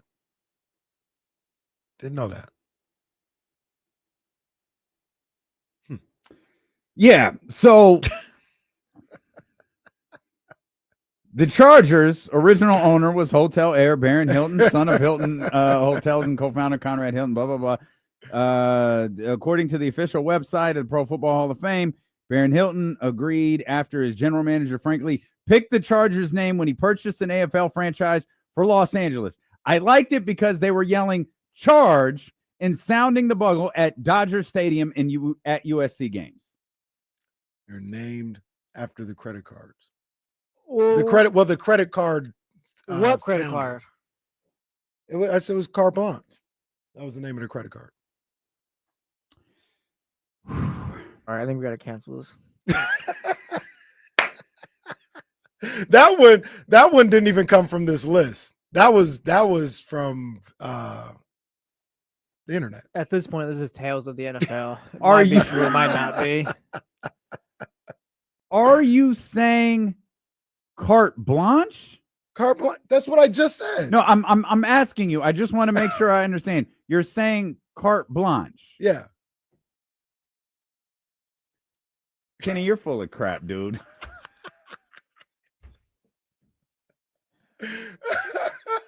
So look. Yeah, the Chargers are named after MasterCard. Look. All right, just like I did. Look. I'll stop it down. Just like I did with Dallas Wood and the whole thing. You gave me an idea once you said what Kevin did for the thing. So these are really on this list that I have, but I picked the ones that sound ridiculous, like the ones that are like the Bengals one and the Chargers one. I don't believe those at all. So now I that- looked up the the Chargers one, but it didn't have the same definition that's on this list that I have. There's a tie-in, though, that is accurate. Carte Blanche began in 1958 when the Hilton Hotel Travel and Entertainment Card was renamed. Hilton sold Carte Blanche to First National City Bank in 1966. I'm scrolling through Carte Blanche. By the way, if you never heard it, it's because it was a Diners Club card. However, it was an upper-level charge card on par with what the American Express Platinum card is today. The carte blanche card in North America, now a branded MasterCard issued by BMO under its Diner Club International brand license, carried a $300 annual fee as of April 2015 and offers an extensive menu of perks. That is not why the Chargers are called the Chargers. So the one, Latwood and the Bengals one, I looked at that, I said, that can't be true. Did we work That ourselves sounds into a ridiculous. shoot? What just happened? I'm telling you. When he said what Kevin does. What would have been funnier is if you hadn't told us. Well, I'm not going to do this all show. Well, sir, what are we supposed to do the next 2 hours? 30 minutes of I'm not content. going to do this. I'll give you the ones that are factual like that, like the Seahawks and Niners. Those are the real ones. So there's no way you didn't improvise these. The carte blanche thing? The carte blanche. Well, I looked at, so when I saw it on the list, I was like, that sounds ridiculous. And I looked up the real meaning of Chargers or where they got the name from. And it wasn't nothing about a credit card. And I just scrolled to make sure that wasn't the truth. And I did come up on that story that said carte blanche, but it doesn't say that's why they're called the Chargers. On the little list, it says they're called the Chargers for credit card charging. That's pretty funny. So I was like, that is not why they're called the Chargers. But let's see if I can pull off a Kevin. Did you know what, Kenny? Let's see if I can pull a Kevin. We're just going to jack this segment from the wake up call and call it "Did you know what, Kenny?" You have to hear how Kevin does the intro, and you have to do it the same way he does it. I'm gonna work on that. Did you know with Kenny? Yay, Kenny! That's what it sounds like. The Bengals one sounded too ridiculous, so that's why I had to. Bengals that's why I had to hilarious. come clean. I had to come clean. Bengals one is hilarious. A Absolutely. Bengals stove. I pray to God that Stop. Coach Brennan Marion is not listening to this show right now. I don't imagine that Coach has laughed in 5 days. No, ain't nothing funny. No, ain't nothing funny about what's going on at Hey, Sac Coach, State. did you know what the Chargers are named after? Ain't nothing funny about that. Hey, Coach, did you know that the Hornets at Sac State have nothing to do with the actual Hornet? Pretty funny, right? Did you know that the Hornets were named after a hornet tree that was the first tree saw on Sac State's campus? Dr. David said, did you know Grant's dad created the Juneteenth holiday? Goodness. He was a civil rights Goodness activist. gracious. The likes of Dr. King. Oh, they knew any folks man. too. Oh, man. That's great. We want to talk to Mitch now. Oh, is he back? Well, Yeah, as he's long as back. he doesn't hang up on us. Yeah, Mitch. What's up, Mitch? Jesse, sorry. Mitch, you're on the actual show, by the way. it's- Yeah, we're, Mitch, we're, you're on the real it's show. us, Mitch, Mitch. we're live, pal. That wasn't my fault. That's the Wi-Fi. It's like every time I had the spot, and it always finds me or I find it. Maybe you know who will fix that problem too. Oh, Yeah. well. And I was interested in that, Kenny. The name of the charge. I think they should have named it Matadors. All the fellow Spanish and California especially. More power to us, Jesse, right? Come on, I'm here, Colombian. Come on, we're join together. Mitch, I'm not from Now Colombia. Okay, I'm driving. I'm trying to do everything right here. No, Mitch, be safe, Mitch. Mitch, what do you think about the Raiders? Go ahead. I'm sorry. Oh, God. Teams, the 49ers and Raiders have strong running games. They might make the playoffs for them. I like the chances of the 49ers getting the division. They're more than the Raiders. Thanks for taking my call. No, you got I guess I got the whole room all riled up. Thank you. I don't know what the hell just happened. Thank you.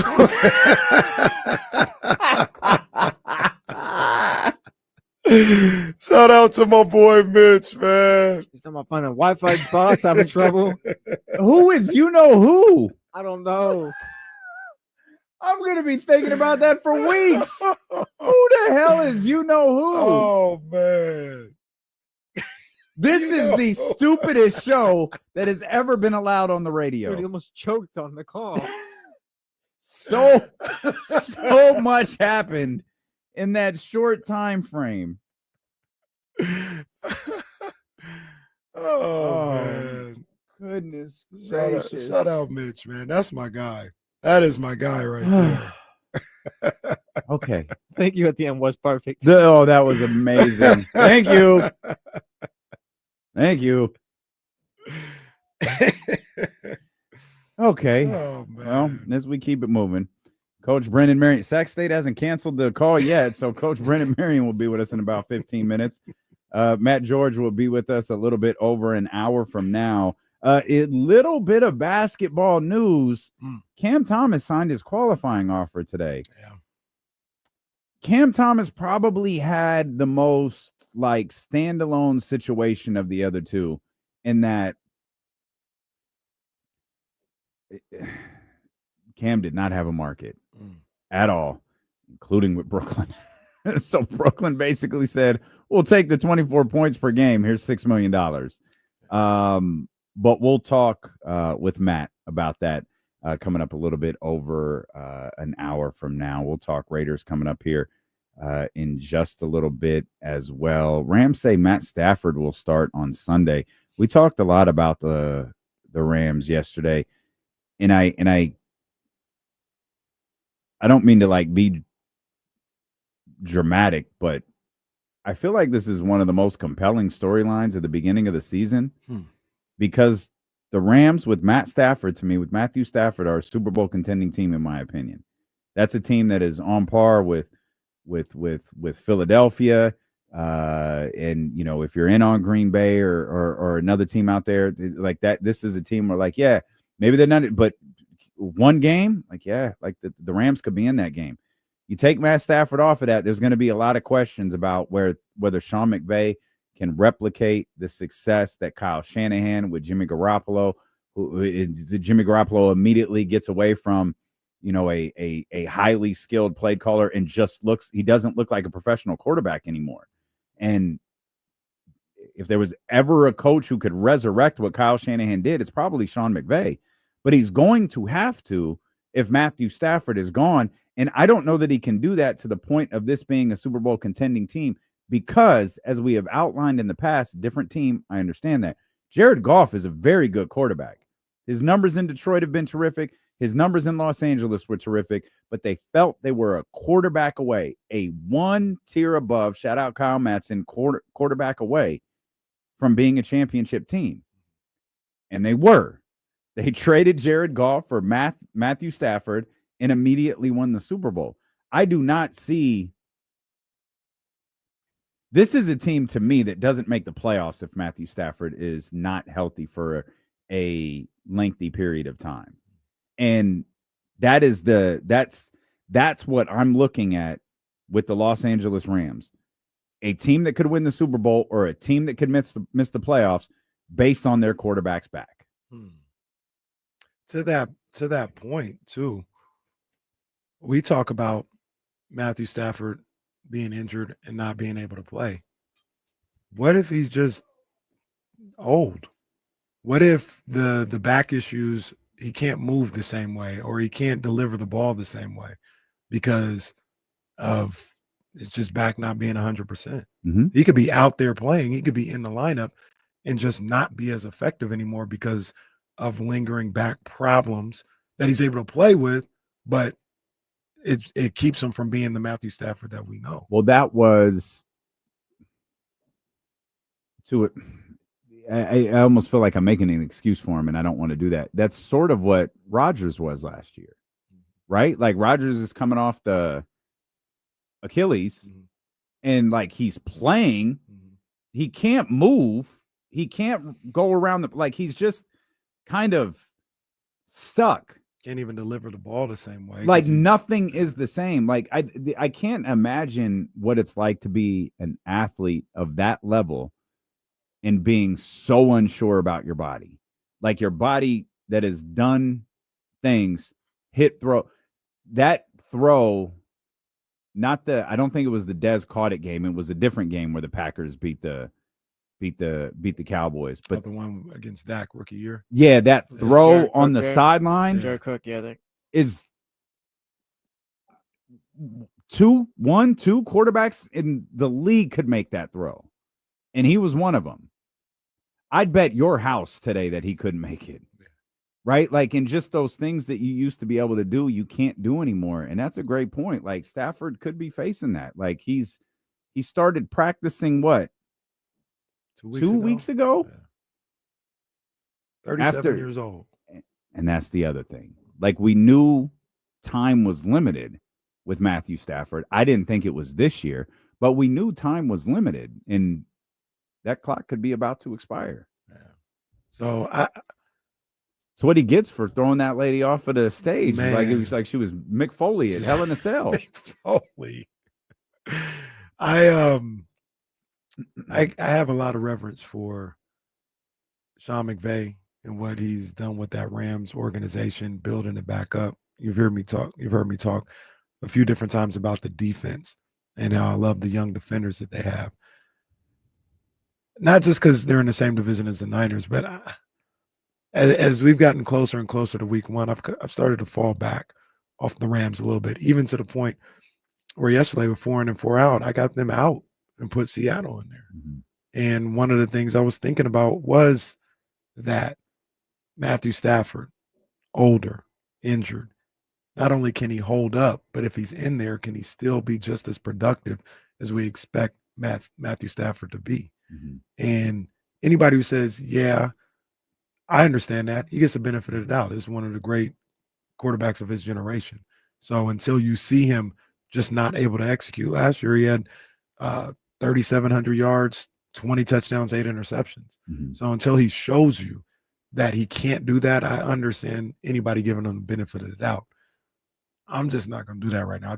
I'm predicting this is when the age shows up a little bit and the wear and tear that he's gone through in his career shows up, and it won't be enough to get that team back to the playoffs or any type of Super Bowl contention. Mm. I do not think we've referenced the Cardinals one time this offseason. It's the Cardinals, man. Like, I've seen a few people, like, and I mean it, like maybe like 3 or 4 people saying they're gonna win the division. So I'm not buying that. I don't think that. And I don't know, the silence could just mean they didn't really do anything. But that might not necessarily be a Sacramento Kings made the playoffs and then they didn't really do anything type of sentence. It might be more like they didn't do anything because they like what they have. They like the offense that they have. They trust Kyler Murray. You talk about play callers. They like their play caller. They like their staff. They like everything they've got together. And maybe for lack of or maybe this is the perfect phrase, maybe they feel like they're on the right track. But it has not resulted in much off-season conversation about that team. If I had any, I would sell my Kyler Murray stock right now. I feel like maybe jumping off the boat a little bit too early, but I feel like we've been talking way too long about, oh yeah, Kyler's got all this potential. I don't think we've ever really seen it. And at this point, I feel like if we're waiting this long, maybe what he is now is what he's going to be the rest of his career. Kyler, I thought I heard a couple of weeks ago somebody made the comp to Kyler Murray and Trae Young, and just like you'll watch them, they'll have these moments like you'll during the NBA season. Oh man, did you see Trae Young? He had 52 last night. Man, that guy amazing. And then the teams never really progress, never really elevate. And that doesn't mean it's all Trae Young's fault, just like it doesn't mean it's all Kyler Murray's fault. But they talk about, oh man, Kyler Murray, did you see that play he had? Or he's carving up the Niners. He just gives the Niners fits. He's carving up the Niners. Like, this guy, he's a problem. And then we get into the middle of November and they're 6-7. And it's like, yeah, they're in the playoff hunt, but do you really believe that they're going to make the playoffs? But is that all on Kyler? No, it's not. Just like it's not all on Trae. But that's usually the story of this Cardinals team under Kyler Murray. And he'll have those games where he looks fantastic. Then he'll have another game where it's like, oh, They might be in the art sweepstakes because I think this thing is done. 3,851 yards last year, 21 touchdowns, 11 interceptions. It's fine, and it's pretty much just about what he's been too. That's accurate. That's 100% accurate. That is about what he's been. I think Kyler's a good quarterback. I think he's a good quarterback. But does everything end with the quarterback? It feels like it does in Arizona because they haven't figured out the complementary aspect to it, whether it's the defense or running game or whatever. I know they still got James Conner, don't they? And James Conner's been perfectly consistent too. Yeah. Marvin Harrison Jr. hoping he takes another step. But if that team wants to see true success, Kyler's got to take another step, and I don't think he's got that. You know what it feels like a little bit? It feels like they would be best served if they pulled the Buffalo Bills and took a little bit off of Kyler Murray's plate, just like the Bills took some off of Josh Allen's plate, dedicated themselves to that run game a little bit, and they started to take off. Feels like that might serve Arizona best, but that's just not the way their offense is set up or what they want to do. So they should be 2-0 going into that Week 3 game against the Niners. They got the Saints to start the season, then at home against the Panthers. Boy, people got the Saints at 0-17. if they could put them at 0-18, they would. They're going to be very bad. Like Spencer Rattler's starting quarterback. The guy they drafted, every time I see something from him, is that pass at the combine. Did you see where he tried to sidearm? Yeah. This is terrible. Yeah. That'll be Arch's team soon enough. Wow. Arch might pull a Eli. Oh, there's no way Grandpa's gonna allow that to happen. We'll come back. Uncle Eli gonna step in and be like, "Yes, he is." Well, we'll see who calls the shots in the family then. Coach Brennan Marion probably joins us next here on Sacramento Sports Leader ESPN 1320.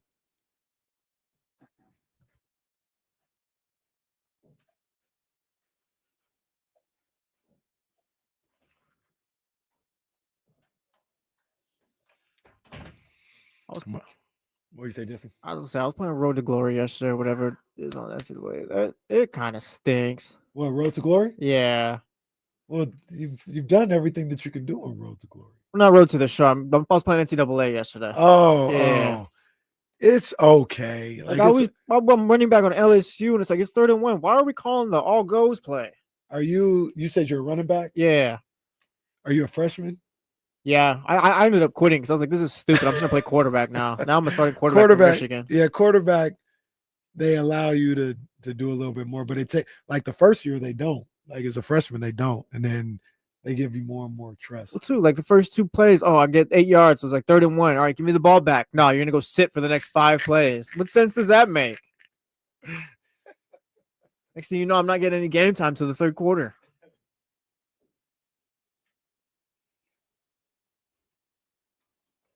Yeah, road to glory. Yeah.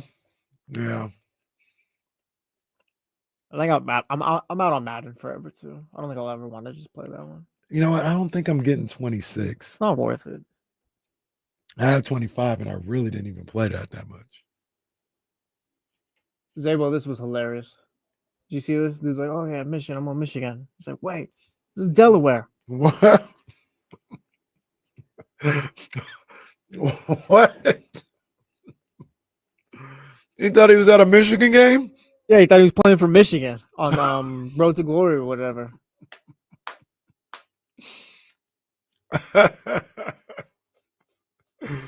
That's hella funny.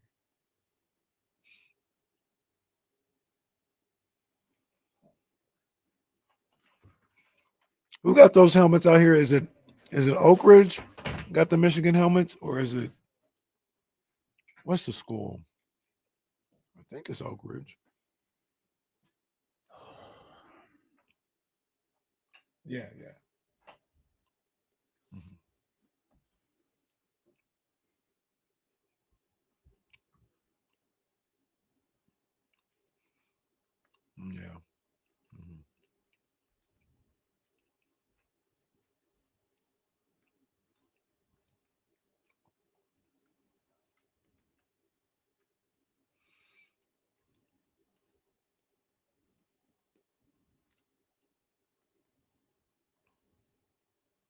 What do you think people do in Delaware?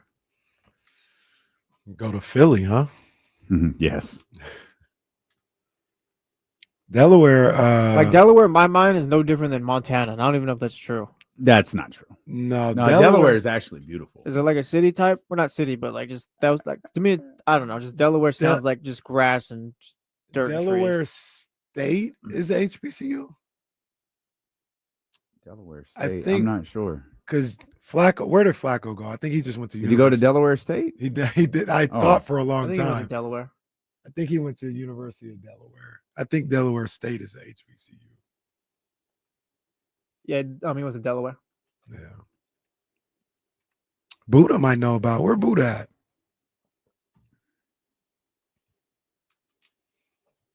But I remember that because for a minute I was like, wait a minute, Joe Flacco went to where? I was like, oh no, Delaware State. Okay.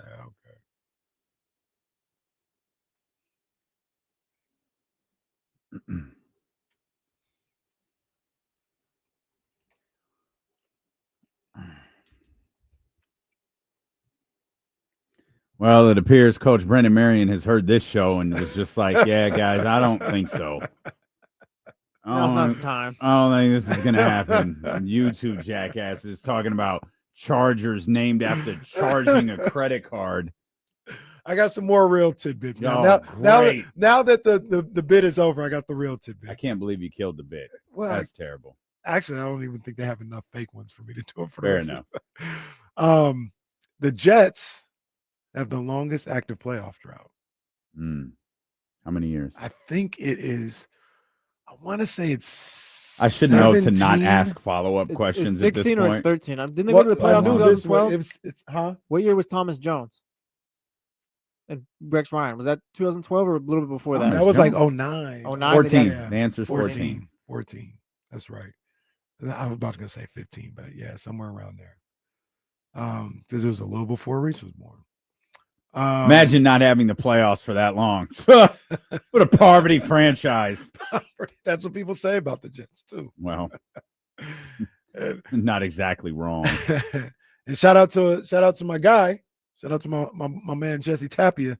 The Dolphins still to this day have the only undefeated season. It's facts. in NFL history. The Patriots didn't do it because they lost in the Super Bowl that one year, so it doesn't count.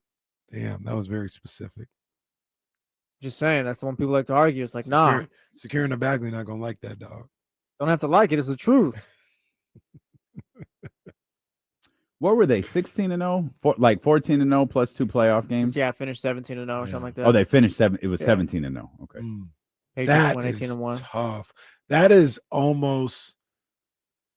That's probably the equivalent of the Warriors losing the 3-1 series. Like you were. Oh staring, yeah, you were staring absolutely. immortality. Well, in the you were face. blowing teams out. Yeah. Yeah. Well, but Mercury Morris, he's not with us anymore, right? No, he passed recently. He was the call me when you're on my block guy. Don't Yep. call me when you're on my in my neighborhood. Call me when you're on my block. Yep. God, that group's more obnoxious than the 2008. What are you doing? All right, hold on. What are you just reading chat messages now? Kyle Leonard is saying the same thing. Wait, oh, he's right. No, he's not. He's right. He's not. That group is more obnoxious than that 08 Celtics If you were the only team. team to do something, wouldn't you toast to I'd it? probably be. Nah, that's a good point. Yeah. I Nah, that's I a don't good know point. if I would That's do a it good point. like videotape it Nah, I and send it would. to ESPN. Yeah, No, I would. they I don't would do do that. that. Nah, They I'd do don't it. send it to Nah, ESPN. Jesse's Yeah, right. yeah, I'd do thank it. you. Thank you. I'd do it.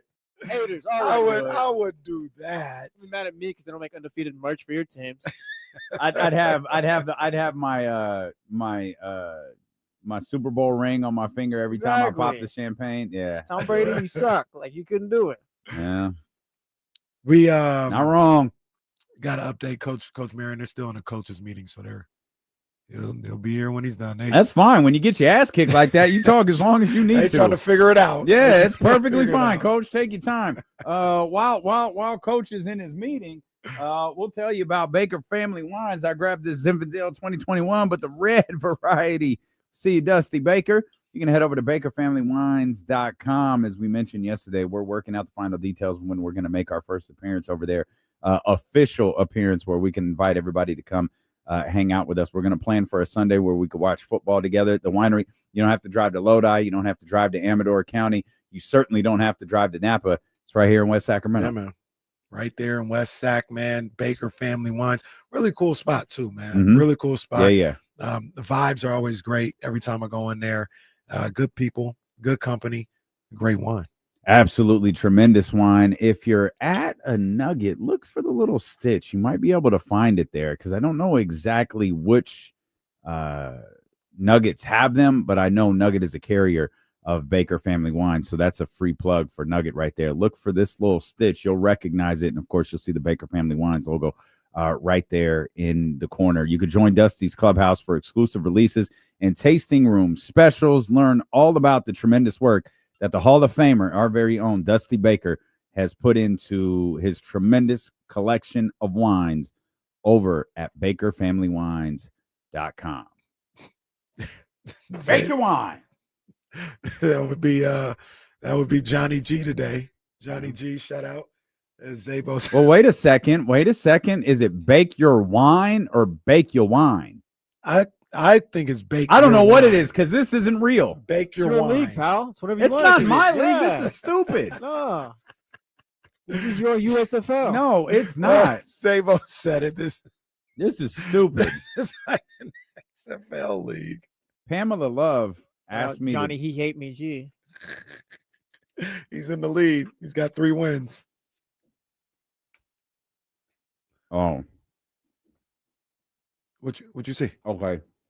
So Pamela Love asked me because we love these cookies from Motorhead. I have 4 of them and already. Is it Loomis? Yeah, Loomis. She's like, hey, try these oatmeal raisin cookies. And I'm like, Pamela. She's like, would you please try it? I was like, do you like oatmeal raisin cookies? She was like, I don't like raisins in my cookies. I was like, why are you asking me to try this, Pamela? She's like, I think you're going to like it. This is terrific. This is a really good cookie. That's what I'm saying. Bro, Like, this is really just- good. This is my Achilles Hey, heel right here. that's mine. I don't need to. I got Y'all a can go chocolate to chip hell. right here. That's mine. I got a chocolate chip joint right here. No. I got my chocolate chip right here, too. I'm doing this as a favor for my people, and this is terrific. Like we said, I'll take your word. Yeah, sure it is. Pamela, Yeah. she knew to ask you. I'm telling you. Oh, man. And this ain't got nothing to do with Motorhead or nothing like that. I wouldn't like it. That combination, I'm just not gonna like it. I'm just not. Okay, then Even don't if I like it. did, I'd probably just hate it. Like hate on it. Like, no, I don't like it still. If I could flag Pamela Love down, I would tell her to just pack the rest of those and send them with your boy. Oh, so you're no milk raisin guy now, huh? No. Yeah. No. Yeah, no, you No. just said to bag 'em No. up. Yeah, No. you said bag them up. Slander. I'll take 12. Slander. I'm suing. That's slander. This one, though. Damien and TC. So how did the raisin taste like? Huh? How did the raisin taste? I don't know. I think there's so much sugar on here. I think there's so much sugar on here, it doesn't It's matter. the equivalent of having cornflakes and throwing sugar in that. Bro, this is You like the cookie, amazing. you like the sugar. Cornflakes and throwing sugar. Shout out. Oh man, cornflakes was tough. Cornflakes still not as This cookie is Yeah, terrific. no, I'm just saying, dude really likes the cookie. No, No, this he's cookie is loving it. terrific. This is He's an loving it. absolute shoot. This cookie is amazing. I salute to you, man. Yeah, Salute to has you. Damn right, good stuff salute to over me. here. Yeah. Also, Damn right. I'm a good friend.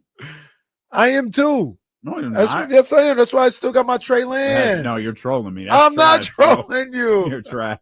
I'm letting you know I'm still here. I'm still rocking. As soon as I saw KC, I like squinted. I was like, no, he didn't. I'm still rocking, man. I'm still rocking that Trey Lance. Scooter says we need another taste test when D'Lo hasn't been drinking. Well, That's true. That's a great point. Yeah, that's a great point. That is fair. James is over there pouring drinks like it's Friday night at the club. Look at him. He's got the little stirring stick. James, I walked out there to grab my juice and the Pamela Love oatmeal cookie, and James goes, "You want another drink?" Like, no, James, I'm at work, bro. Hey, he's Like, working no. right now. He's James is working. moving like he's at dive bar right Like, now. look at him. He's throwing the drink over his shoulder. He's shaking it right Oh, now. he's absolutely doing it. He's got the strainer. Hey, come on, Hammer. I didn't even know we had that here. Somebody had to have brought that from home. Oh, look, he's serving it up like, here, Doug. Oh, he did the little scurry thing right now. Oh, absolutely. What is he? James' comedy. Oh, where'd he go? I think he took it to Bill or James just took off running into the abyss. He did a little jump in the air right now, kicked his feet in the air. Yeah, I know we can't put the camera on JC. Why is James. JC creeping around the corner? Oh, wait a minute. What's Uh-oh. Miller doing? Oh, Miller's filming. No, because there's a huge party going on in the lobby that you don't see. Everybody's There's having a great time. literally 3 people in the whole company that can't be a part of it, and it's us. This is so stupid. Everybody having a great time. This is just no. The tailgate was a rousing success. Everybody such bonding that went on. For those that are watching, I'm going to show you something. Like, look, you guys see that screen right there? You see all of that green? Those are the stations that are just like in automation right now. You see the red? That's us. Goodness gracious, Oh man. Yeah, good time. New regime, still hate us. good times. Bro, James Ham was really running around the office, like jumping up in the air. Get him. James was running like this. Oh, he's right there. Oh, like I think he's writing down his orders. I see him. He's standing right out there. I think he's writing down his orders. Old fashioned for Bill, dirty martini for Sylvia. Oh, now he's playing cornhole. Oh, great. Cornhole right outside the ESPN studio. Scooter says they probably have everybody is chilling. Bill has his feet kicked up, just chilling. So the best just thing, relaxing. you know what the best part? They're telling everyone to go home early. That's the shoot. Everybody gets to go home early. What are we doing here? You get to go home early and watch football. Shout out Scooter too. Wishful thinking says they probably have us on out there listening to us. Oh, Laughing. No no. chance. No chance. That our radios in this building isn't even programmed. Yeah, it cycles through the 5 stations except for ours. Yeah, man. They said when they had Jonathan putting it together, they're like, all right, you got all the stations. Well, wait, I don't have 1320 on here. Don't worry about it. Nah. Don't worry about It's it. like, we don't have 1320 on here. Yeah. Have you ever heard that show? Let's They just kept it moving. They were talking about some Ultimate Warrior. I don't know. Kenny kept doing impressions and we turned it off. Oh We man. pretty much couldn't stand it. Hey, you know what I was as I slowly get through. How's your drink doing over there, pal? It's great, man. Okay. This is what I know. That's how I normally drink. I just Okay. kind of sip here and there. Mhm. Say the word. We got a Something. mobile bartender going around. Oh yeah. Ask James. He'll pour you a new one if you want.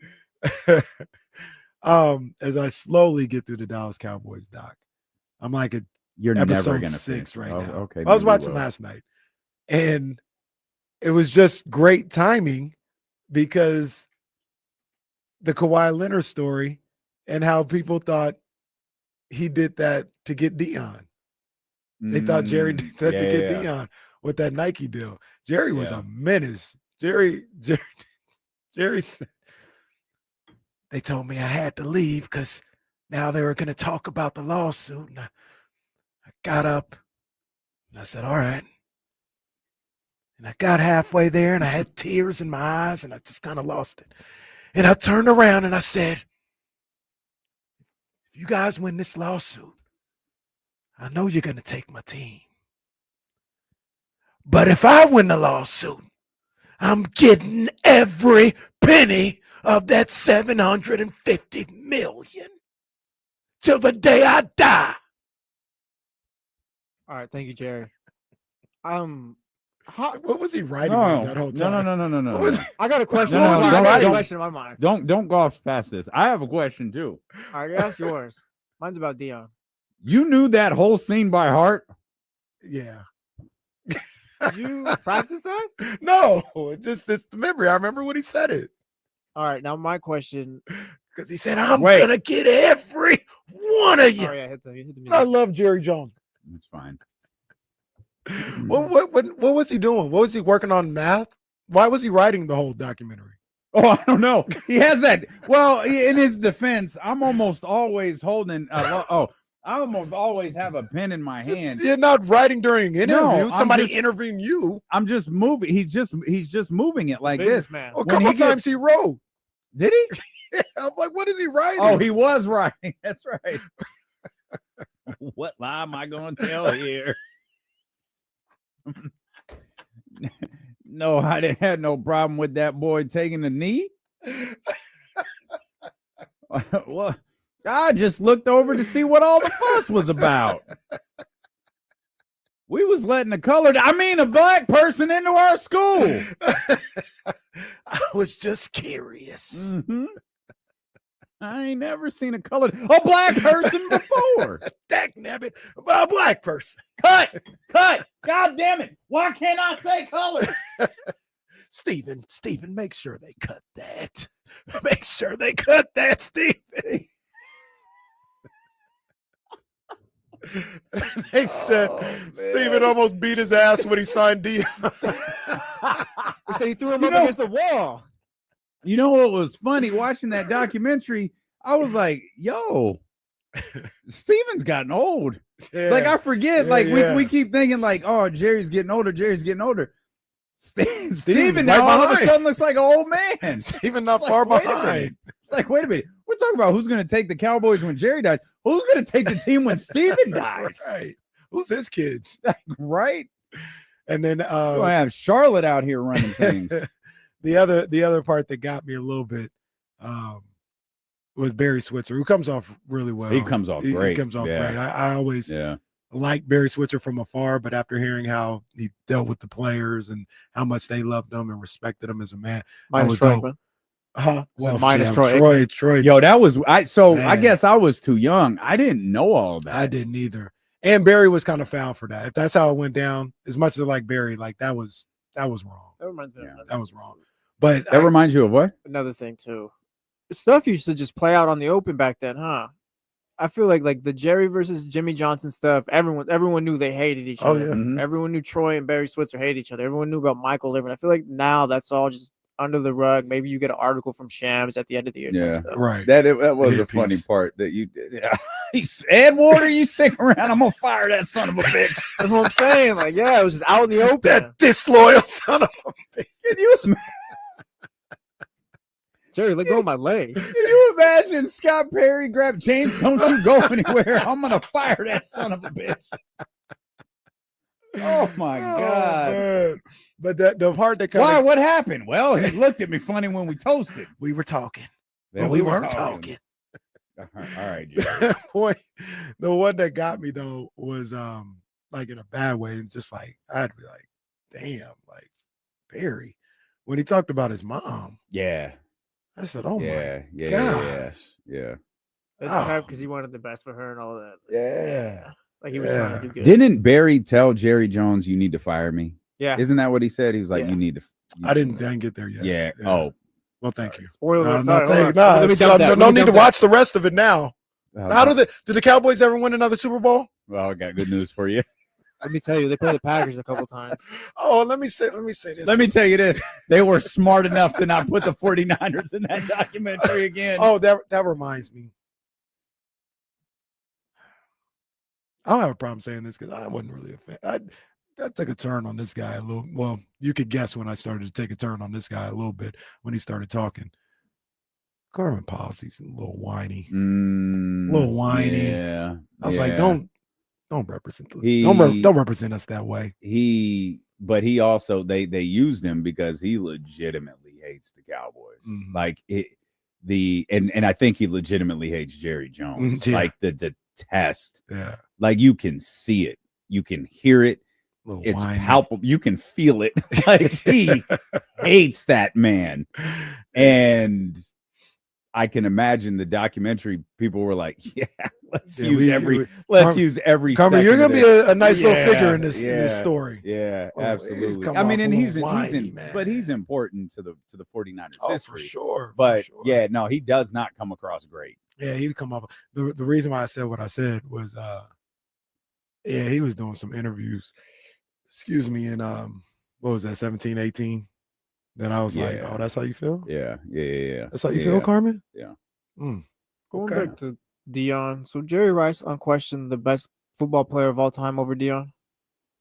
Yeah, he is. But Dion is. So that's a Dion that's might be a, the best defender of all. So I was going to say that's a great question on Jesse's part, because we said earlier with I don't even know if this was on the show or in a commercial, but Jerry is in such an incredible position where it's like, who's the greatest wide receiver of all time? Well, it's Jerry Rice, and there's never a question about it. There's never a hey, what about? It's like no T.O., Randy Moss. Those guys are all second or third or whatever. There is no one better than Jerry Jones. Jerry Jones. There's no one better than Jerry Rice. I'm sorry. I gotta cut that. I understand. It's the game. I understand. Can you say the same with Prime? I think so. There is I no may one be biased, better but to ever play that position than Deion Sanders. he's the best. He is the gold standard for that position. No, that's too, because like Jerry, there's numbers. You can put numbers behind Jerry Rice and all that. You can't really put numbers behind the DB because they didn't throw to him. Right. I wonder if like Deion is like impact compared to like what's actual on the stat sheet with Jerry. Not saying that Jerry wasn't impactful, but it's just Deion doesn't have those numbers. And I don't know if I'll use Jesse as an example. I don't know if Jesse fully grasped how dominant Deion was because there's no numbers. I loved him. You as a had to Baltimore like, Raven. huh? I said I loved him as a Baltimore Raven. Because the numbers aren't there. You had to like experience. When Jerry said they would not throw to his side, they would not throw to his side. Right. That was the real. All the Bill Cowher said, "Do not throw." Well, to Jesse's point, from the football player standpoint, and this is in the doc, and this was real. The excitement when he would go out there and play wide receiver. Mm-hmm. Mm-hmm. Like the pass that they showed, I'm not sure that's not the only pass he caught in that game. It was. But it was a moment, right? And everyone who watched it remembered it. Yep. I watched Deion in that moment last night and just kind of went back. Do you know? I know you know, but I'm just saying in general. Do you know how good Deion was to be that boisterous, that flamboyant, talk that much trash, and actually produce? Like there was nothing nobody could say. They may have hated his guts, and he did that from college on. Like he put a lot of pressure on himself to be damn near perfect every time he went out there on the field, and he did it. Like that, that's what I took away. I was like, that's just amazing how good he was to back up everything that he said in his whole persona. You couldn't beat Prime, man. That guy was special. And Troy Aikman brought up a good point too. Is because, and you see this a lot with a lot of guys who talk a lot and trash talk or very boisterous or outspoken, is because they're students of the game. Mm-hmm. That confidence comes because they know everything forwards and backwards. Mm-hmm. That used to be the thing with Richard Sherman. I used to hate Richard Sherman, but what did you call him on social media? Richard. It's not true. It's Richard Sherman. Richard Sherman didn't block you on Twitter because you called him Richard Sherman. That is his nickname. That's just the nickname. Well, for so I don't Richard. know why you're tiptoeing around it. It'd be the second time you said it today. I said it was a T. All right. But his confidence and his arrogance to a certain degree was bred in the fact that he knew everything about route trees, the other team's offense. He knew everything you were going to do before you did it. Yeah. And that's just, I think that happens a lot with people who are overly confident. That's a great question that Jesse asked, because I feel like if you asked who is the greatest football player that's ever played, a lot of people would say Jerry. A lot of people would say LT. I think a lot of people would say LT. I disagree. How many people would say Deion? Not a lot, which is, to Jesse's point, to your point. But Deion also is the greatest. Wait, what the hell? Wait, what is this? What the? Hey, no, hold on. Is there a way? No, what the hell is that? I'm trying to figure out a way to. Bro, there's no need. I don't know how to enlarge it. Yeah, that's okay. Hey, what the hell is that? I will read this. This is from Kenny Caraway, February 1st, 2015. Hey, Dick Sherman, your team was up 10 in the fourth quarter with the ball What did you guys do? Laughing emoji, laughing emoji, laughing emoji, laughing emoji. Sir, you're a broadcast journalist. What is that? Wait a minute. Hold on now. I mean, first of all, that's the nickname for Richard. Is it or is it not? I call him Rich usually. I call him Richard. I call him Richard too. I call him Richard Sherman. I wait, I how do many? too. Wait a second. Wait a second. Yeah. What is this? We got our best hits here. Hold on. How many tweets is this? Hines Ward just speaking that real about Dick Sherman. He's good, but he's a system cornerback. Oh man, what else do we got here? This dude, Dick Sherman, choked the game away. Bro. Yo, how many times did you tweet this? It was crazy. And Oh, from 12 to 15, it Bruh. was crazy. This is Let tough. me get out of here. This is tough. Wait a minute, what's that tweet say? Carry Dick Sherman in the end zone like the little homie? Sir, this is enough to serve a restraining order. He called him Dick Carl Thomas Sherman, his full name right here. Wait, hold on. Yo, wait a second. Nickname. For 5 years, It's a nickname. for 5 years, this dude has made it seem like he tweeted Richard Sherman We got grow. once. I used to call Richard Sherman Dick Sherman. It was just a simple play on his name, but maybe even I had to chill with that. That was in 2016. Oh my God. That's when he got the restraining order. Oh man! Shout out to my boy Richard Sherman, man. Shout out to my boy. That's my boy, man. Unc Sherman. Jesse pulled them Unc Sherman, man. receipts. I thought it was gonna be one or two. Oh my God. Imagine poor Richard Sherman. Look, that was so out of pocket by me too. Imagine poor Richard Sherman open his mentions and sees that's what somebody calling him. Yeah. No, I deserve the block. We'll make off. Oh God. It was just with his, his name. I'm gonna We call today's episode the new season of D-Lo and Casey. we Feels will, like a new season. it's a season premiere. Yeah, season premiere of D-Lo and Casey is this episode. We will make our Super Bowl predictions next on Sacramento Sports Leader ESPN 1320.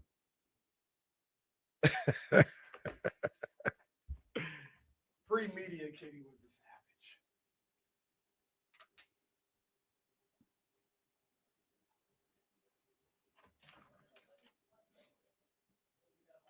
I was gonna say to Lawrence Taylor, Dion, Jerry, and Tom Brady is part of the Mount Rushmore of NFL players. Who was the fourth one? Brady, Oh, Lawrence yeah, Taylor, yeah, and the yeah. other two.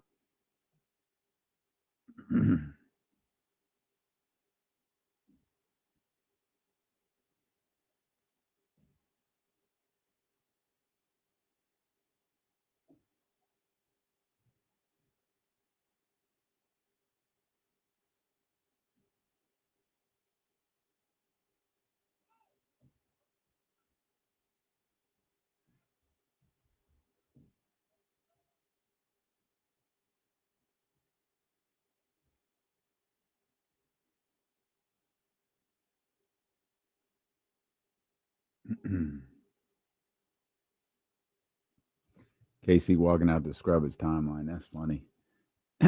MO tweet. Jesse found him. Oh, that is hilarious. They're like over a dozen Dick Sherman references right there all over the internet.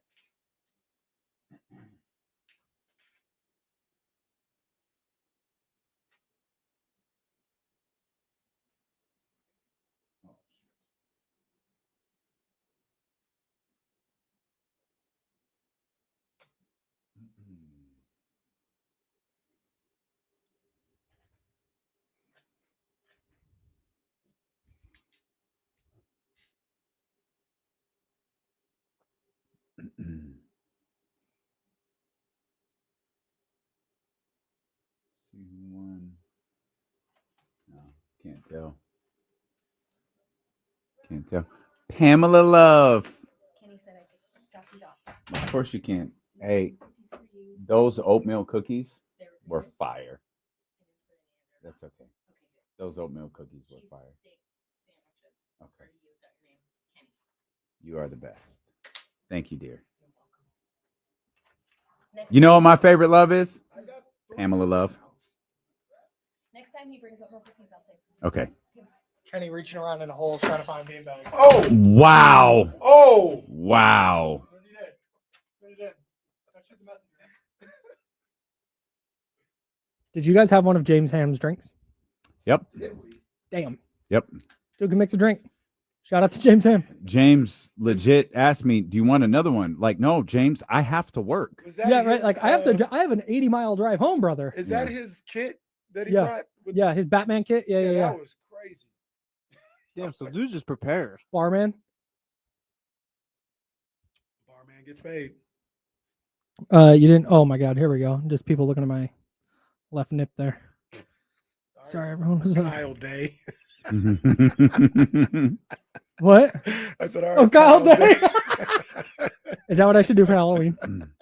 No, I'm gonna be Brian Dable for Halloween. Brian These Day. joggers and a Giants hoodie, and I'm set, brother. Trivia game went good, huh? Yeah, it went really well. You guys want to answer some trivia questions? Well, we saw him, to be fair. We Oh, were did you? actually answering many during the Okay, show. great. Okay, We're that's coming fine. back. Okay.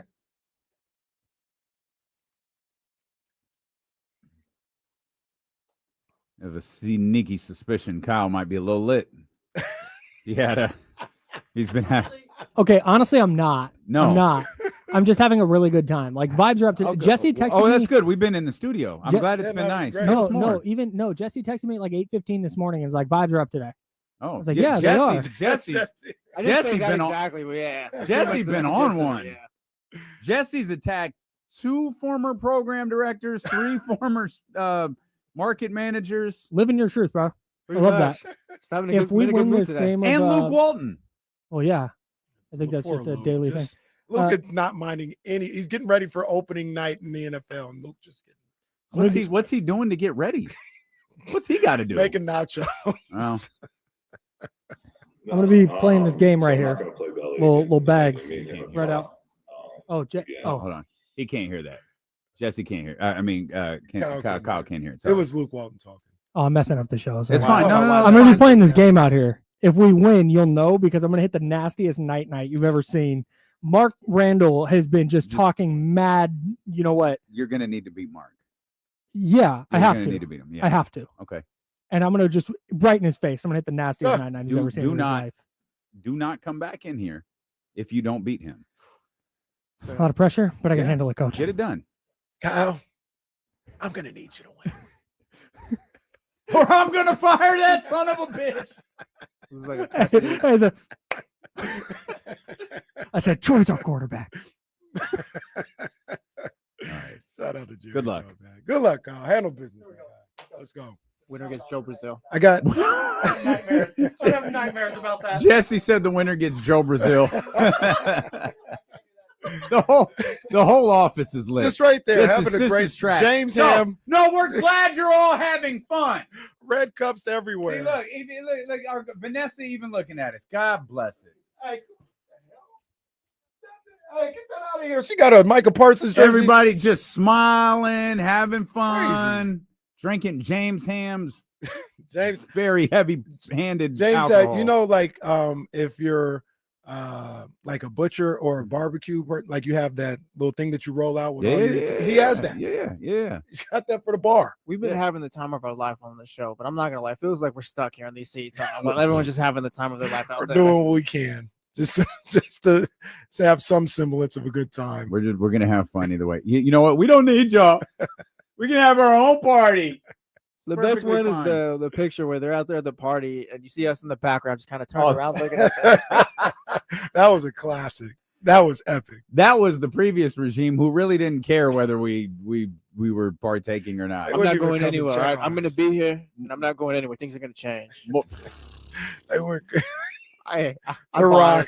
I was ready. It's like, oh, The Rock is back. The Rock is back. You guys are in trouble. The Rock. Oh man. And I will never leave again. They really did the same thing. That's crazy. That's crazy. Shout out to The Rock. Shout out to Oh man. I got 2 more facts. This time Raiders and Patriots. So just to make sure we cover all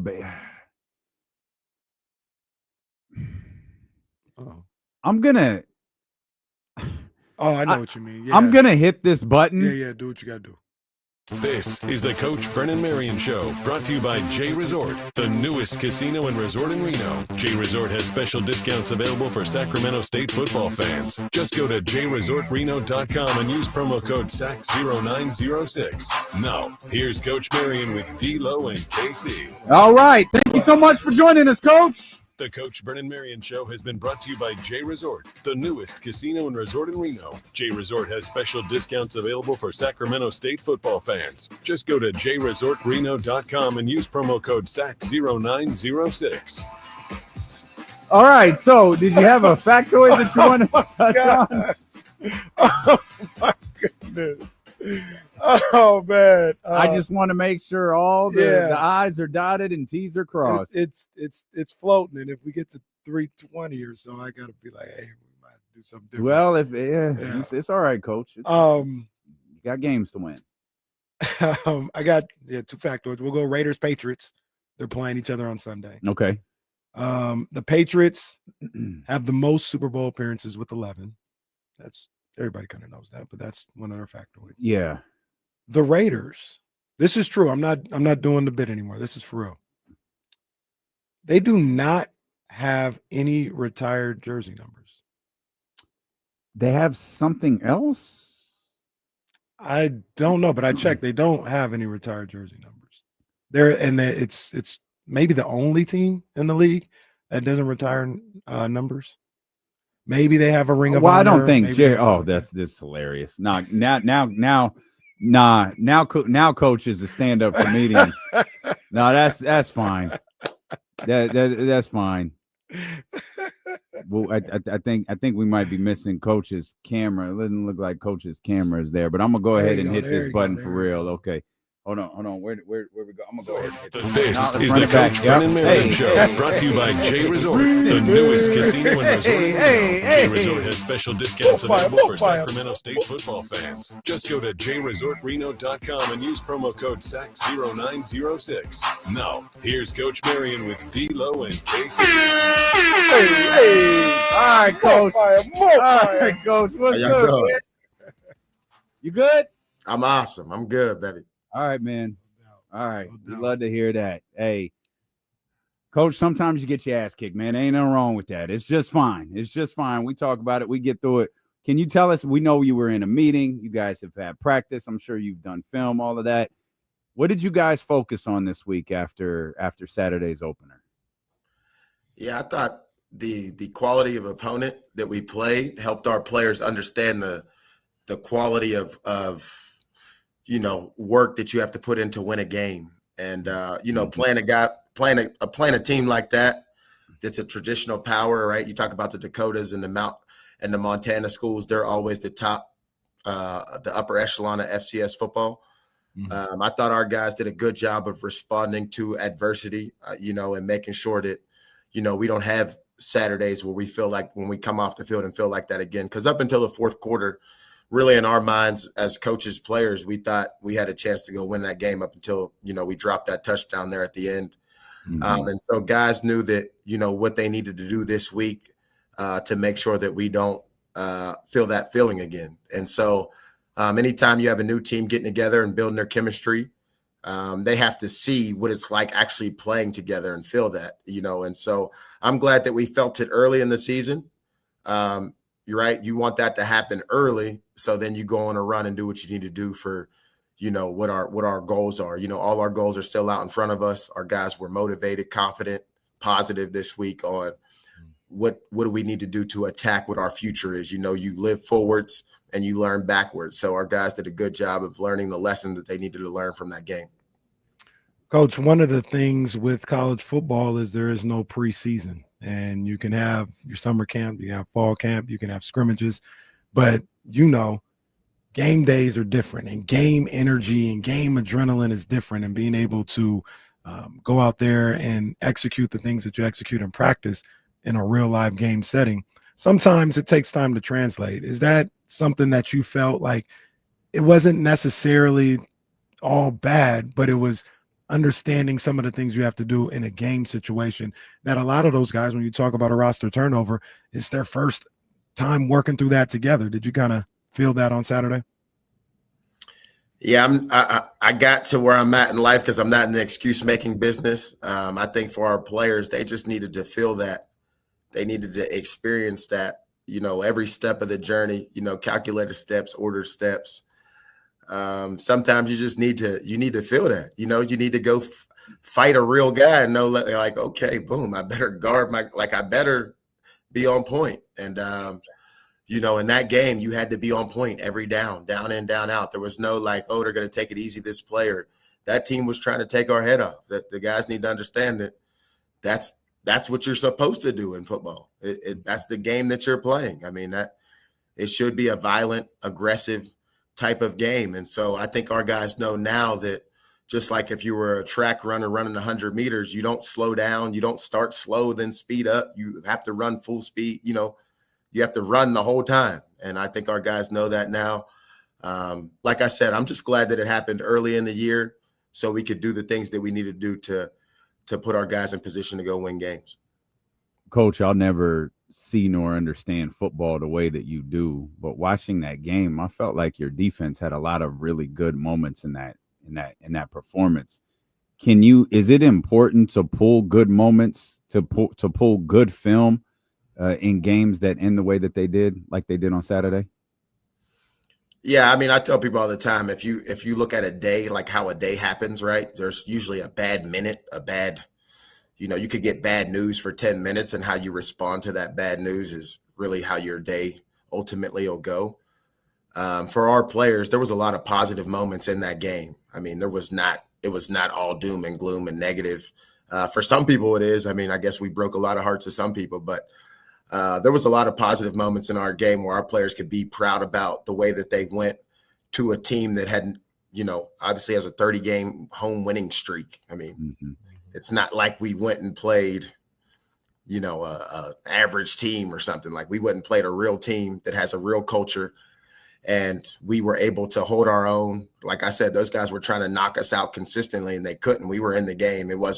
We didn't get blown out. I mean, I've been in games where we went to the championship game this season. All right. So I've been in games where we lost 70-30 and we still ended up going to the championship game. I mean, that's getting blown out, right? We didn't get blown out by any stretch of the imagination, but I think that in that situation, our defense, they did a lot of good things, but if you asked our defensive players, they're mad that they let them score.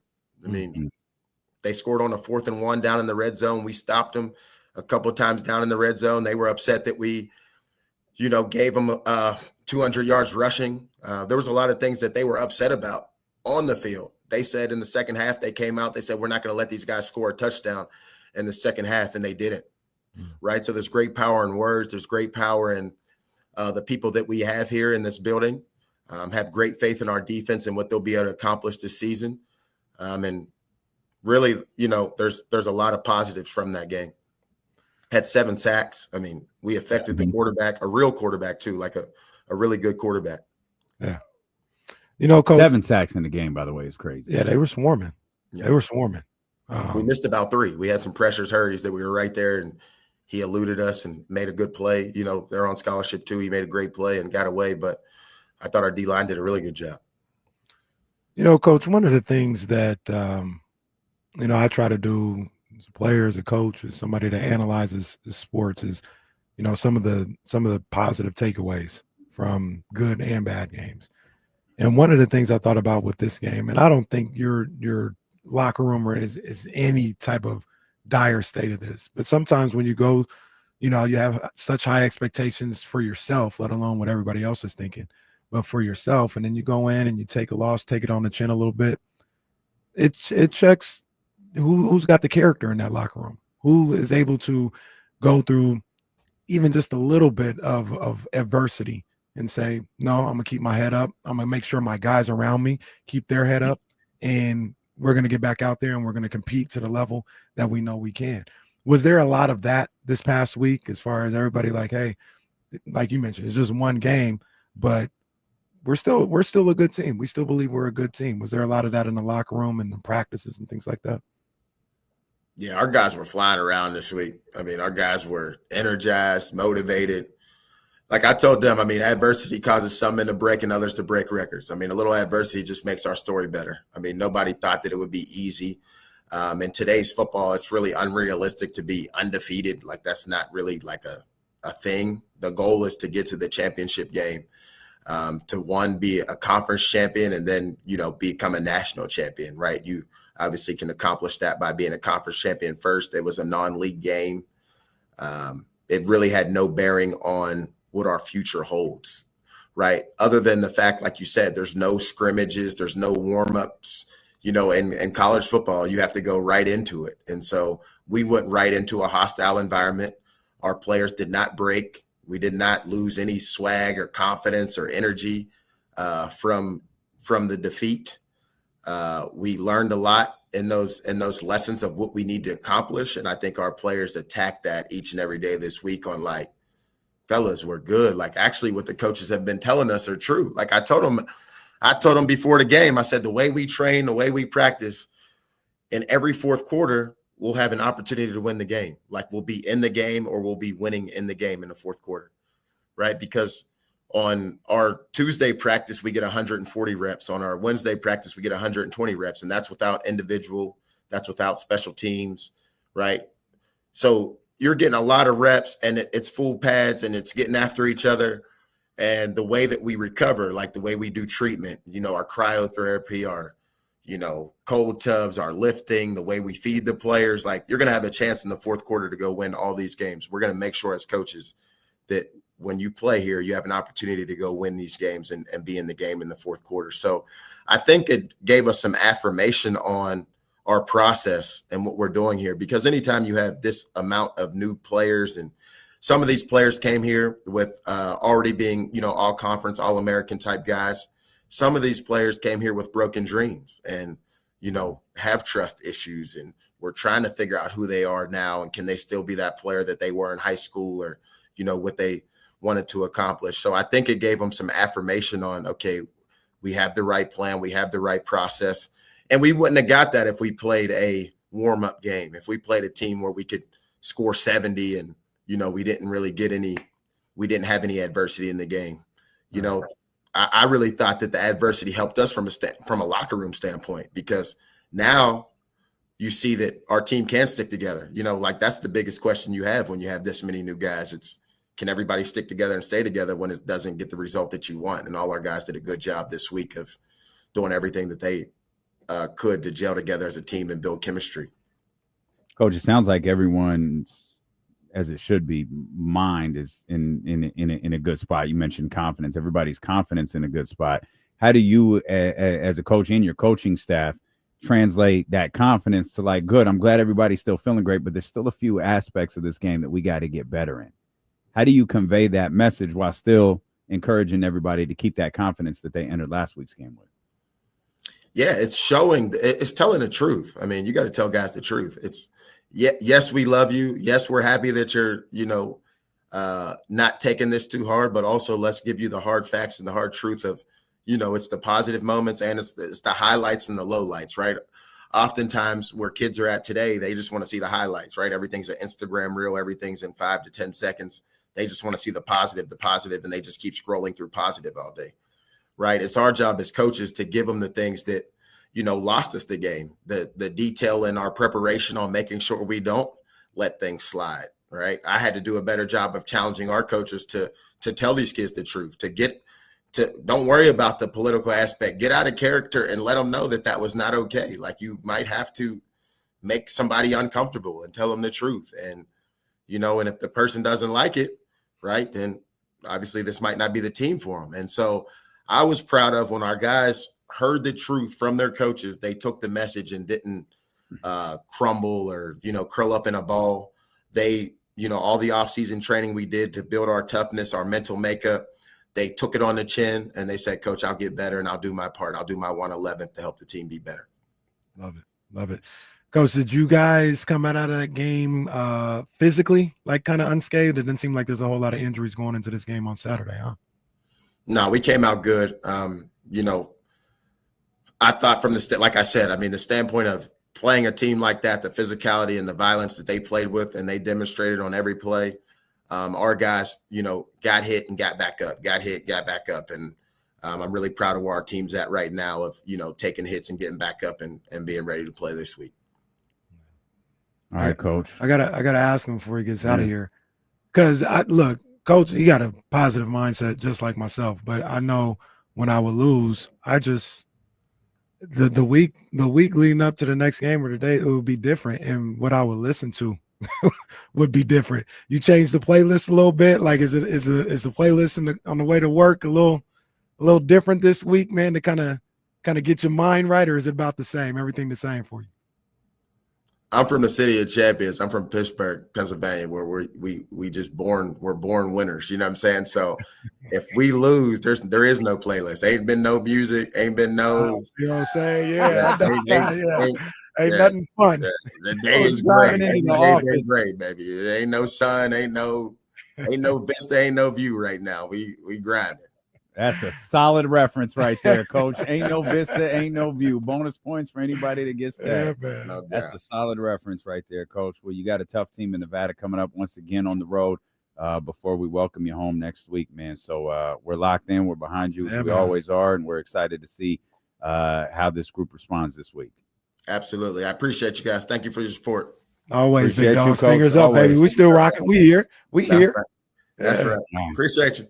Yes, sir. That's our man, Coach Marion, right there, as he gets ready to take on Nevada coming up this Saturday. And hey, I don't love that they lost, but I love. You know what I love, you can though? learn. You know what I The love? What he lessons said. Yeah, feel it now. Yeah. Yeah, feel it now. Like, Hell hey, yeah. that's it's. And you know what? You talk about he talked about that first half to the second half. Mhm. Man, I'm a big believer in momentum. Mhm. You set out there to do something in that second half of that football game, and you were able to do it. Right. You can go into this game against Nevada and the games, and after that, and after that, and after that, with a whole different mindset. Yo, we said we were not going to do something. Mhm. We didn't do it. Yeah. Now that's on the defensive end. Now you got to get this offense going a little bit, and you'll be in great shape. I tweeted it out. There's a lot of high character players in that locker room. There's a lot of high character coaches in that locker room. They're not gonna let a loss to anybody in any situation deter them from what they're trying to do. I'd say it'll be perfectly fine. You talk about Coach Marion fine. being a positive. There might not be a more positive human being on the planet than Lem Adams. Right. Lem will greet you at 3:30 in the morning as he's about to make your ass vomit on his custom blue turf. Yeah. Like, hey, let's go, bro. What it do, baby? Yeah. Let's go. And then he's moments away from destroying your will to live. Yeah. And then when it's over, let's get back to work. He's gonna lift you up. And he's gonna be like, hey, that's what we do. So it's all good. I That's can't what we wait for do. Saturday. I can't wait for 2 Saturdays from now when they're finally man, home Finally, yeah. at Hornet Stadium, man. That's gonna be a great time. It's going to be an incredible atmosphere, man. Get your cowboy hats ready. Yes, sir. The Coach Brennan Marion Show has been brought to you by J Resort, the newest casino and resort in Reno. J Resort has special discounts available for Sacramento State football fans. Just go to jresortreno.com and use promo code SAC0906. Hated that first half of football for that team, but excited to see how they respond, because obviously they responded great in the second half. Excited to see how they respond next week. No, I can't wait. Next week, couple days. Yeah. That was fire, though. 2 coaches shows today, man. That was crazy. That was crazy. Yeah, that second interview was a lot better than the first one. First one was hella funny, though.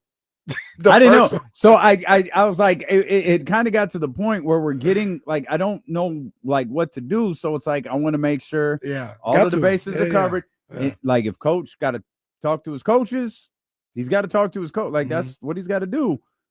But we have obligations that we have to fulfill, and we're going to do that. Yeah. There is no one better than Jerry Jones. That's good. Wait, go back to back here. Go, D-Lo and Casey, your official Jerry Jones station. Go ahead, somebody. I love Jerry Jones. There is no one better than Jerry Jones. DJ I'm gonna Jesse keep that one Tapia. on this side. Oh, that's cold. That's tough. Jesse Tapia, man. Oh, you on the ones and twos. Stanley must love us now. Better hope I don't find that cart. It's going to seriously disappear. Brother, we got unlimited storage space here. That's a good point. Stanley That's a hasn't called good in point. since the trade. Stanley He hasn't. Stanley ain't called in since Tuesday. Oh, man.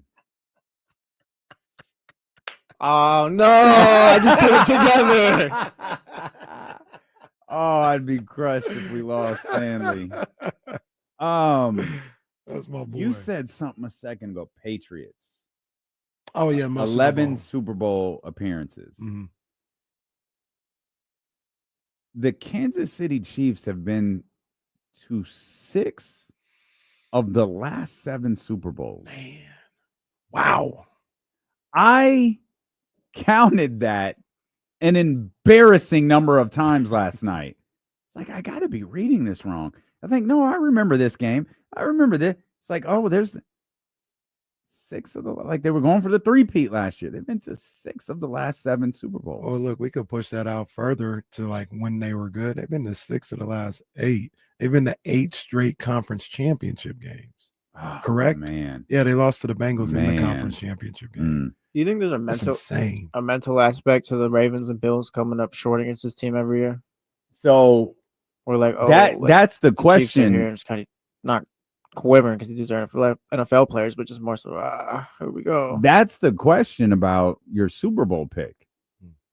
Can whoever your AFC team is get past Patrick Mahomes? Can Josh Allen do you think Josh Allen can get past Patrick Mahomes and the Kansas City Chiefs? Do you think Lamar Jackson can get past Patrick Mahomes and the Kansas City Chiefs? Do you think Joe Burrow can take that ascension and again get past Patrick Mahomes and the Kansas City Chiefs?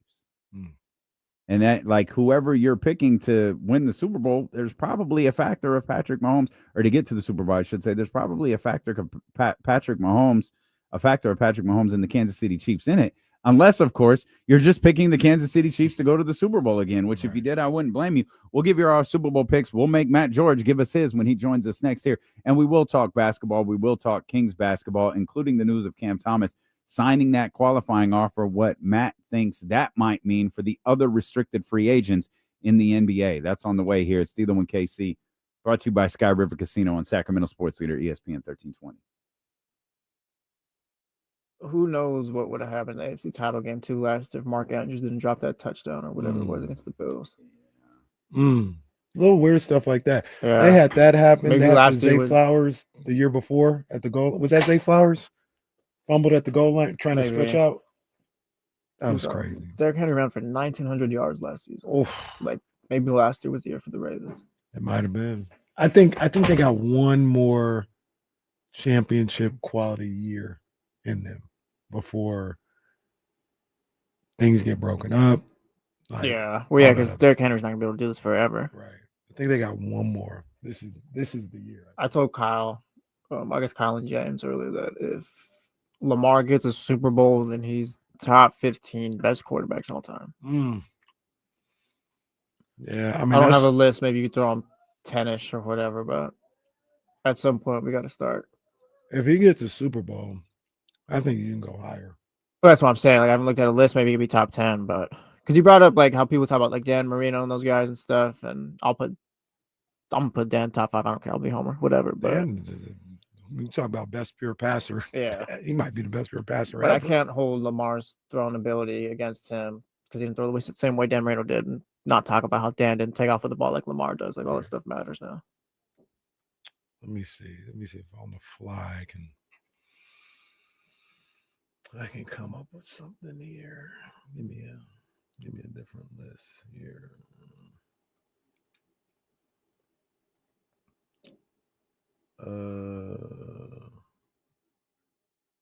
So you said 15. Let's start at 15. This is just a CBS ranking. Sorry, Charlie, but he's better than Franz Arkinson. He's better than Roger Staubach. He's better than Terry Bradshaw. Yep. Better than Otto Graham. Yep. You start talking at 11 right here with Steve Young. If anyone wanted to say he's better That's than up to Steve you. Young, I can understand that. Is he better than let's just say he wins a championship. He's got one under his belt. Is he better than Drew Brees?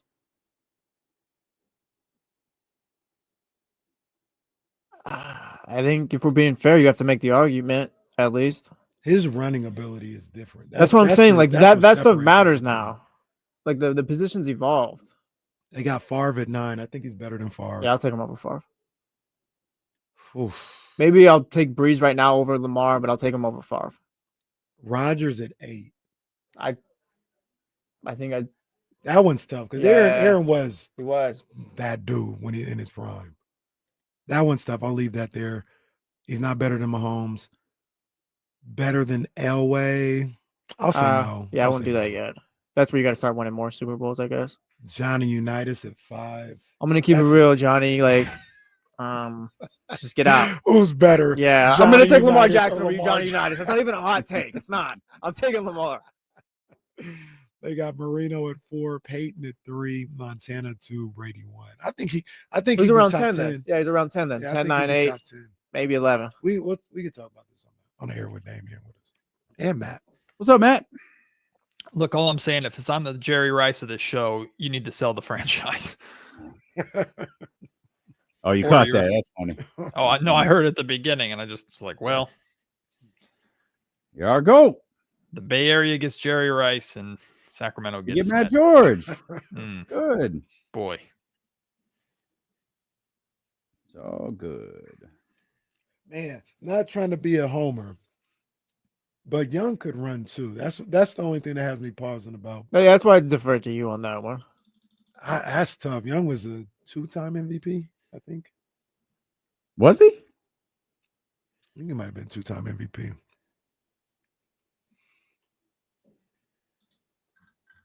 Or maybe was it Twice, one? yeah, I thought it 92 was and 94. Yeah. You won No, 94 what? too? Yeah, 92 and 94. Wait, who? Steve Young. Unless Oh, I got it. Yeah, 92, okay. 94. Sorry, I'm looking at the Super Bowl. Yeah, 92, 94. You're right. I'm not gonna lie, Johnny Unitas at 5 feels pretty. No, that's disrespectful, like, egregious. yeah, don't. Come on, man. Come on. Come on, don't do that. NFL. Don't do that to article Johnny writer. Unitas. Don't make me talk this way about him. That's like putting Bob Cousy in the top 10. Shout out Soren. Johnny Kuzi Unitas.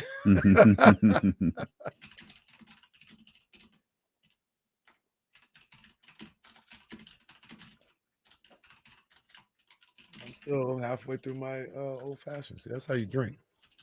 Coming back, Matt.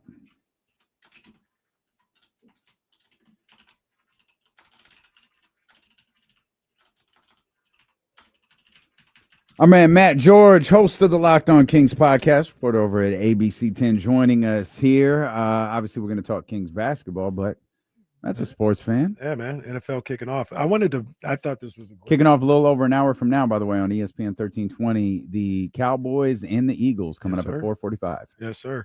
I wanted to bring this to both of you guys because I thought it was a good question or good statement that Jesse made. Jesse said he told Kyle and James, if Lamar Jackson won the Super Bowl this year, we're talking about a top 15 quarterback to ever play the game. And I just went through this one list, like a CBS list, just to get point of reference. I think you could say top 10 if Lamar Jackson were to get a Super Bowl this year, because that's the one thing he's missing. He's a 2-time MVP or 3-time? Lamar? Yeah. 2. Last year would have been his third. 2-time. 2-time MVP. Rushed for 1,000 yards, I think, twice in his career. Got the passing number. He's got everything. It's just the Super Bowl. If he were to win, I think we're looking at a top 10 quarterback to ever play at that moment. Is this standard bearer for like the best mobile quarterback of all time, Mike Vick? Is that fair to say? It is, but I think Lamar might be it. That's what I'm wondering. Is Lamar there? And is Yeah. Josh Allen in that conversation? Lamar is going to break Mike Vick's record. Josh Allen is very good. I don't think he's as good as Lamar. I don't think anyone is as good as Lamar. But yes, Josh Allen is. Lamar Jackson is like a skilled runner. Josh Allen is a skilled runner for a quarterback. He's like Very what cool. Steve Young is. Right. You know what I mean? Like Lamar is a special runner. Well, Josh runs through people. I give Josh credit. He runs through people. Yeah, he should stop. Like he should. You're right. He does. You should stop. Though. Lamar runs like Jamar Chase. Right. Yeah. Right. Right. Crazy. Yeah. To answer, like, yeah, like I don't know what you could possibly say that would keep him from being that. Well, there's Johnny Unitas. Well, you know what it is. Like people will. I think ultimately what will happen is people will hold on to their like undying desire to not be wrong. Because they were wrong about Lamar when he was drafted. They were wrong about Lamar when he took over for Joe Flacco. They were wrong about Lamar when he won an MVP. They were wrong about Lamar when he won a second MVP. They were wrong about Lamar when he almost won his third MVP. They're going to be wrong. If Lamar winds up winning a Super Bowl, they're just going to be wrong again. I think Lamar is my NFL version of Russell Westbrook to you. I love Lamar. Oh, it is understandable. Yeah, I love Lamar Jackson too. During Jersey Hunt, I saw it was a Ravens jersey. It wasn't Lamar. I did think for a second, Lamar Jackson jersey, and then I left the store. Didn't get anything. But. Did you still love Lamar, Casey, on what was it, Christmas Day 2 years ago when what happened? And Lamar. I was like, Lamar. That is the one, and it sounds crazy because Patrick Mahomes has beaten the Niners twice. So not that I wouldn't be afraid of him. Lamar is the quarterback I do not want to play. I don't know how you stop that guy, and specifically the Niners because they have never been able to stop him. So, like when it was Chiefs Ravens a couple years ago in the AFC Championship game, I didn't want to face Patrick Mahomes. I was like, I'd rather face him than Lamar. I don't want to play Lamar. It terrifies me. An update on the cornhole finale that is happening here at the big party at Odyssey. Kyle lost. Oh, no. So that means we have lost the services of Joe Brazil. It was a Joe Brazil on a pole match. And Kyle's not allowed back in this room. Kyle was smart enough to not walk in. He just looked through the window and went, I lost. Yeah. Hey, give him one of these. Give him one of these. Like, wait, there we go. Yeah. Yeah, it's a tough look for our man right there. Do you have a Super Bowl pick? We haven't given ours yet, Matt. Do you have a Super Bowl pick? Oh, God. I haven't even thought about it. I'll go Bills. Why not? I'll go Bills. Well, they have to play somebody, so we've got the Bills versus who? Who cares? No, Bills versus who cares? It was the irresistible force meets the immovable object. The Bills versus who cares? Let's do picking the Eagles again is so boring. Let me think something different. I'll do Bills Eagles. Why not? Just because I can't think of anything else off the top of my head. There's nothing wrong with that, by the way. It feels like people are going to zero in on those quarterbacks. They're going to zero in. They're going to zero in on Lamar, Joe Burrow, Josh Allen, Patrick Mahomes, and then the juggernaut that is Philadelphia. Do you want to give your Super Bowl prediction? Yeah. I think your math is correct, and it will continue because I got Ravens Eagles. I got Ravens winning the Super Bowl. I want to put the Lions in there, but I have this gut feeling, and a lot of people seem to have this feeling that just the Lions aren't going to be like last year was their shot. I don't know why we only think they have one shot. I mean, it's hard to just keep going back. And that's why I can't put the Chiefs back in. When I saw 6 of 7, I was like, are they just going to live there? Are they just going to live in that game in the middle of February? And the answer is, yeah. Like Andy Reid is still there. Patrick Mahomes, they may be there. But I do think someone's going to catch them this year. I do too. And I desperately want it to be Baltimore. But I think it's going to be Buffalo. Are the Packers the biggest threat to the Eagles in the NFC? See what I'm saying? And that's who I have them playing. See what I'm saying? Both of you guys. The Bills and the Packers are my Super Bowl pick. It's not crazy though. It's not. I just the answer to your question, Matt, is I don't know if they are. I think the Rams are constructed really well if Matthew Stafford can play 17 games as some semblance or close to 17 games as some semblance of Matthew Stafford. I think that team is constructed really well. I think there are teams ascending. If JJ McCarthy is good, if that's a 10-win wild card team, that team next year, I'm looking at very closely to be a team that you put in the upper echelon of the NFC, assuming that, and I don't think that they are, but assuming that they aren't there this year. But I like the Packers before the Micah trade. I liked them. I love them now. And I'll we could run it back and I'll be wrong, but I'm looking at the Packers right now. I'm looking at the Packers and Bills. I hope it's the Packers and Ravens. I wouldn't care if it's the Packers and Chiefs. I just feel like it's going to be one of those damn quarterbacks. Maybe James is right. Maybe it's Joe Burrow. Maybe this is the Bengals' big breakout moment. I just feel like in last week of January, you got a team that, even if you're just average on defense, I don't know how you do that against either of those other three teams. We'll see. You know who's the wild card and I think all of this is the Commanders. Because if they are at 80% of what we saw from them last year, and Jaden is who we think he is, now you got a you got a problem. Yep. You got a real potential transcendent quarterback leading a good team. And that could flip everything on its head. Could the Buccaneers make it out of the NFC, or are they just that's a nice story in the NFC South? I think they're a good team. I don't think they're your boy cousin South got him in the Super Bowl. Why is he my boy? I've never once listened to him. Who are you referring to? Bill Simmons is his boy. Cousin Sal's your boy. All right, man. Yeah. Matt George is my boy. I can't even know. We've actually learned who Damian's boy is. There is no one better than Jerry Jones. It's not. That's a misrepresentation of what happened. Very, very gross misrepresentation.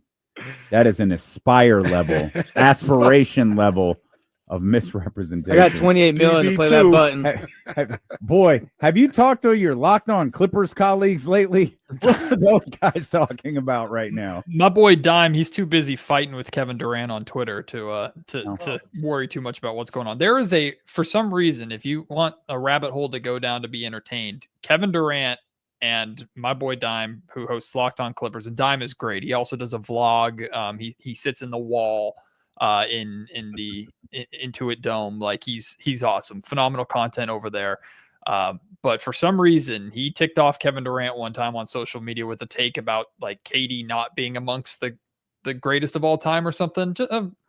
Just a take, and KD got wind of it, and they've been beefing for months since. So that's a good rabbit hole to go down. But I don't know, man. Dime bleeds Clippers blue and red. So I imagine he's going to immediately try and defend the franchise. And if I were a Clipper fan, I'd be looking at my draft stock and going, we literally cannot afford to lose 5+ first round draft picks, or we're not going to have a pick for 20 years. So let's make sure this is not a real thing. How do you think that plays out? Because I don't think the hammer comes down from Adam Silver. Like, I don't think that happens. There may be some discipline, but if you ask me for a prediction, I don't think anything ends up happening. But what do you think? Yeah, I think there's going to be a domino effect. If they were to prove this true and come down super hard on it, I feel there would be a domino effect around the league that would be pretty catastrophic. Isn't a good word, but pretty negative. Like just every team getting a little scared or buttoning things up, because I'm not naive enough to think that there's not some level of this on a minor scale that goes on around the NBA, just like the whole concept of tampering, and you can't have conversations until free agency opens at midnight. Yeah, right. Like, we know conversations are happening long before that. So I think it's part of the business of what makes the NBA work. So Kings and Vivek Ranadive get better at cheating, I guess. But I don't think anything's going to end up coming of it. I think there seems to be enough loopholes or enough like wiggle room for the Clippers to probably wiggle their way out of it. And I don't know if Adam Silver and the NBA wants to open that can of worms of, if this is true and we acknowledge that it's true and punish it, again, the domino effect that would come from that. I agree. In other NBA news that literally no one cared about. Cam Thomas signed his qualifying offer today. I'm not sure why. Maybe it was a sign it or we'll revoke it and you'll have nothing. But Cam Thomas signed his qualifying offer. He was one of the 3 kind of bigger name restricted free agents we've talked about. Josh Giddey being the other one. And, of course, Jonathan Kuminga. Is this just it, Matt? Is this what's going to happen? All 3 guys wind up signing that qualifying offer and hope that business picks up next June? I don't care about the other 2, but I sure hope so with Kuminga.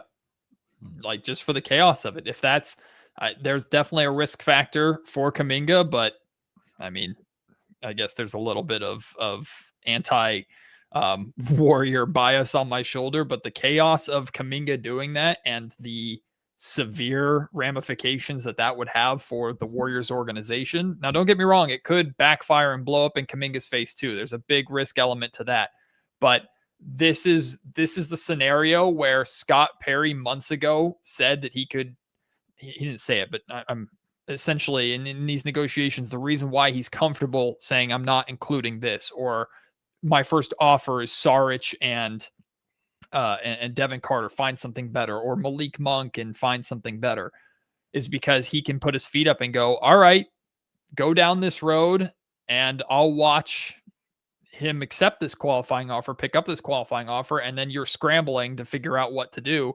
And I'll just sit here with a smile on my face and a bowl of popcorn in my hands and watch everything blow up and then revisit a conversation with Kuminga next year in free agency if I have to.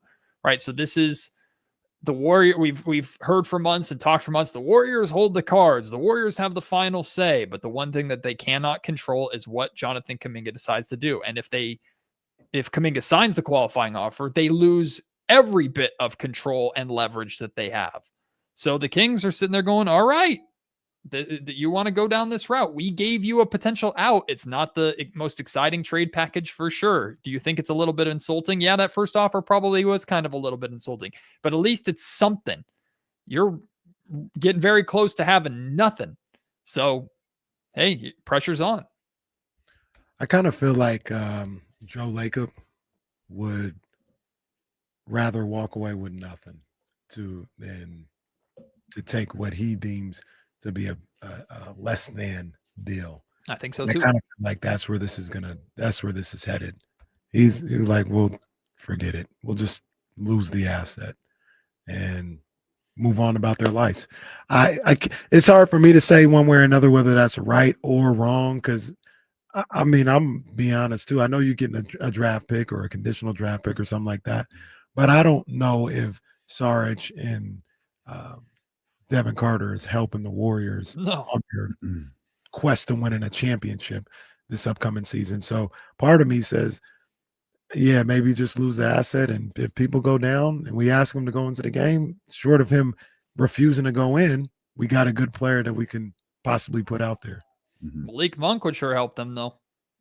According to my NBA 2K26 simulation of the season, Malik Monk's going to be sixth man of the year too. So if I'm the Warriors, like, I would take another look at Malik Monk. I understand that if you're trading for Malik financially, you have to make a decision about Buddy Hield or Moody, and I would take Malik over both those guys personally. But again, I'm with you. I feel Lacob would be, and I think the reaction of how everything went down when yours truly floated out there that it was initially a Saric and Carter offer. I think the reaction from the Bay Area side of things is a strong indication that I don't think the Warriors want to be played in any kind of way.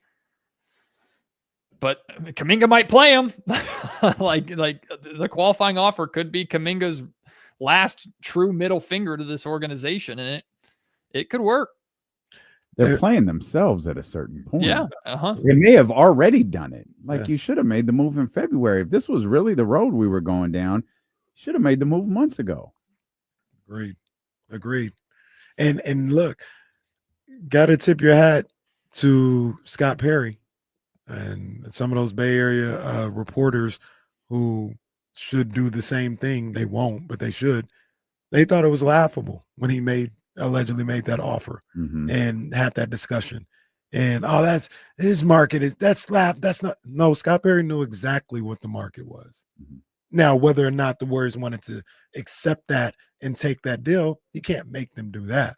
But the offer was at best Malik Monk. At best.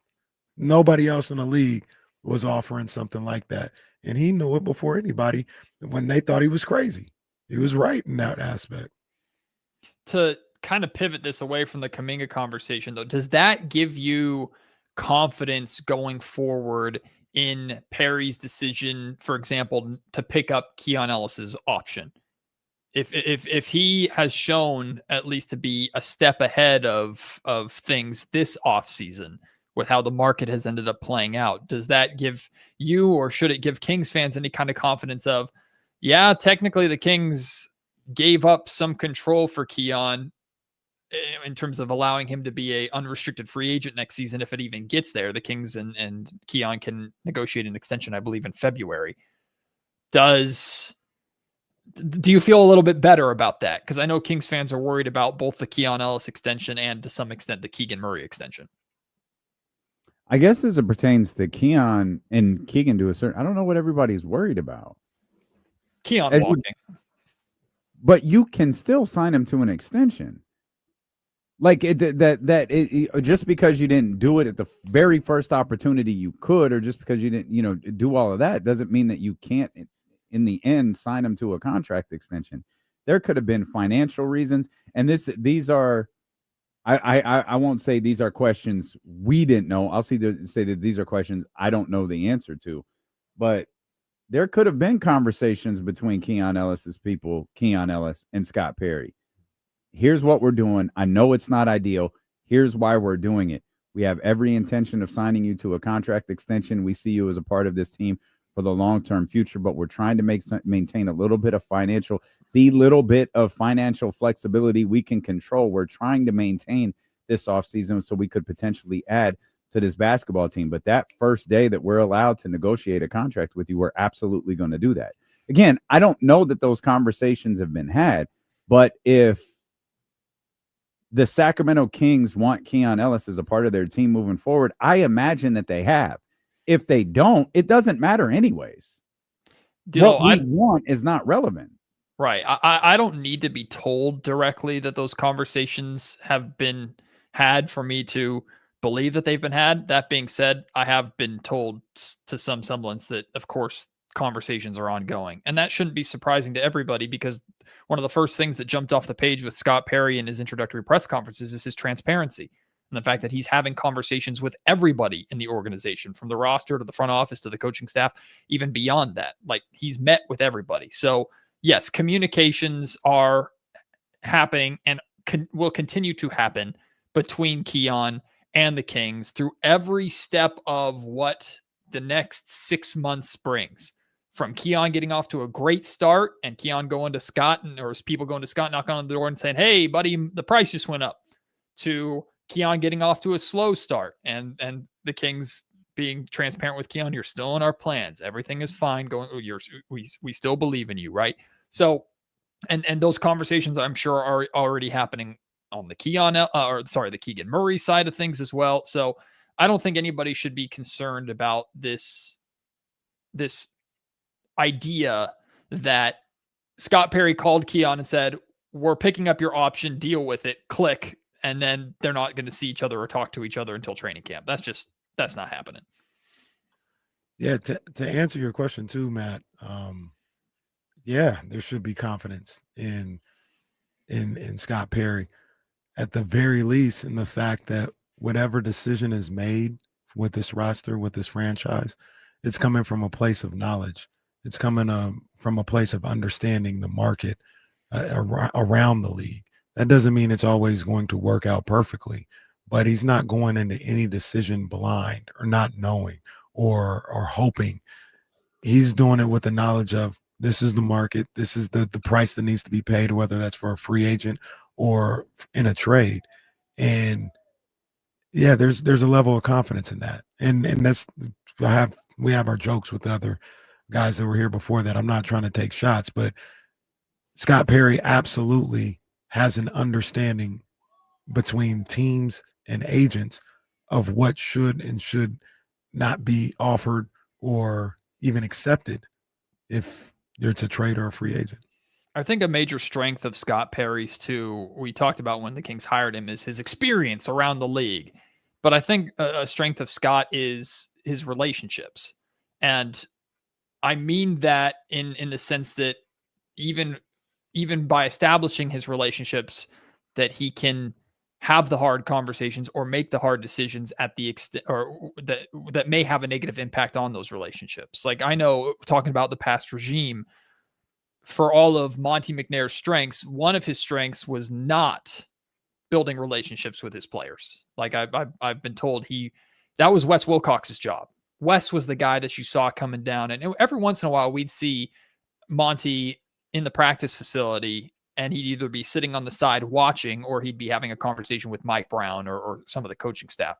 Very rarely did we ever see Monty really talking with the players. And I can tell you, I've been told by players that they didn't really see him, or he wasn't really around. And that's not who Scott Perry is going to be. Scott Perry is going to be the guy that's having conversations with all these guys, including tough conversations to where, hey, I like you, Keon, but if I need to make this decision that's better financially for this team short term, at the risk of potentially irritating you or frustrating you, hey, I'm going to make that decision because ultimately that's what's best for basketball. And I believe that, plus Doug Christie's ability to establish relationships on the coaching side. If Doug has a great relationship with Malik Monk, but it appears that Malik is not part of the long-term plan, and Doug has to pull some minutes from Malik or put Malik back in that bench role because there's not a spot for him in the starting lineup. I believe that Doug will be able to do that because of the relationships that he established with players. So I think that's going to be a strength of this front office and coaching staff going forward, is the relationships that they build and the ability to establish those bonds that allow hard decisions and hard conversations to happen. It's certainly frustrating to think so much that has gone wrong in Sacramento is the inability to have people skills. Yeah.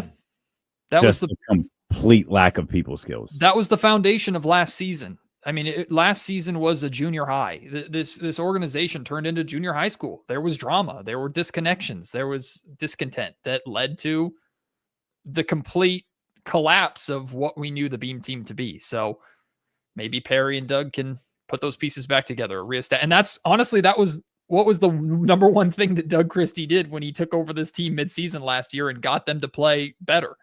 It was all relationship based. It was taking them up to the roof as a team to see the Beam and talking about what they mean to the city and the example that they are. He talked about, hey, I'm going to put my arms around these guys and love on them, because he felt like that was lacking. Now I'm looking forward to seeing the more coach side of Doug Christie now. Like he can put his arm around guys, but is he able to grab a guy and pull him aside and go, you need to do your job? I'm looking forward to seeing that element now that Doug has the security of the job established. But relationships were fractured last year, and that's probably a foundation of what needs to be rebuilt and where the reset needs to happen.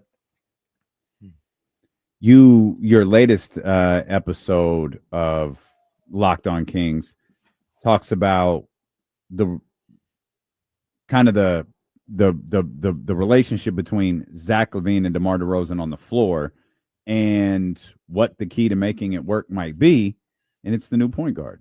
Yeah, so I had Big Dave, who's one of the former hosts of Locked On Bulls, now hosts the CHGO Bulls podcast. He's love that guy. If you ever need anybody to talk Bulls, bring Big Dave on the show. He's just a phenomenal guy, great basketball knowledge. I joked around at the end of that episode that I was depressed because what he essentially laid out there is we knew that the best year of LaVine and DeRozan together in Chicago was when Lonzo was healthy, right? But what Dave lays out is that, like, Zach LaVine cannot be a number one guy or should not be a number one guy. DeMar DeRozan is going to do what DeMar DeRozan does. But at this point, DeMar DeRozan's career, you probably don't want him to be the number one guy. And we already have questions about Domantas Sabonis and his willingness to be the number one guy simply because he doesn't want to look to score before he wants to look to pass and play, make and get his teammates involved. So you have it's a negative term, but people are calling the mid three here in Sacramento. If you have these three guys that are all number 2 options on really good teams, but finding the number 1 out of those 3 is challenging. And what Dave laid out is, look, the key to making them successful, the key to having DeMar DeRozan get his while not completely ball stopping and taking away from everybody else, the key to Zach LaVine being the offensive explosive player that he can be without the mistakes and without completely disappearing at times or going ice cold, is a solid point guard. And the Sacramento Kings have literally one of them in Dennis Schroeder. So I'm excited about Schroeder. I'm excited about the pace that Schroeder plays with. I'm excited about the attitude that Schroeder has. Like, he does his classic kind of ice in his veins pose, and he has this kind of chip on his shoulder type attitude that he plays with. He's absolutely killing it in Eurobasket right now for Germany. And I'm going to have a podcast on that coming up in a little bit, or maybe next week. But that's a lot to put on a point guard who has not been here before, who is stepping into this for the first time, who has also bounced around the league like a ping pong ball over the last 2-3 years. So there's going to be a lot of responsibility. The point guard position already has a tremendous amount of responsibility. There's going to be a lot on the shoulders of Dennis Schroeder to kind of be the glue to make this work. And I left that conversation understanding that and really nervous by that. I don't want to steal too much of your thunder for the podcast, but I was about to ask you, how much stock do you put into the way he's been playing in Eurobasket? Because, he's had some really good stat lines. He's, been a floor general like he has been for Germany for the past 3-4 years or something like that. How much stock do you put into being able to translate that into being a floor general for the Sacramento Kings? I think it's just dismissive to say it doesn't matter. Like, it absolutely does. And I think where I'm hoping the most, KC, is that, okay, now he'll hit the ground running, right? Like, I expect, okay, he's going to finish Eurobasket, and then in a couple weeks, he'll be starting training camp with the Sacramento Kings. Hit the ground running, like, build that momentum. How would we be feeling if Dennis Schroeder was terrible right now in Eurobasket? We'd be freaking out. It's the same way, like, okay, Nick Clifford and Maxime Reynaud were playing really, really well in Summer League. Oh, but it's just Summer League. Who cares? It doesn't matter. It's not real NBA competition. Okay, but when Devin Carter had a bad Summer League game, everyone's like, Devin Carter can't do this. He's washed. He's terrible. It's the same thing. So I think it absolutely does matter. I think it should be giving Kings fans confidence. We're getting a glimpse of what he can be as a leader of a team, because while Germany has a lot of talent, Franz Wagner, of course, like, Schroeder is a leader or a captain on that team. Mm-hmm. So I'm encouraged by it. I'm absolutely encouraged by it. And I'm hoping that we will see, whether it's in preseason or the start of the season, Dennis Schroeder not have to ease into things, but be able to hit the ground running. Because, again, the only point guard on this roster as of right now, the Kings will kind of need that from him. You brought in a veteran point guard. He needs to be ready to go right away. He can't ease into the season the same way Nick Clifford has to ease into the season, or maybe even Keegan Murray has to ease into the season. No, the Kings need Dennis Schroeder as their starting point guard to hit the ground running, and I hope Eurobasket will help with that. Why would any player on this team think they can ease into the season? You guys stunk last year. Fair. You don't have the ability to ease into the season. You got to come out. I'm not saying you have to play your best ball on October, 23rd or whatever the day is, but like, yeah, you've got this training camp that you have coming up, this preseason you have coming up. That's 3 weeks from Monday. Yeah, like, y'all got to be on point.